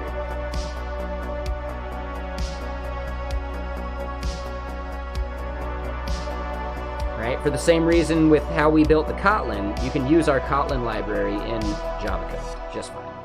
That's a goal. That's a major goal. Whether Google is wanting that to happen or not, there are people that do it. And I'd like to maintain that same broad applicability with this. I understand. I get that.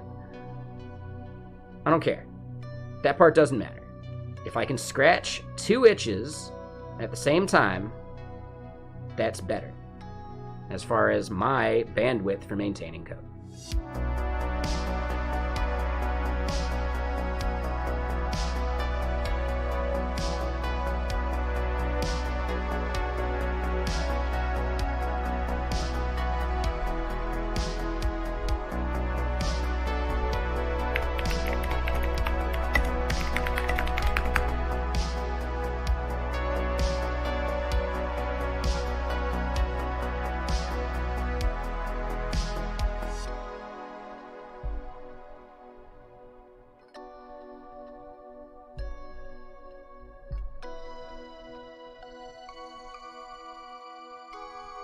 Joannis, that doesn't matter.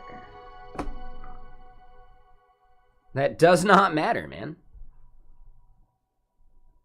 I'm writing Swift code that I want to be able to work in as many places as possible. Objective-C users are one of those places. I'm not talking about running Objective-C on Swift platforms. I don't care about that. You're misunderstanding what I made as a reference to the Java and Kotlin.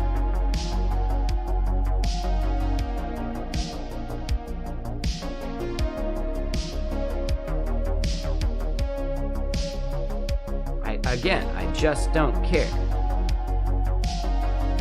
I'm going to release this out to Cocoa, or, CocoaPods, and I want everybody to be able to use it.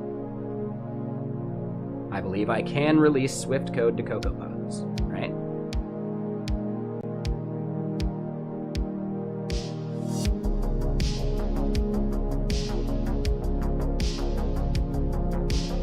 Yes, I know. I've looked this up. I was saying, yes, I know we can do that.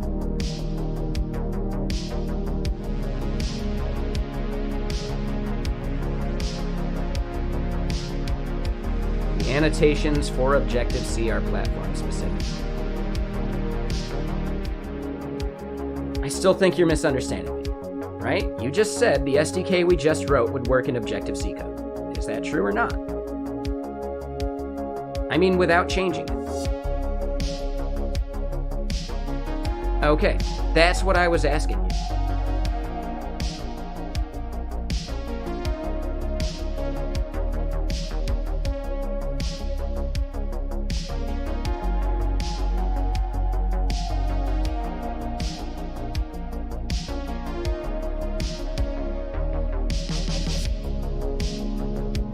I mean, I'd have to check the VOD. I'm pretty sure I said this as we've written it, would it work in Objective-C? Like, I believe that was the gist. Maybe I didn't say it.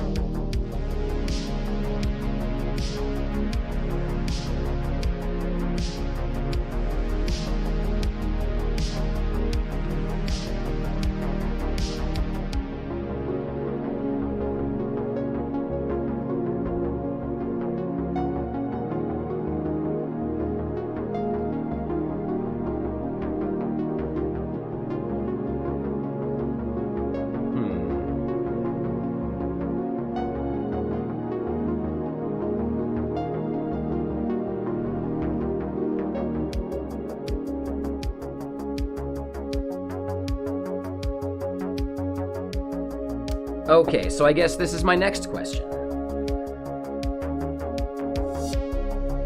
If I would have to do them separately, I'd have to do them as two separate packages in CocoaPods, right?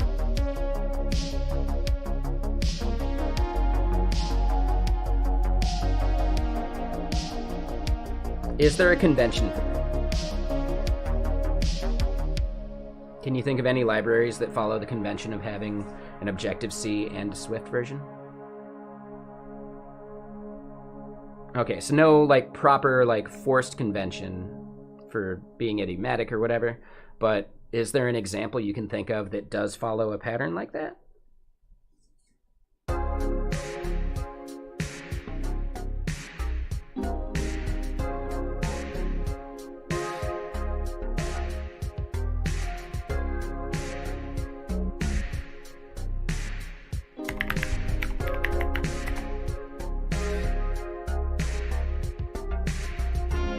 No.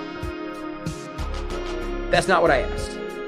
What I'm saying is, are there libraries that have an Objective-C and a Swift version?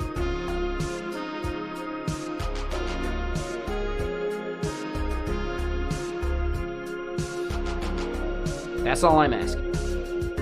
How do they go about naming them separately? Okay.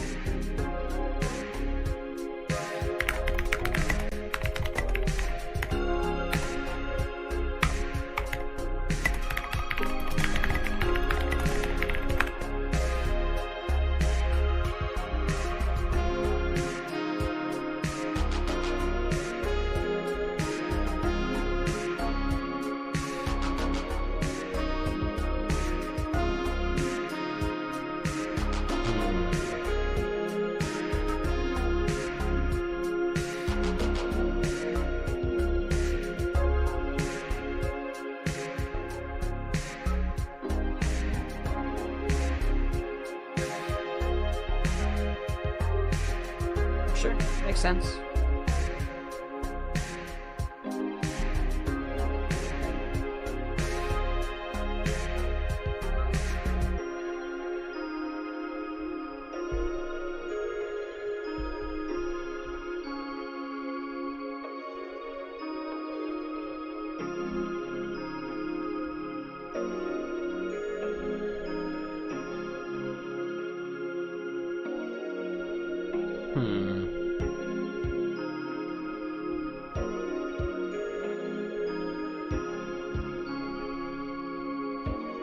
Okay, and I guess, oh, we're on an end. One sec. I got one more quick question.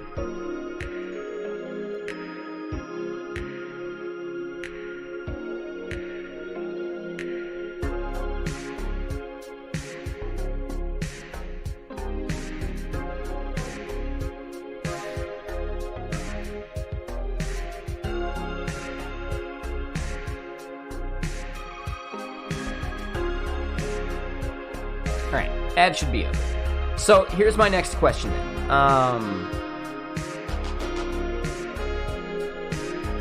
Right, basically Swift Package Manager still can consume CocoaPods, right? So if someone's using Swift PM, they can still just consume CocoaPods directly. No? Oh, for some reason I thought CocoaPods just had to adhere to the Swift Package Manager, like APIs or whatever. And I could have sworn that I had read that Swift Package Manager supported CocoaPods packages. Is that not true? Okay.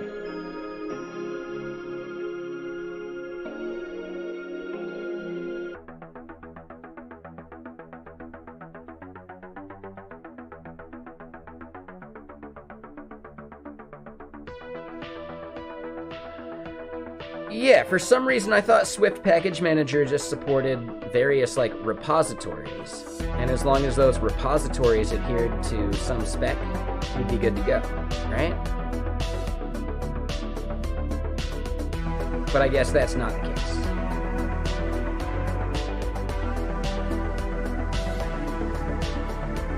So when you're publishing a Swift package, do you publish to Swift PM? I thought Swift PM was more just like the CLI tool. Like, what is the repository for Swift packages?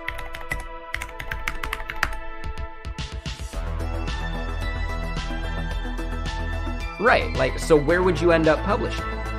Oh, you just referenced the Git repo? Ugh. Okay.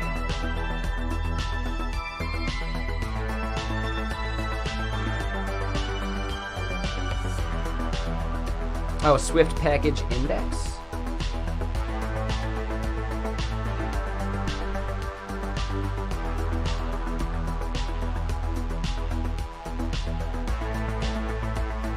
Yeah, so it's not a registry, it's just an index. You would add a package by submitting to it. Okay.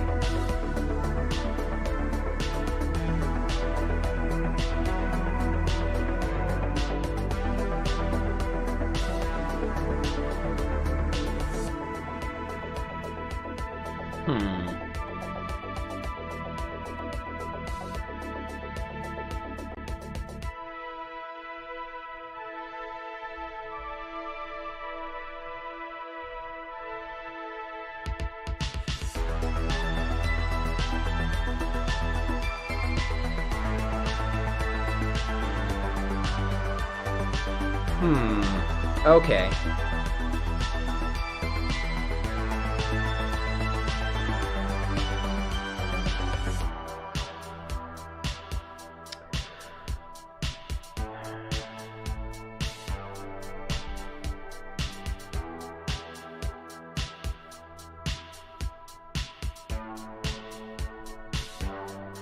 So getting back to what we're doing here, we'd want to name this then Swift, not Cocoa.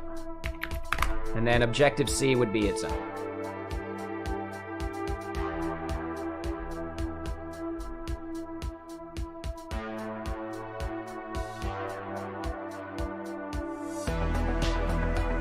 Yeah, I had seen registries mentioned before. I just didn't realize that they're not being used. That's a little...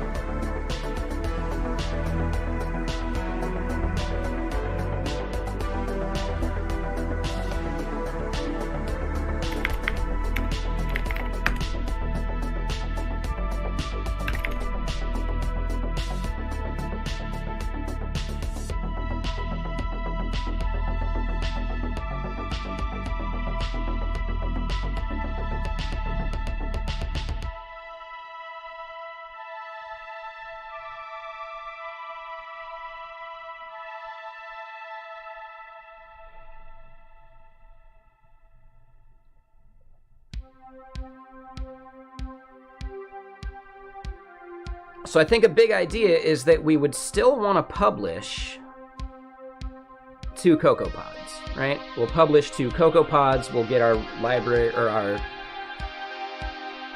Git stuff added to Swift PM.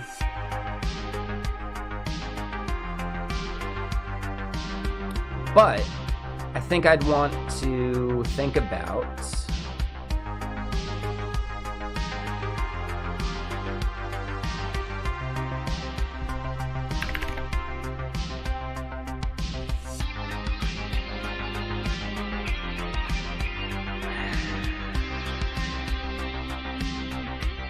think about this.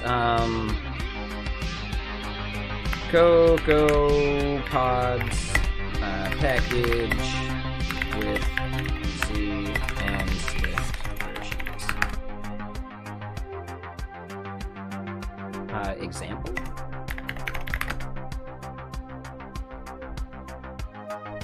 Yeah, I don't think we're gonna find what we're looking for this way. So, okay. Without there being like an example, how would you want to see these names differently? If I were to publish both to CocoaPods,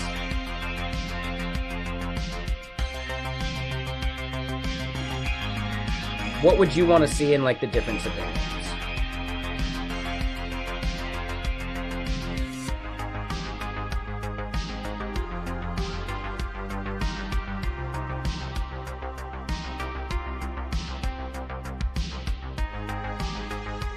I would say the Objective-C version is the edge case, right? So then the main one, Vexilla client, would be the Swift one, and then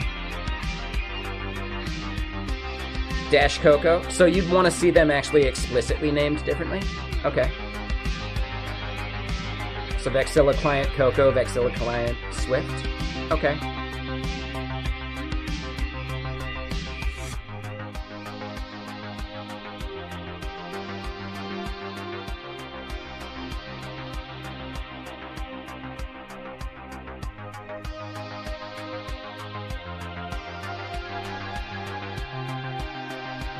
If we look at some of the usage numbers for the Objective-C stuff, it's probably not worth our time to build out that SDK now.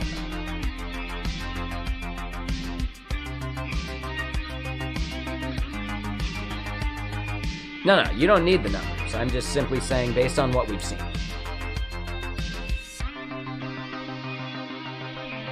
We were just looking at, like, I mean, we looked it up just a minute ago. We had it on screen. It was basically... Here we go. Right, the amount of developers using it, reporting in on some of these, like, indexes. So it's not official, right? But... Hold on, we had it somewhere.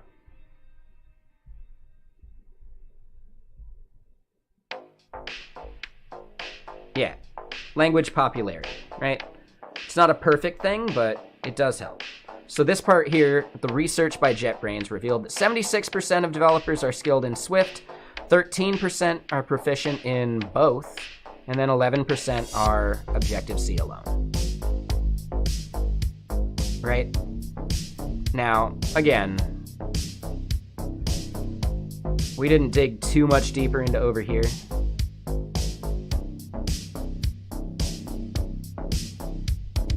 Yeah, there are legacy apps out there, man.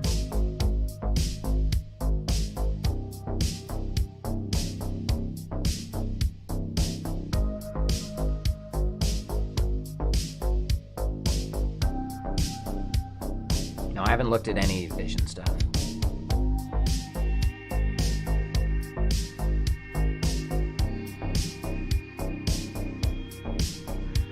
Here we go, here's another one. Do you use Swift and Objective-C together in the same project? Most of the code base is Swift. Some people, like 20% of the people asked, most of their code base is Objective-C.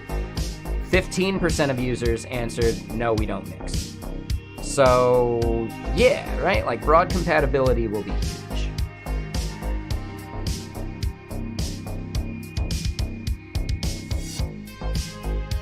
If most of their code base is Swift, though, then they should have the async await and we're fine.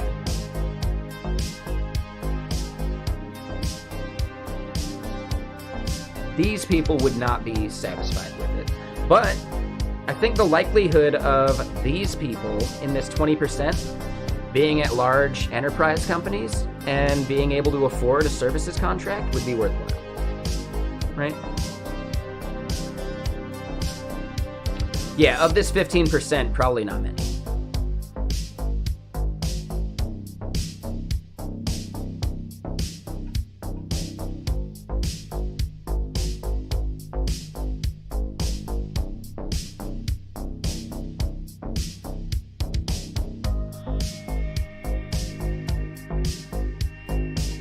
So here's a fun fact. Swift and Objective-C developers usually start their working day later than other developers.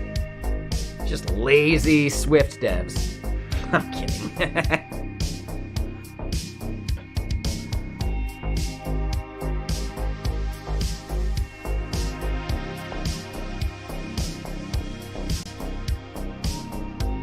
Depends on the company, Antonio.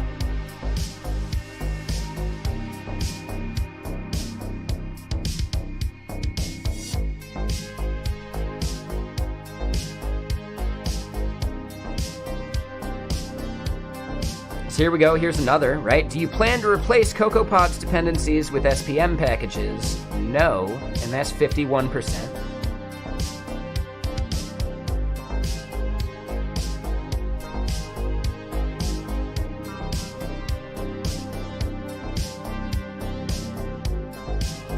So we definitely want to make sure we're publishing to CocoaPod still. Yeah, this is cool. Keep in mind, it's 2021, so this is 3 years old now. But I think I still see it as being valuable. Now, let's click over to 2023.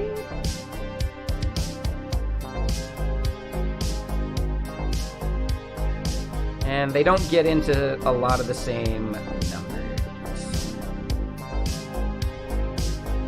So that's kind of a bummer. Wish they had more focused Swift Objective-C stuff. So yeah, it looks like 2021 might have been the last time they actually did that. Oh, hold on. We're on highlights. Languages.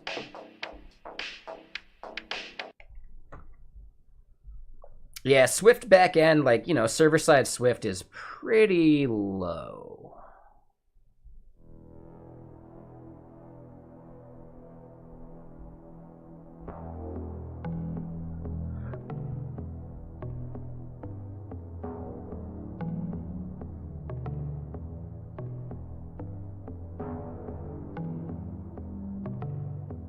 So it does seem like, yeah, Objective-C is going away. As of 2023, it's 2%. Swift is only 6%. So as far as that is concerned, a quarter of iOS devs are still using Objective-C. So I would say, nah, this is not the right takeaway.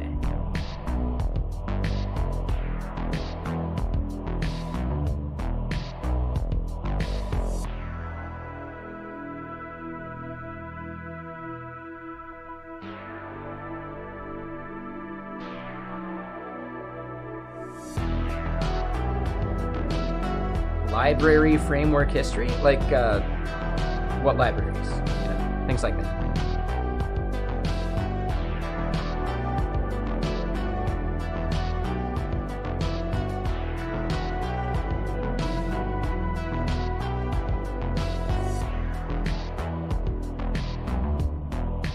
I don't know, man. Yeah, sounds like you got some Googling to do.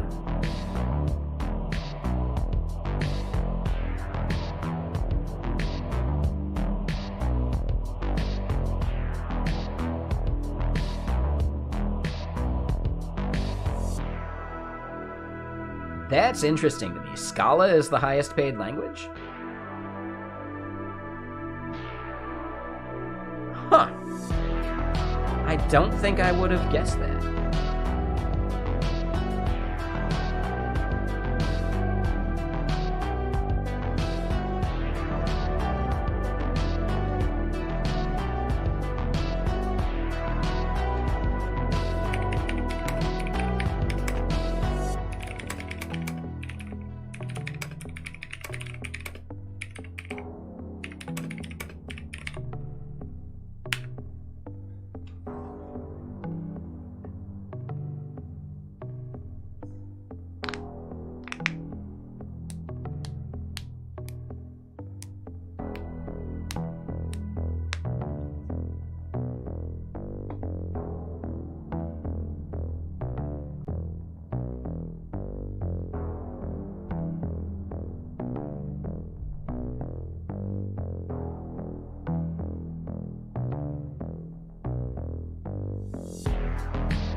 Saw I'm watching videos on YouTube?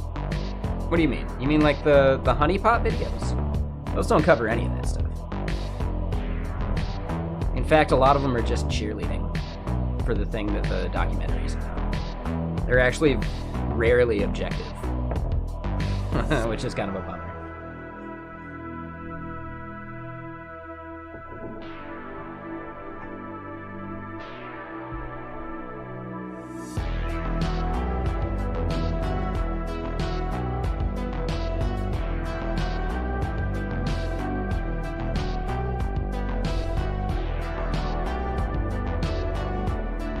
So yeah, I'd say,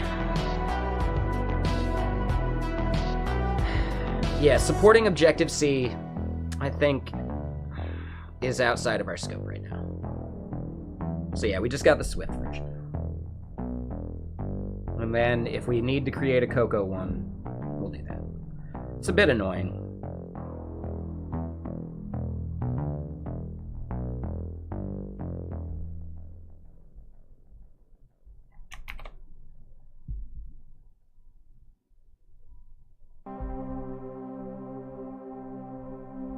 Let's double check all this. That looks good. As far as our transform goes, yep, this is where we need to do the Swift part.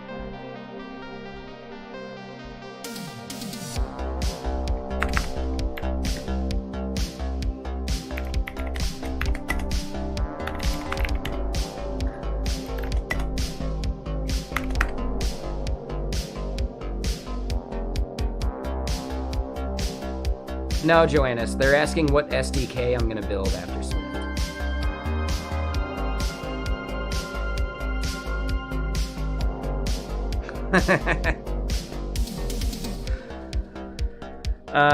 Ooh, hold on. So why is that being an issue? Language right there should be good. Oh, it's because we're not returning. Yeah.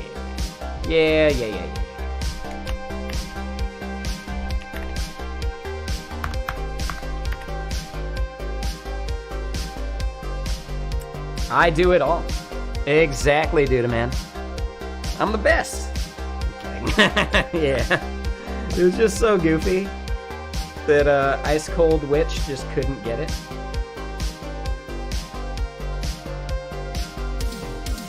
Yeah, a little bit. Sounds like mod material to me.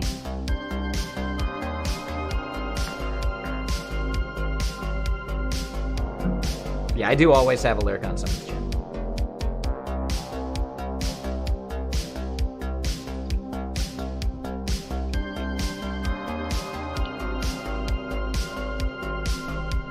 I have a view I can give someone, so I try to give that view.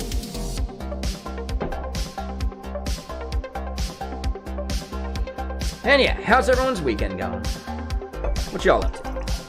Duda Man, I don't know if you know, Dylan is back now, so if you wanted to stay over there, that's fine.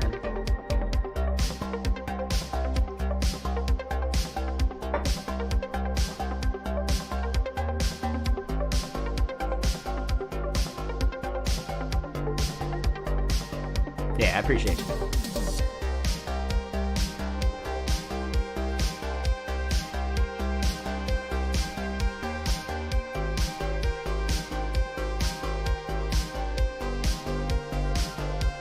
No, that's fine.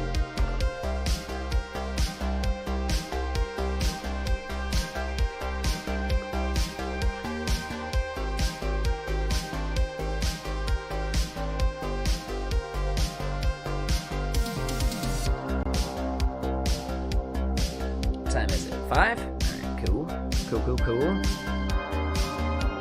I know Robotic Head's only got a little bit he can game tonight because he's gonna go watch Dune 2.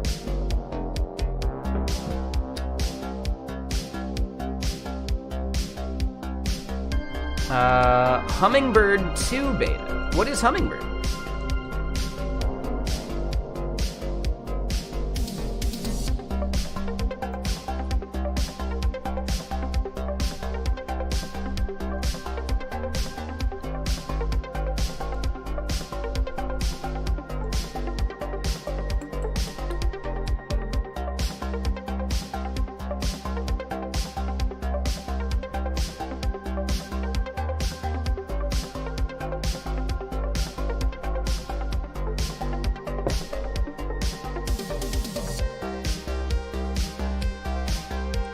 Oh, a successor to Vapor. Oh, cool. Yeah, there was another one I had seen as well, like around the same time as Vapor. I forget which one that was.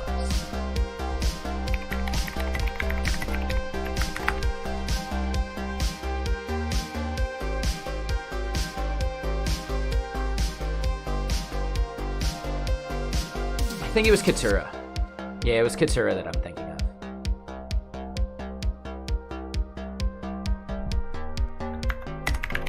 Is that one, like, massively disfavored these days? Like, is it just old school?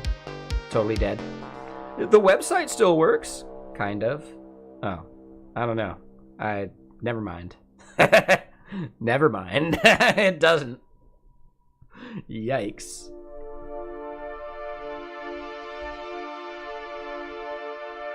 IBM pulled the plug. Oh. Got it. Was it an acquisition, or was it originally made by IBM?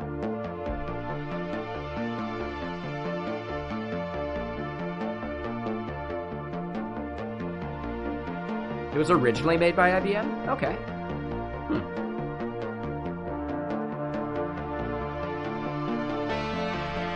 Oh yeah.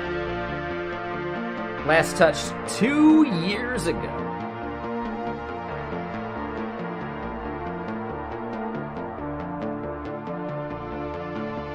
Yikes.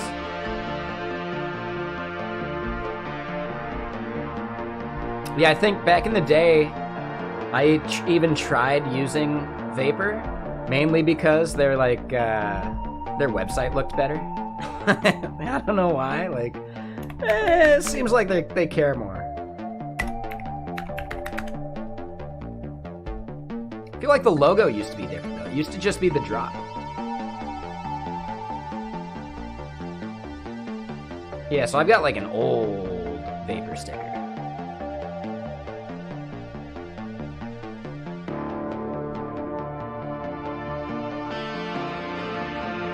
Long discussion about Vapor's logo? Okay. You did not agree with this logo. Gotcha, but you lost. Interesting. Hmm.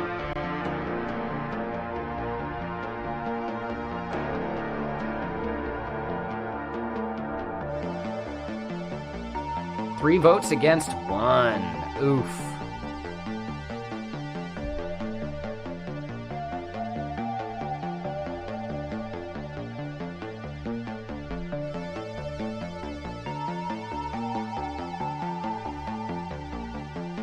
How long ago did it change?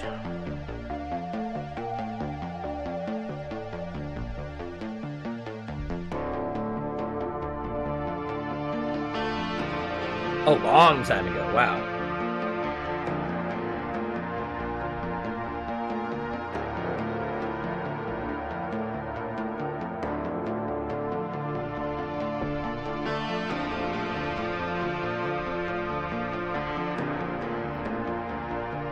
Ooh, do the legacy docs have the old logo still? They do. Nice.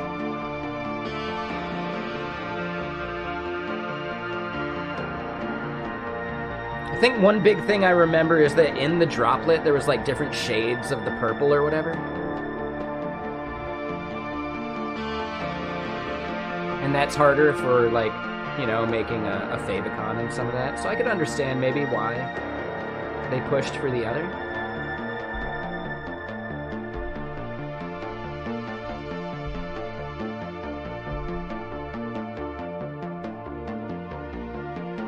Yeah, interesting. Yeah, I'd say as a favicon, that looks pretty good up there.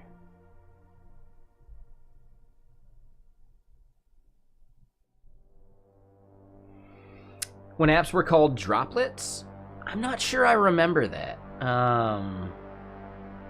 That's what they call apps inside of DigitalOcean too, right? So maybe I just mixed that up. There you go. It works better as a favicon. Yeah, so just like DigitalOcean, yep. We gotta change it so we don't get sued, right?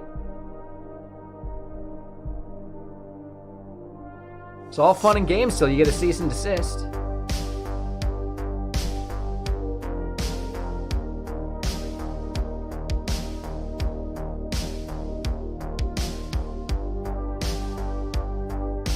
And real quick, Hideo, thank you for the follow. I just now saw that. Sorry.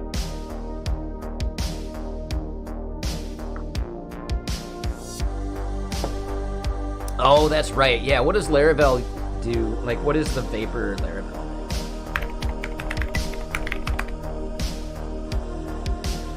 It's their hosting platform. That's right. Yeah. I forget what their pricing is. I remember seeing it and laughing. Yeah. I remember seeing it and laughing.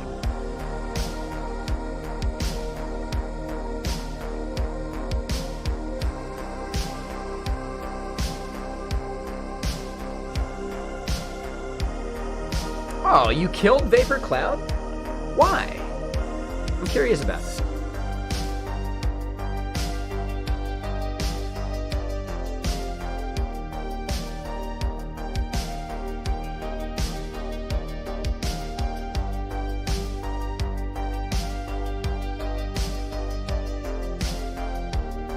So you were already profitable, just selling like courses and training materials?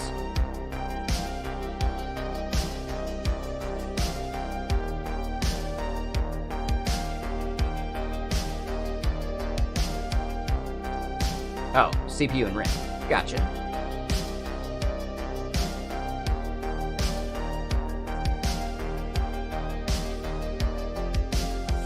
I think that misses the point. What you're actually selling is the ease of deployment, right? Like a one-click deploy kind of thing.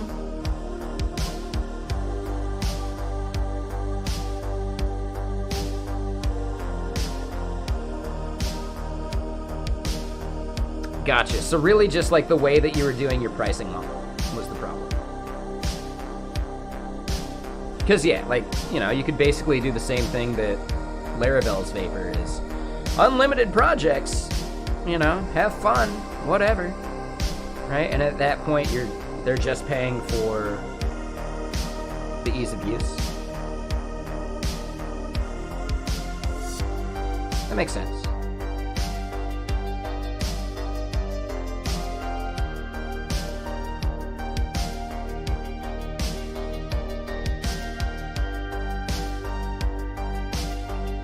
Gotcha.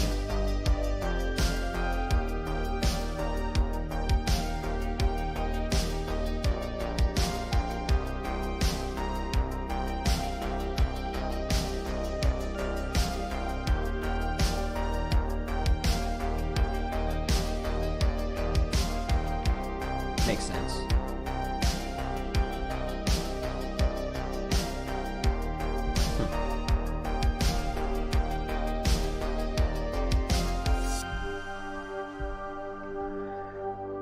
Right, because he didn't want to keep footing the bill.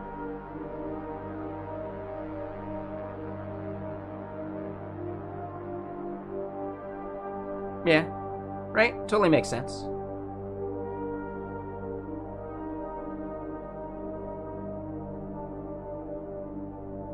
Yeah, I really miss some of the tools that existed for deploying like Elixir, etc. Right? There was a thing called Nanobox that was awesome. It was so chill and easy, right? But then DigitalOcean bought them, killed Nanobox, and supports easily like half or less of the same like frameworks and languages. So yeah, super. Really bummed on DigitalOcean for doing that. They could have just let Nanobox exist. And then just consumed it into their thing.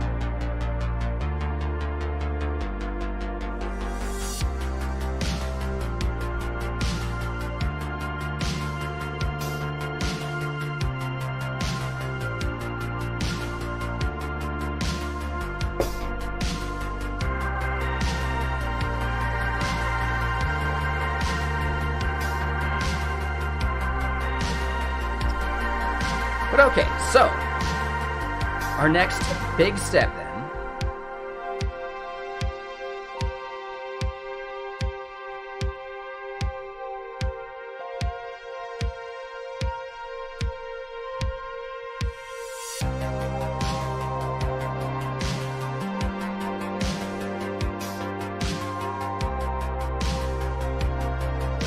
Yeah, no worries. Thank you for sticking around. What we want to do is shuffle this over, and let's do the typing thing.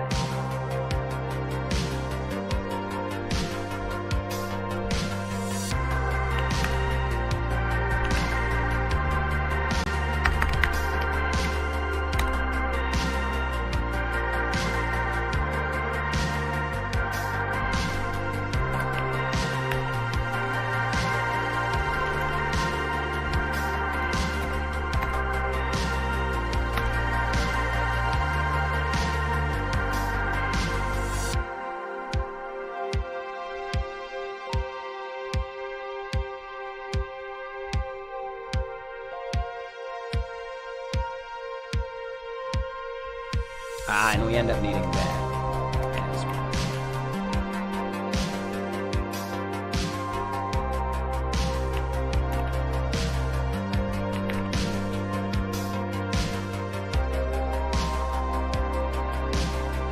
So hold on, looking at parse group here. The top level name transformer would be the Pascal case. No. The generic name transformer would be constant case. I'm not sure we actually want that. I think we want camel. And then for top level, we want Pascal.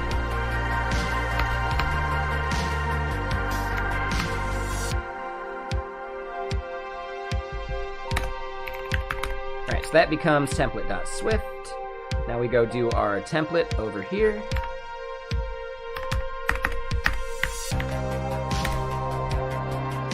It's gonna follow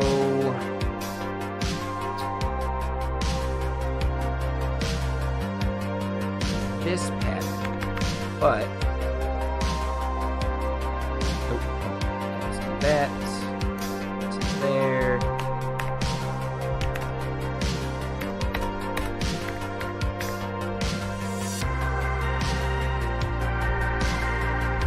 Alright, so Swift multi-line comments.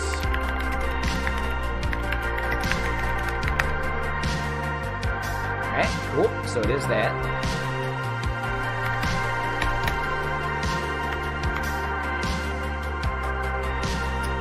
As we loop over our groups, we want this to be a struct.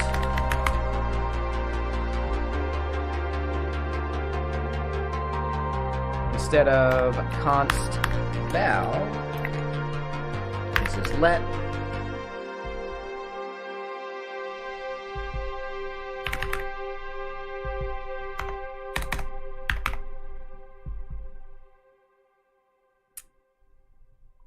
We pass in raw name and ID. Those are just strings, no semicolons. We want these to be static though.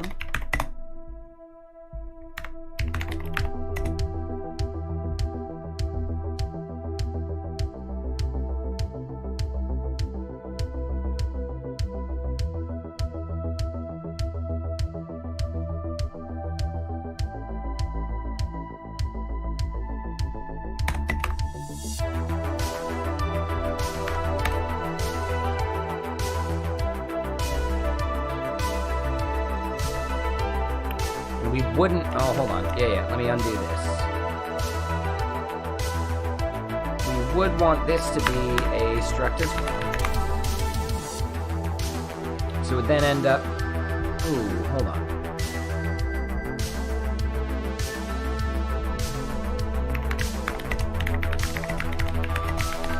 Swift nested static struct.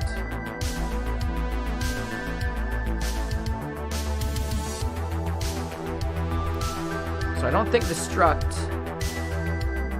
needs to be static itself. It'll just be group.features. Okay, so yeah, we don't do that. We don't do that.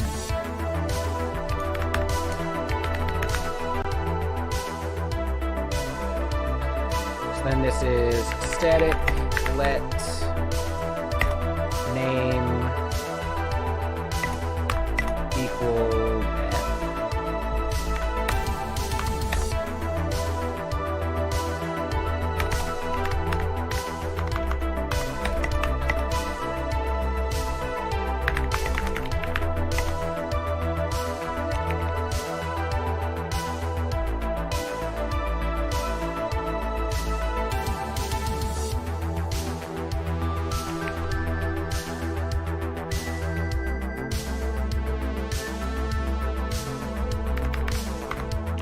Alright, so we're going to call that good. I think our transform is good. I think our types are good. So then at this point,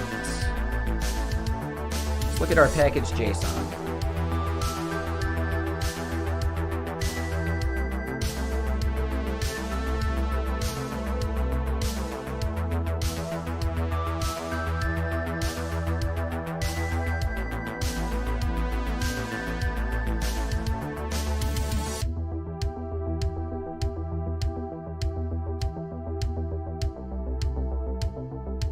Oh, yep. Okay, so then we would do something like...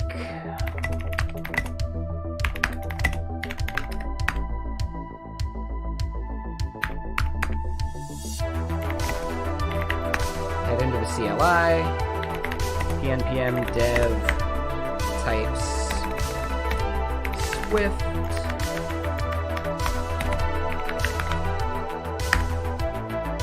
Our server is running, yep. So that should at least work. Does it actually look right? That'll be the part that we care most about.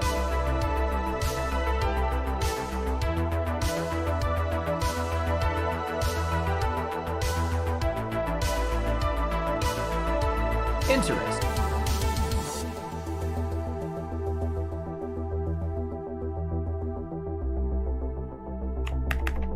Let's try and run it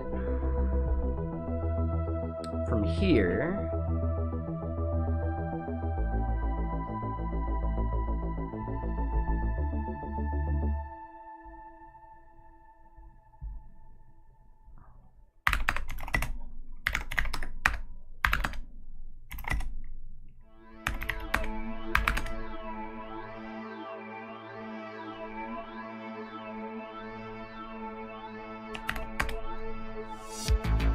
What is the failure we got there?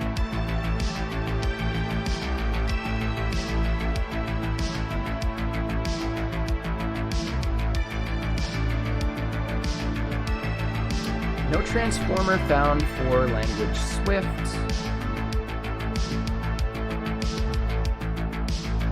We're calling TypeScript.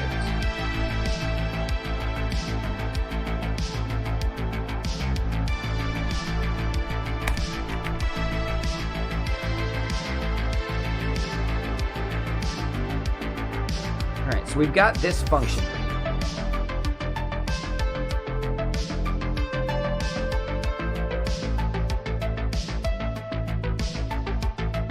We've got that string.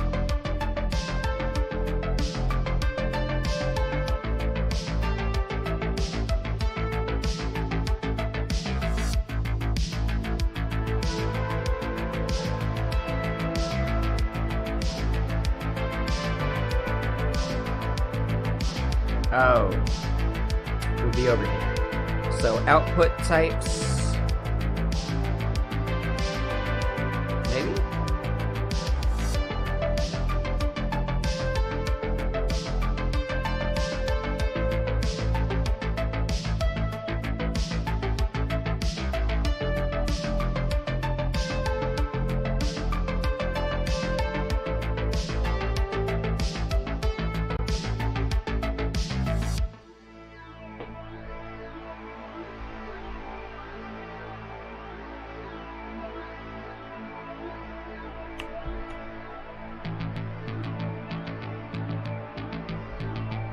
Alright, so language transformers. Oh, that would be it.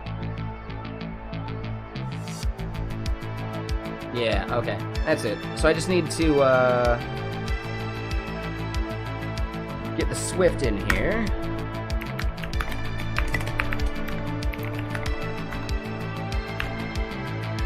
I don't think there's any other like alias we would want.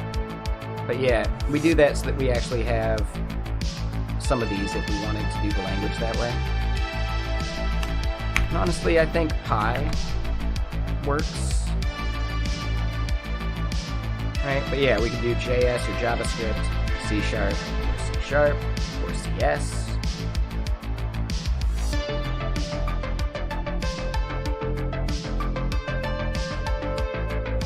Yeah, works for me. So now, that'll totally work, right?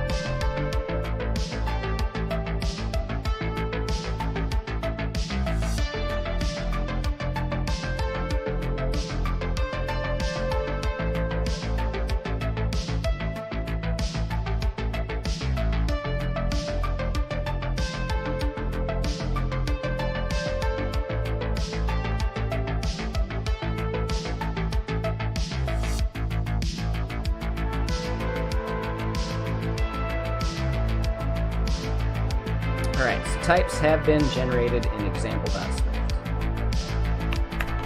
We'll grab that file. So far, we're not getting yelled at by the Swift code.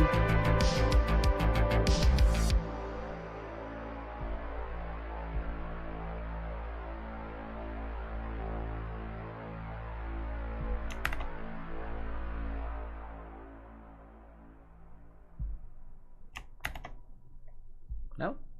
Did that not work?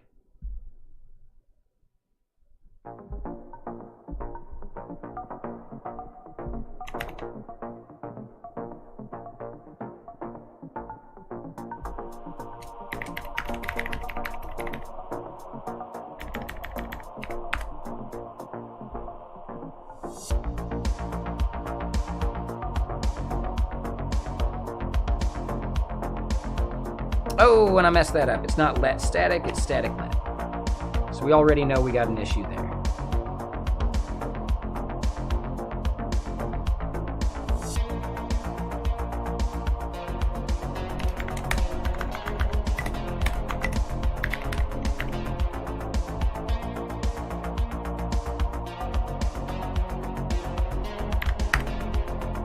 All right, so we need to rebuild that.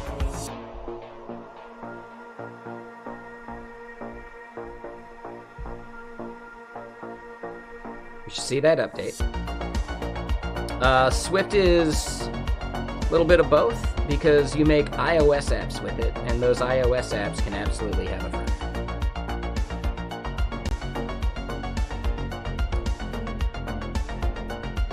You can also do server-side Swift. Alright, so static let there should be good.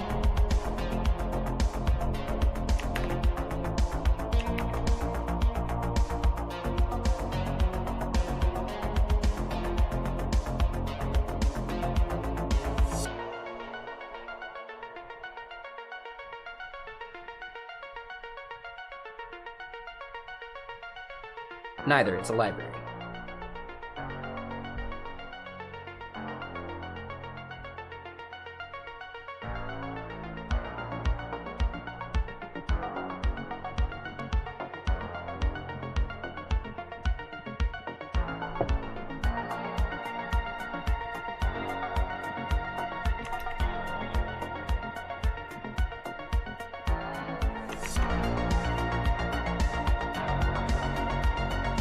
Ooh.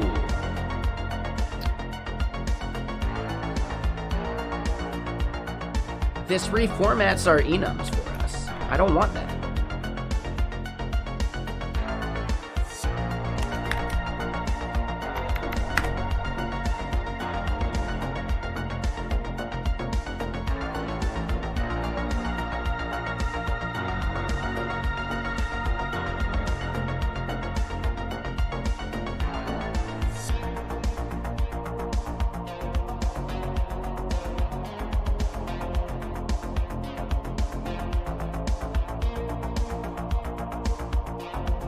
Well, I guess, hold on. Let's copy this file.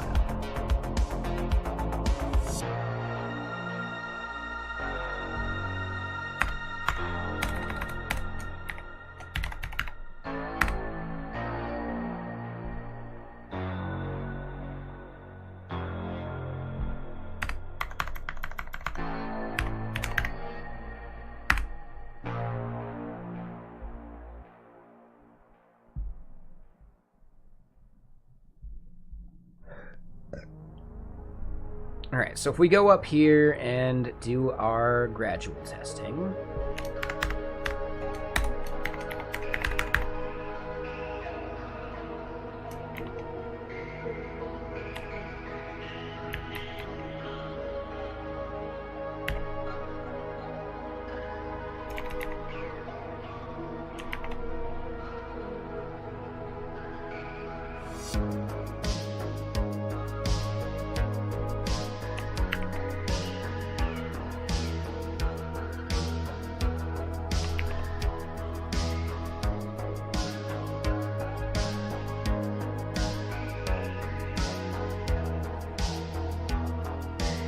cannot find gradual group in scope. Wonder if we need to restart the extension host. Because that seems odd.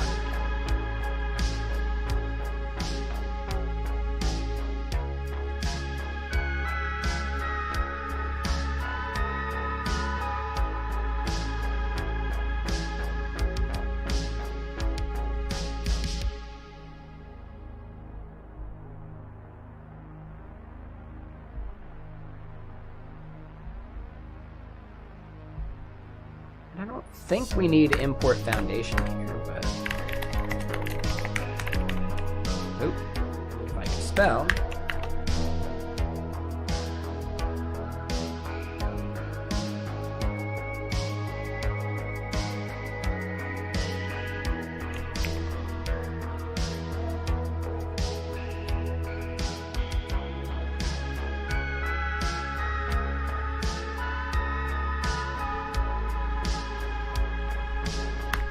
Oh, do I need public?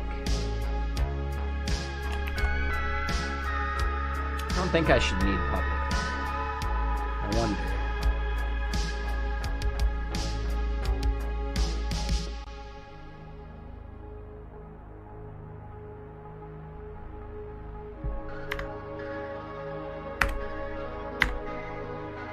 Let's try and rerun our tests and just see if we fail.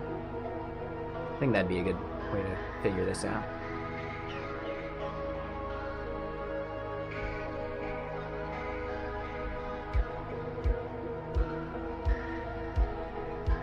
Okay, so as of the version of Swift we're on, I guess it's not nominally typed, because we'd have this as a bug.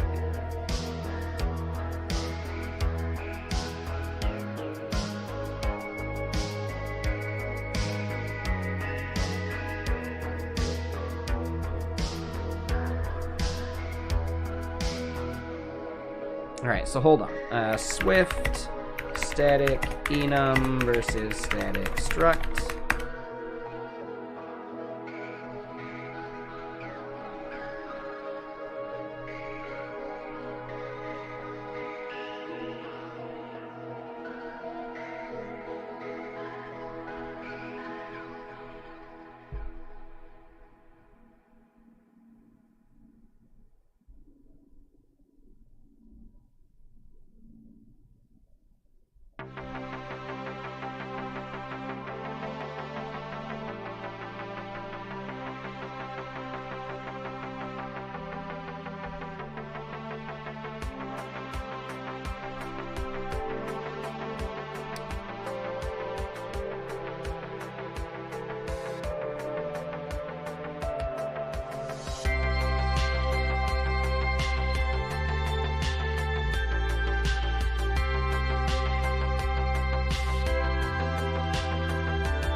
I think we're good with the enum thing.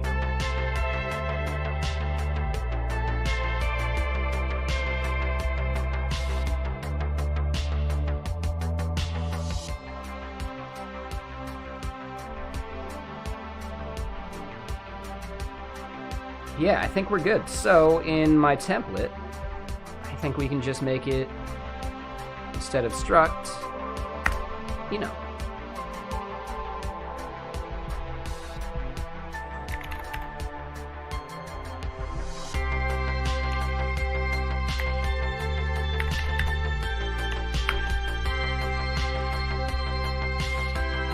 Yeah, I'm gonna call that good. Okay. Get status.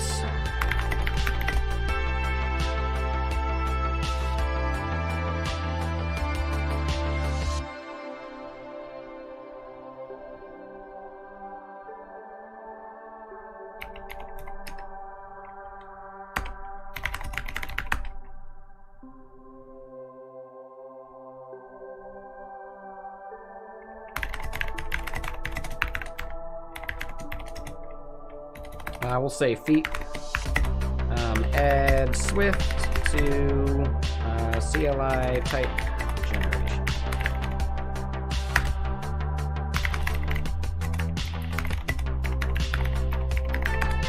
Cool.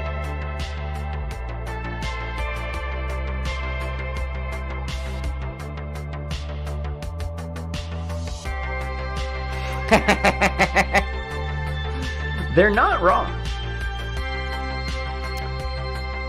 Or will your roommate's trying to kill you?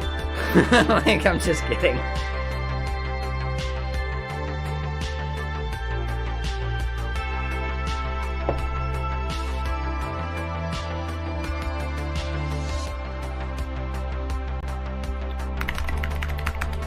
We'll do the Kotlin fixes too.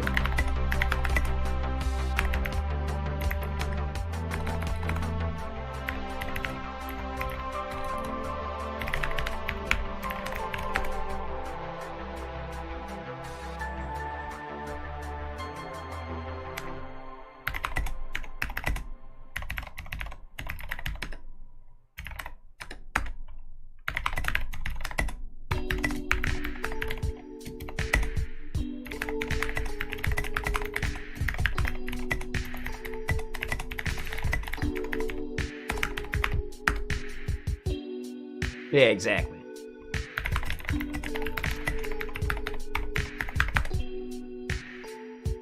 All right, so we've got that pushed up. Our next step is we do want to do just a little bit more for the Swift. And yeah, we're gonna undo that part. Let that just be a string. I'm gonna get rid of examples enums and this examples.swift.back.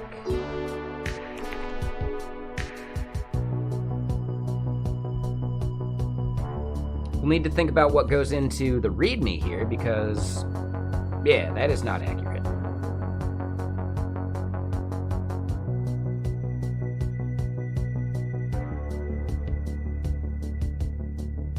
Oh, we are doing some of the guard stuff.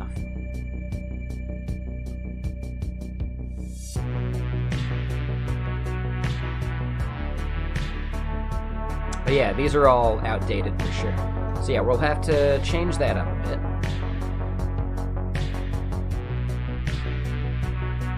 bit. Ooh, language name is Swift. Language display name is Swift.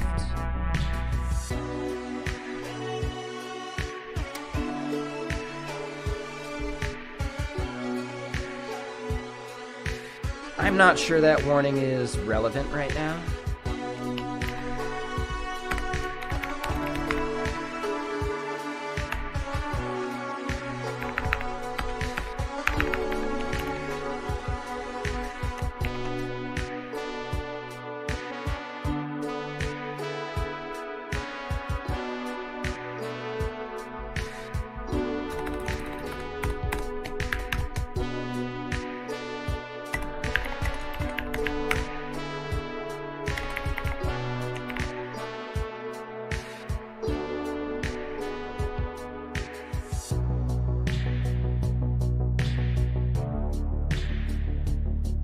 Yeah, sure, that works, Space Case. So this is on your Ubuntu. And you still get that error. Yeah, that is super weird to me, man. So it wasn't a Mac issue. It wasn't an Apple Silicon issue.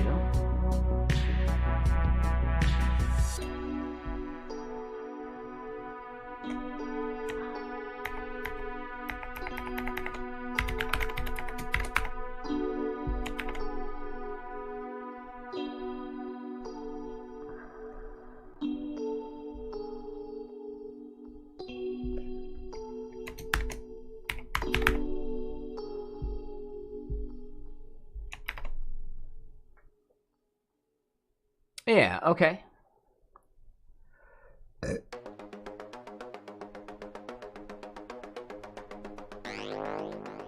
Is there anyone else that can test it? Because that's just so strange to me.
Yeah, a bunch of these are different. Yeah. Yeah, we're gonna have to really, really grab some of our example code.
Should at least build for us.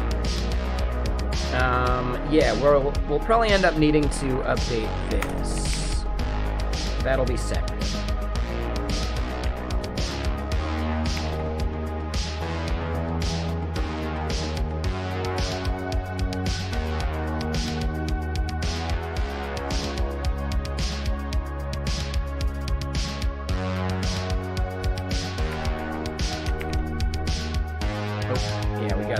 Slight copy paste issue. There we go.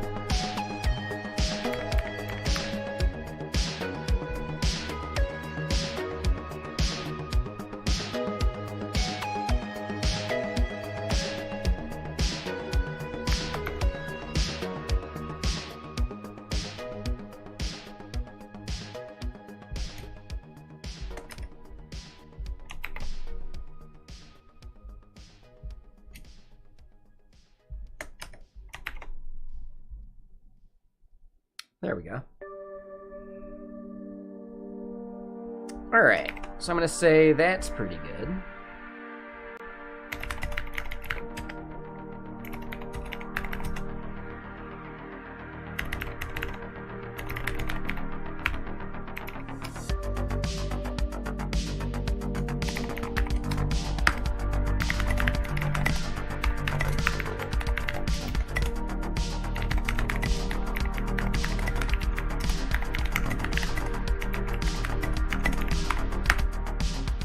Alright, so we update that a bit.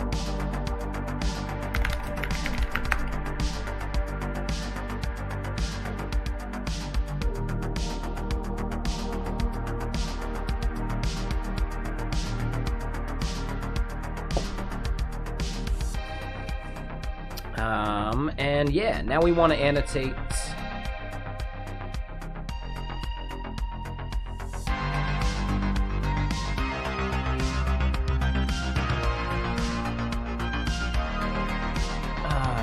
wait. Do we really not have a .vs code folder for that? Oh.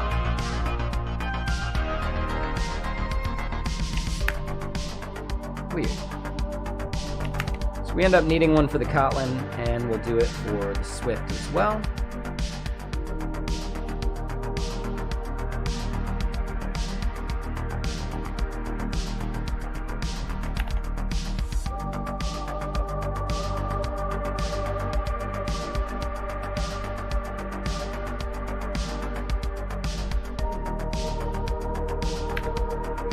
Hey, is that you?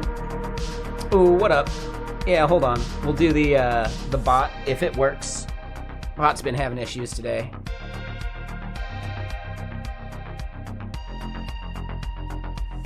So, Zayu.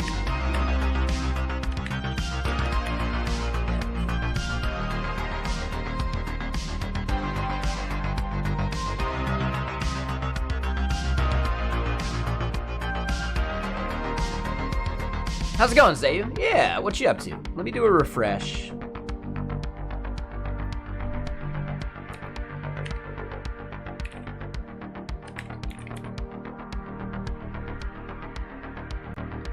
Thanks for the support. Here we go.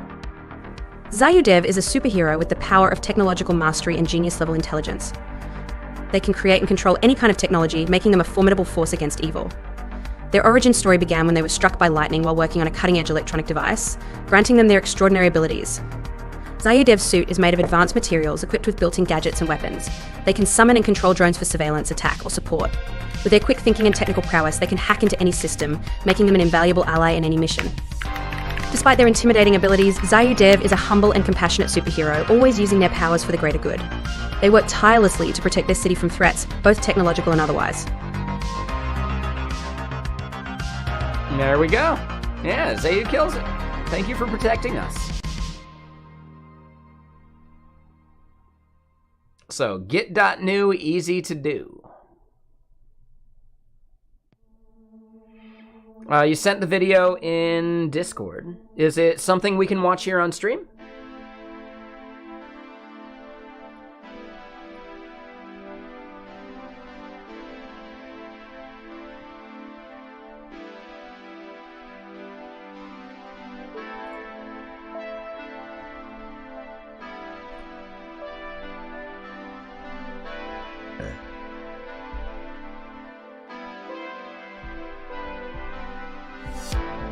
And yeah, Zayu. Oh, wrong thing. How was the to-do thing?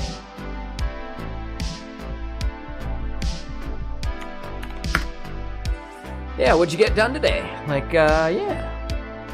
Curious about that.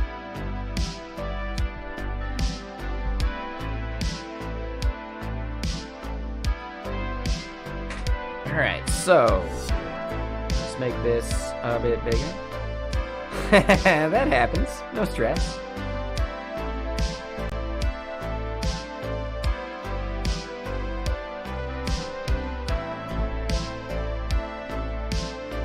Alright, so you're in the Vexilla folder.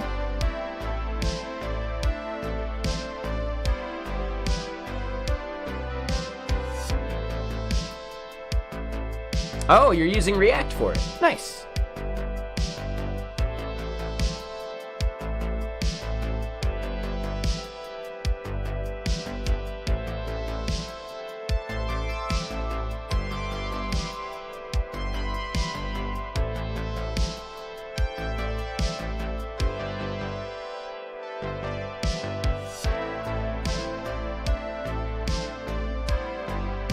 Oh, gotcha. So you do React stuff for work, right? So now you're doing your Svelte for this project, and it's a bit jarring switching between them. I get that. That makes sense.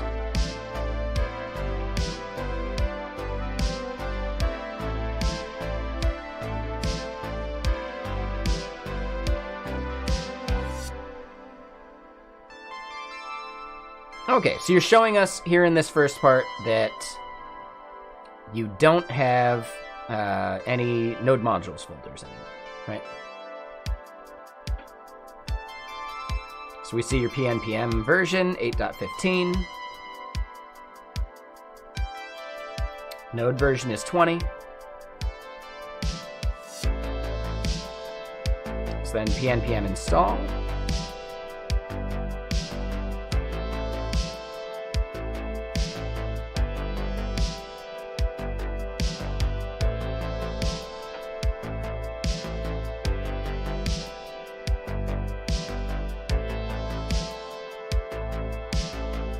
Wow, that seemed really fast. Oh, because you had most of it cached, right?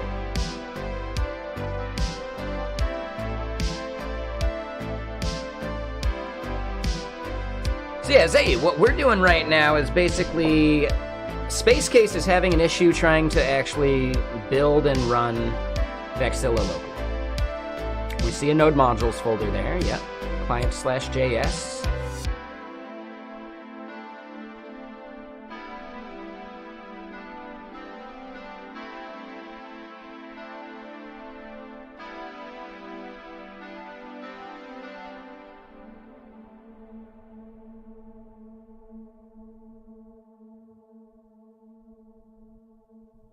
You launch the test server.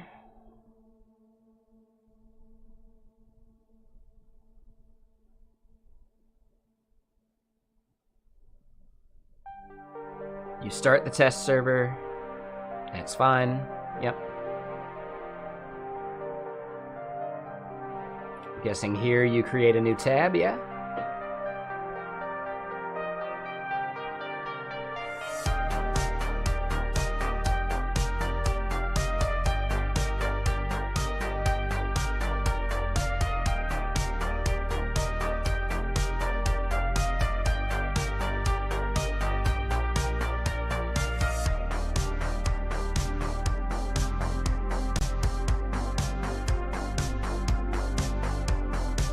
Okay, okay.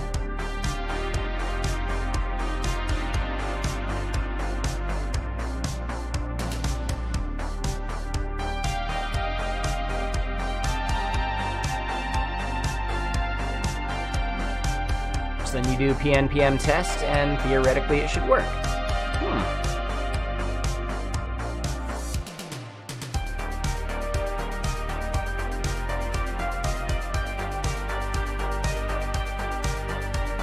Alright, so here's one thing that you should try and check.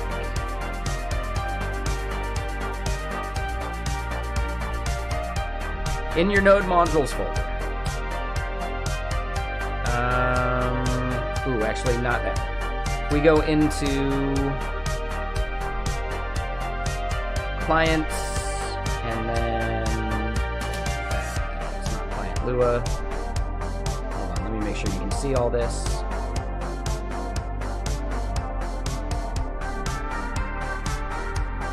Right? In your node modules folder, do you have this at Vexilla/types?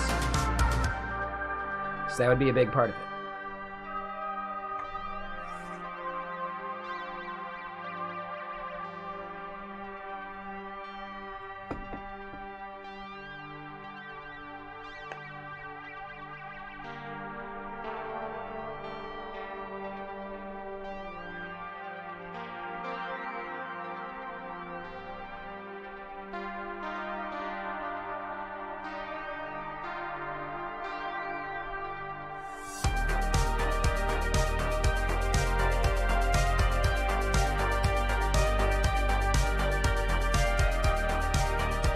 So that's actually there. And in the dist, you see all this stuff, right?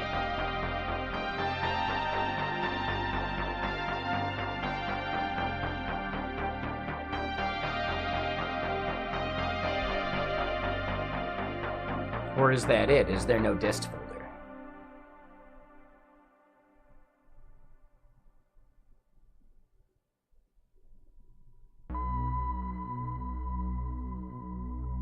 Aha! So if you were to go into at Vexilla types, the folder, right? So in packages types, and run a build, then it works, right?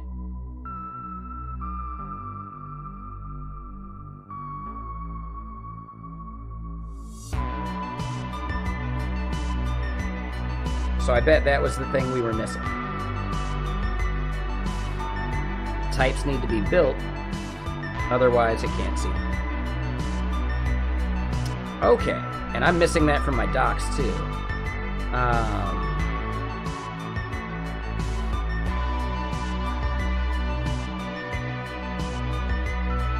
So then you'd need to build out the hosts one. Okay. So yeah, I think the build steps are actually missing, and that's why there's the issue.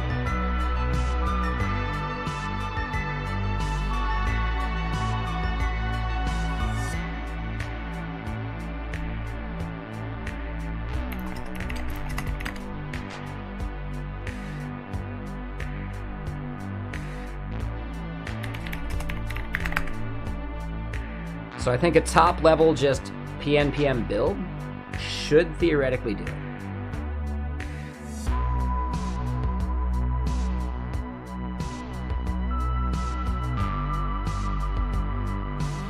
And it should be able to create like the graph of which things depend on which.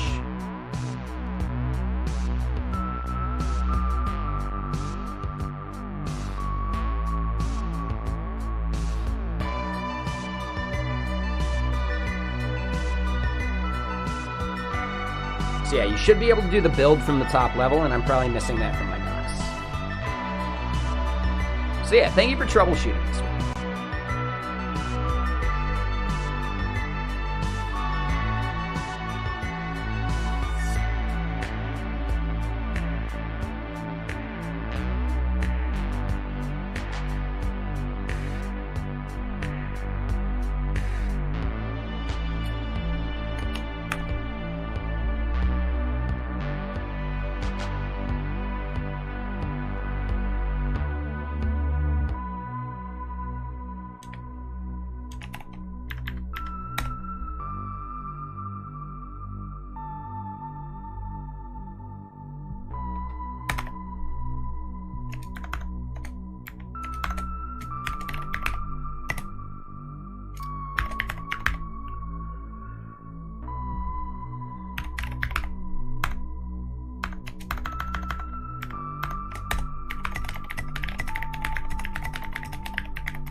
Oh, that wasn't it.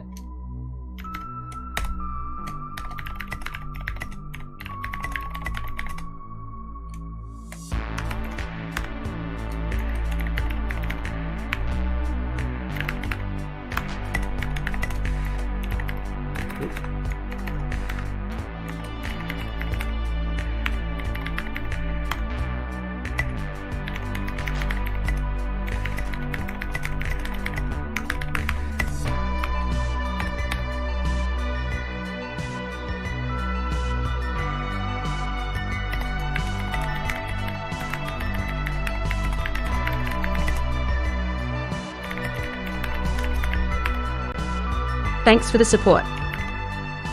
Akira Thadev is a superhero with the power of technological mastery and genius-level intelligence.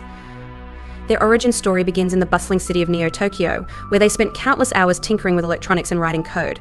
Neo-Tokyo. One day, after a near-fatal accident involving a malfunctioning robot, Akira Thadev emerges from the wreckage with newfound abilities to manipulate technology and communicate with machines. Dressed in a sleek, high-tech suit equipped with holographic displays and a helmet that allows them to interface directly with digital networks, Akira Thadev uses their powers to protect the city from cyber threats and technological disasters. Akira Rathadev. With the ability to control and manipulate any electronic device, they are a formidable force against criminals and evildoers. Akira Thadev's greatest strength lies in their quick thinking and ability to solve complex problems on the fly. They use their technological prowess to stay one step ahead of their enemies, outsmarting them with ingenious traps and countermeasures. With their quick reflexes and unmatched intelligence, Akira Thadev is a true superhero and A. And then it got cut off. But yeah, I think it works. Yep, I think it works. What's Neo-Tokyo like? You're off to bed, it's 3 a.m. there. Yeah, for sure.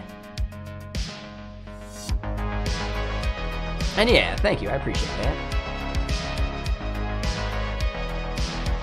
Yeah, should be fun. I need to keep an eye on stuff getting delivered. Package cleared customs and is on the way. Nice.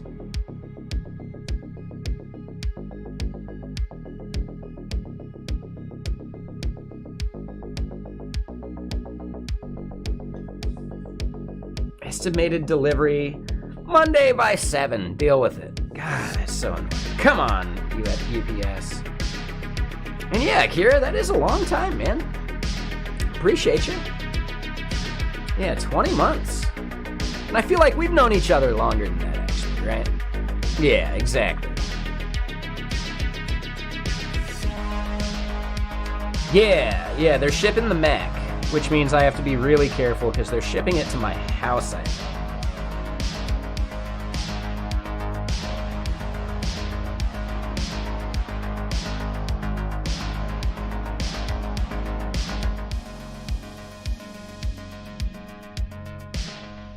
Or not house, but the apartment I live in. Yeah, it should be a new MacBook, but yeah, I hate this apartment complex's like delivery stuff. So yeah, and it just says ship to Redmond. It doesn't actually say where in Redmond.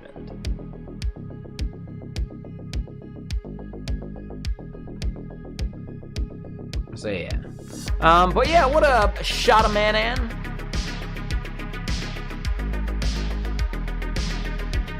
Is it like Damon the Shaman kind of thing? How have I been? How's life? I start my new job on Monday.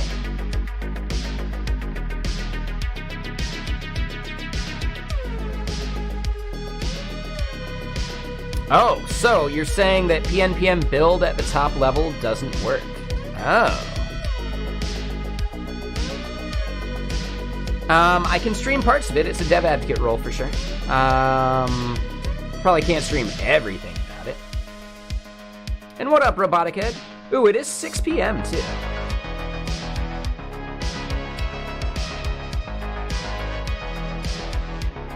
So yeah, if we want to get ready to play some games with Robotic Head, we've only got... How long do we have? Like an hour and a half or something?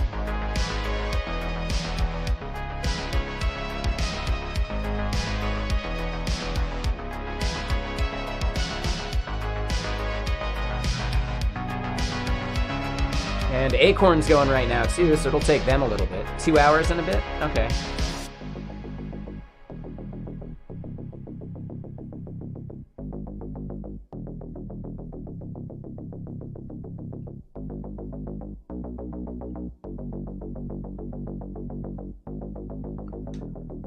About to fold laundry and go to sleep? Yeah, no worries. Yeah, I'll check the thing in Discord real quick.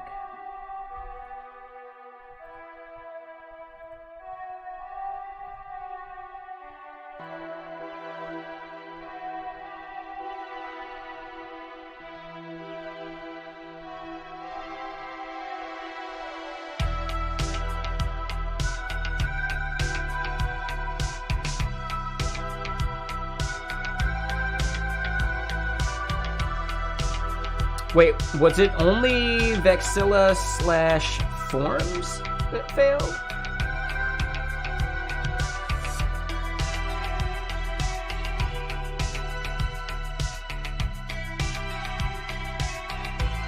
Like, if you had just tried it again, would it have worked?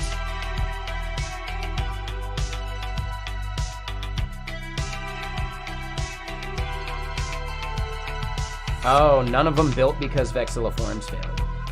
Got it. Okay.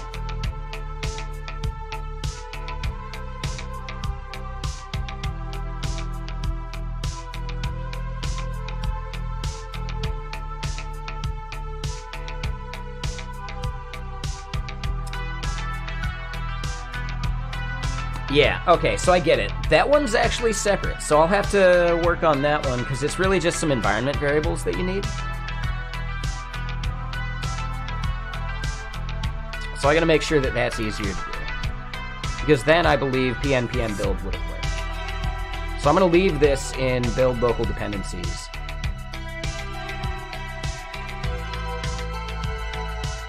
Right, forms here is this project.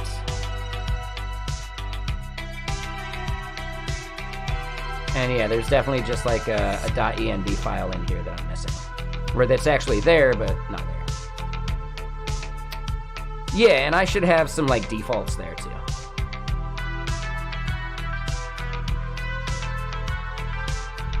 Let me go look at that. I don't want to actually, like, log it, but yeah.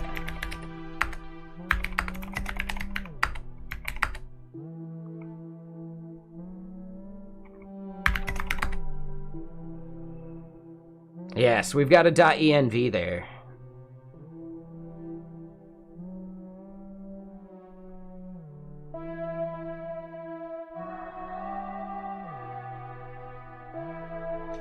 Yeah, so let me add that as an issue real quick.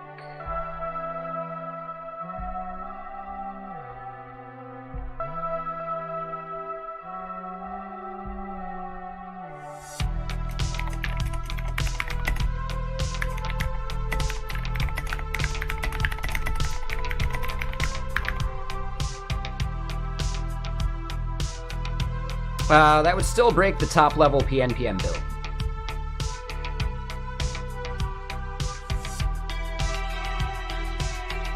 Right? Because .env.sample is not read automatically.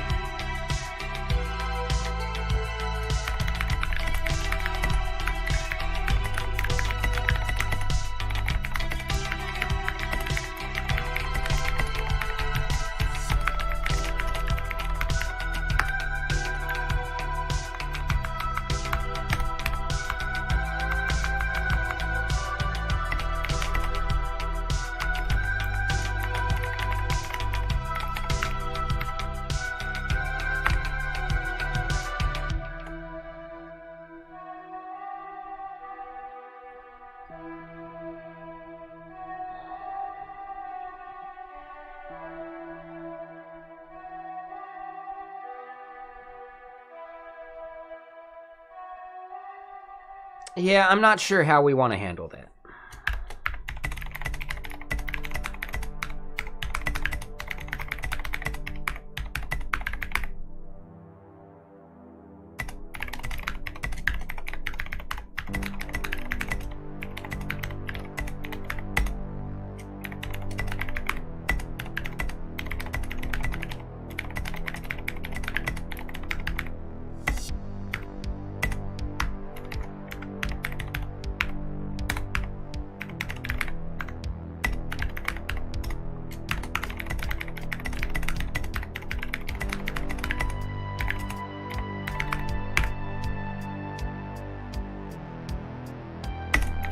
Would a...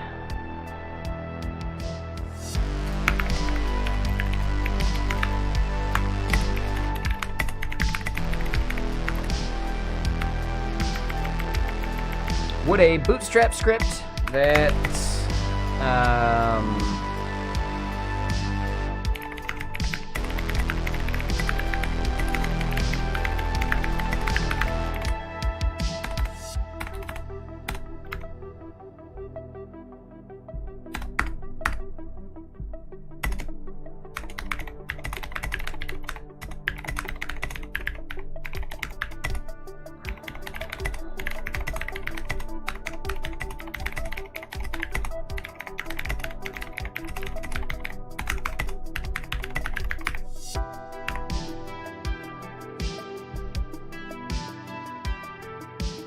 Yeah, so I think that might be the fix, right? We end up creating a bootstrap script that goes through, maybe runs the pnpm build for us, also renames that env file from the sample that's there, but it's just like a one-click setup. I think that would be pretty worthwhile.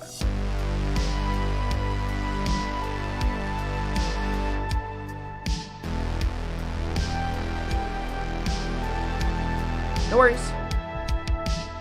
So yeah, I think that's the issue for that.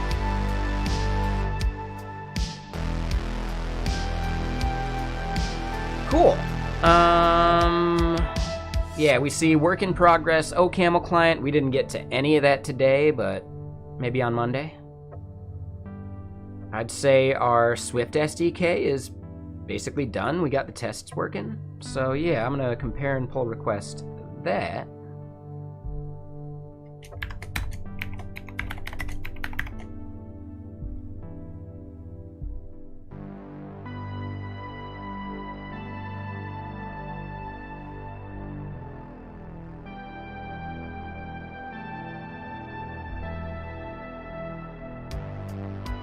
All our tests are done. Yeah, we're gonna squash and merge it. Oh wait, hold on. Now, we didn't add it to... Yeah, so I guess one more step is we need to think about how we run that via the GitHub testing.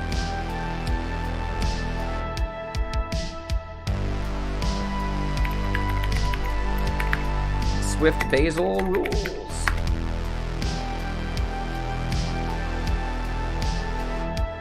They're official rules from Bazel build specifically.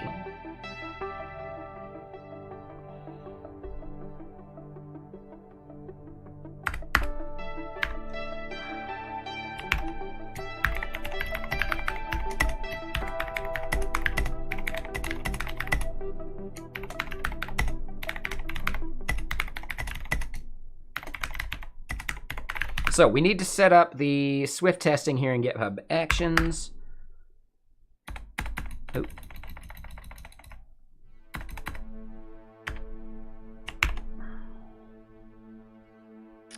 Swift Bazel rules exist. Try those first.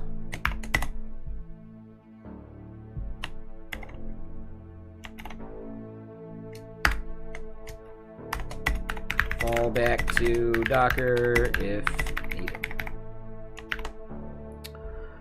So there we go. I'd say that's a pretty good plan of action for when we jump back into this on Monday.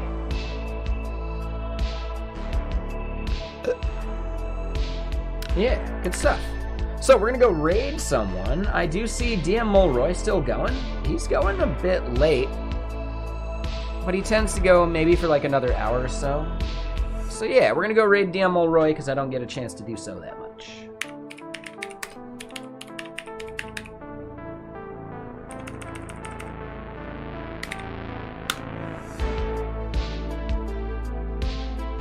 Follower or sub-only chat? Interesting. I usually don't raid follower or sub-only chats.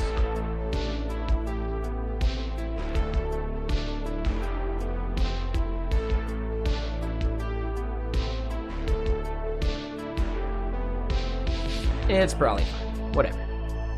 So let's go say hi to Dylan. We're going to be over on gaming stream tonight. I'm not sure what game we're playing. No idea. But it's hopefully going to involve Acorn, Robotic Head, and Algo Bro. So yeah, I'll see you guys over there on gaming stream here in just a bit. For anyone who's not aware, gaming stream is this channel. I'm going to stop the YouTube stream, and yeah, we'll head over to Dylan's channel here in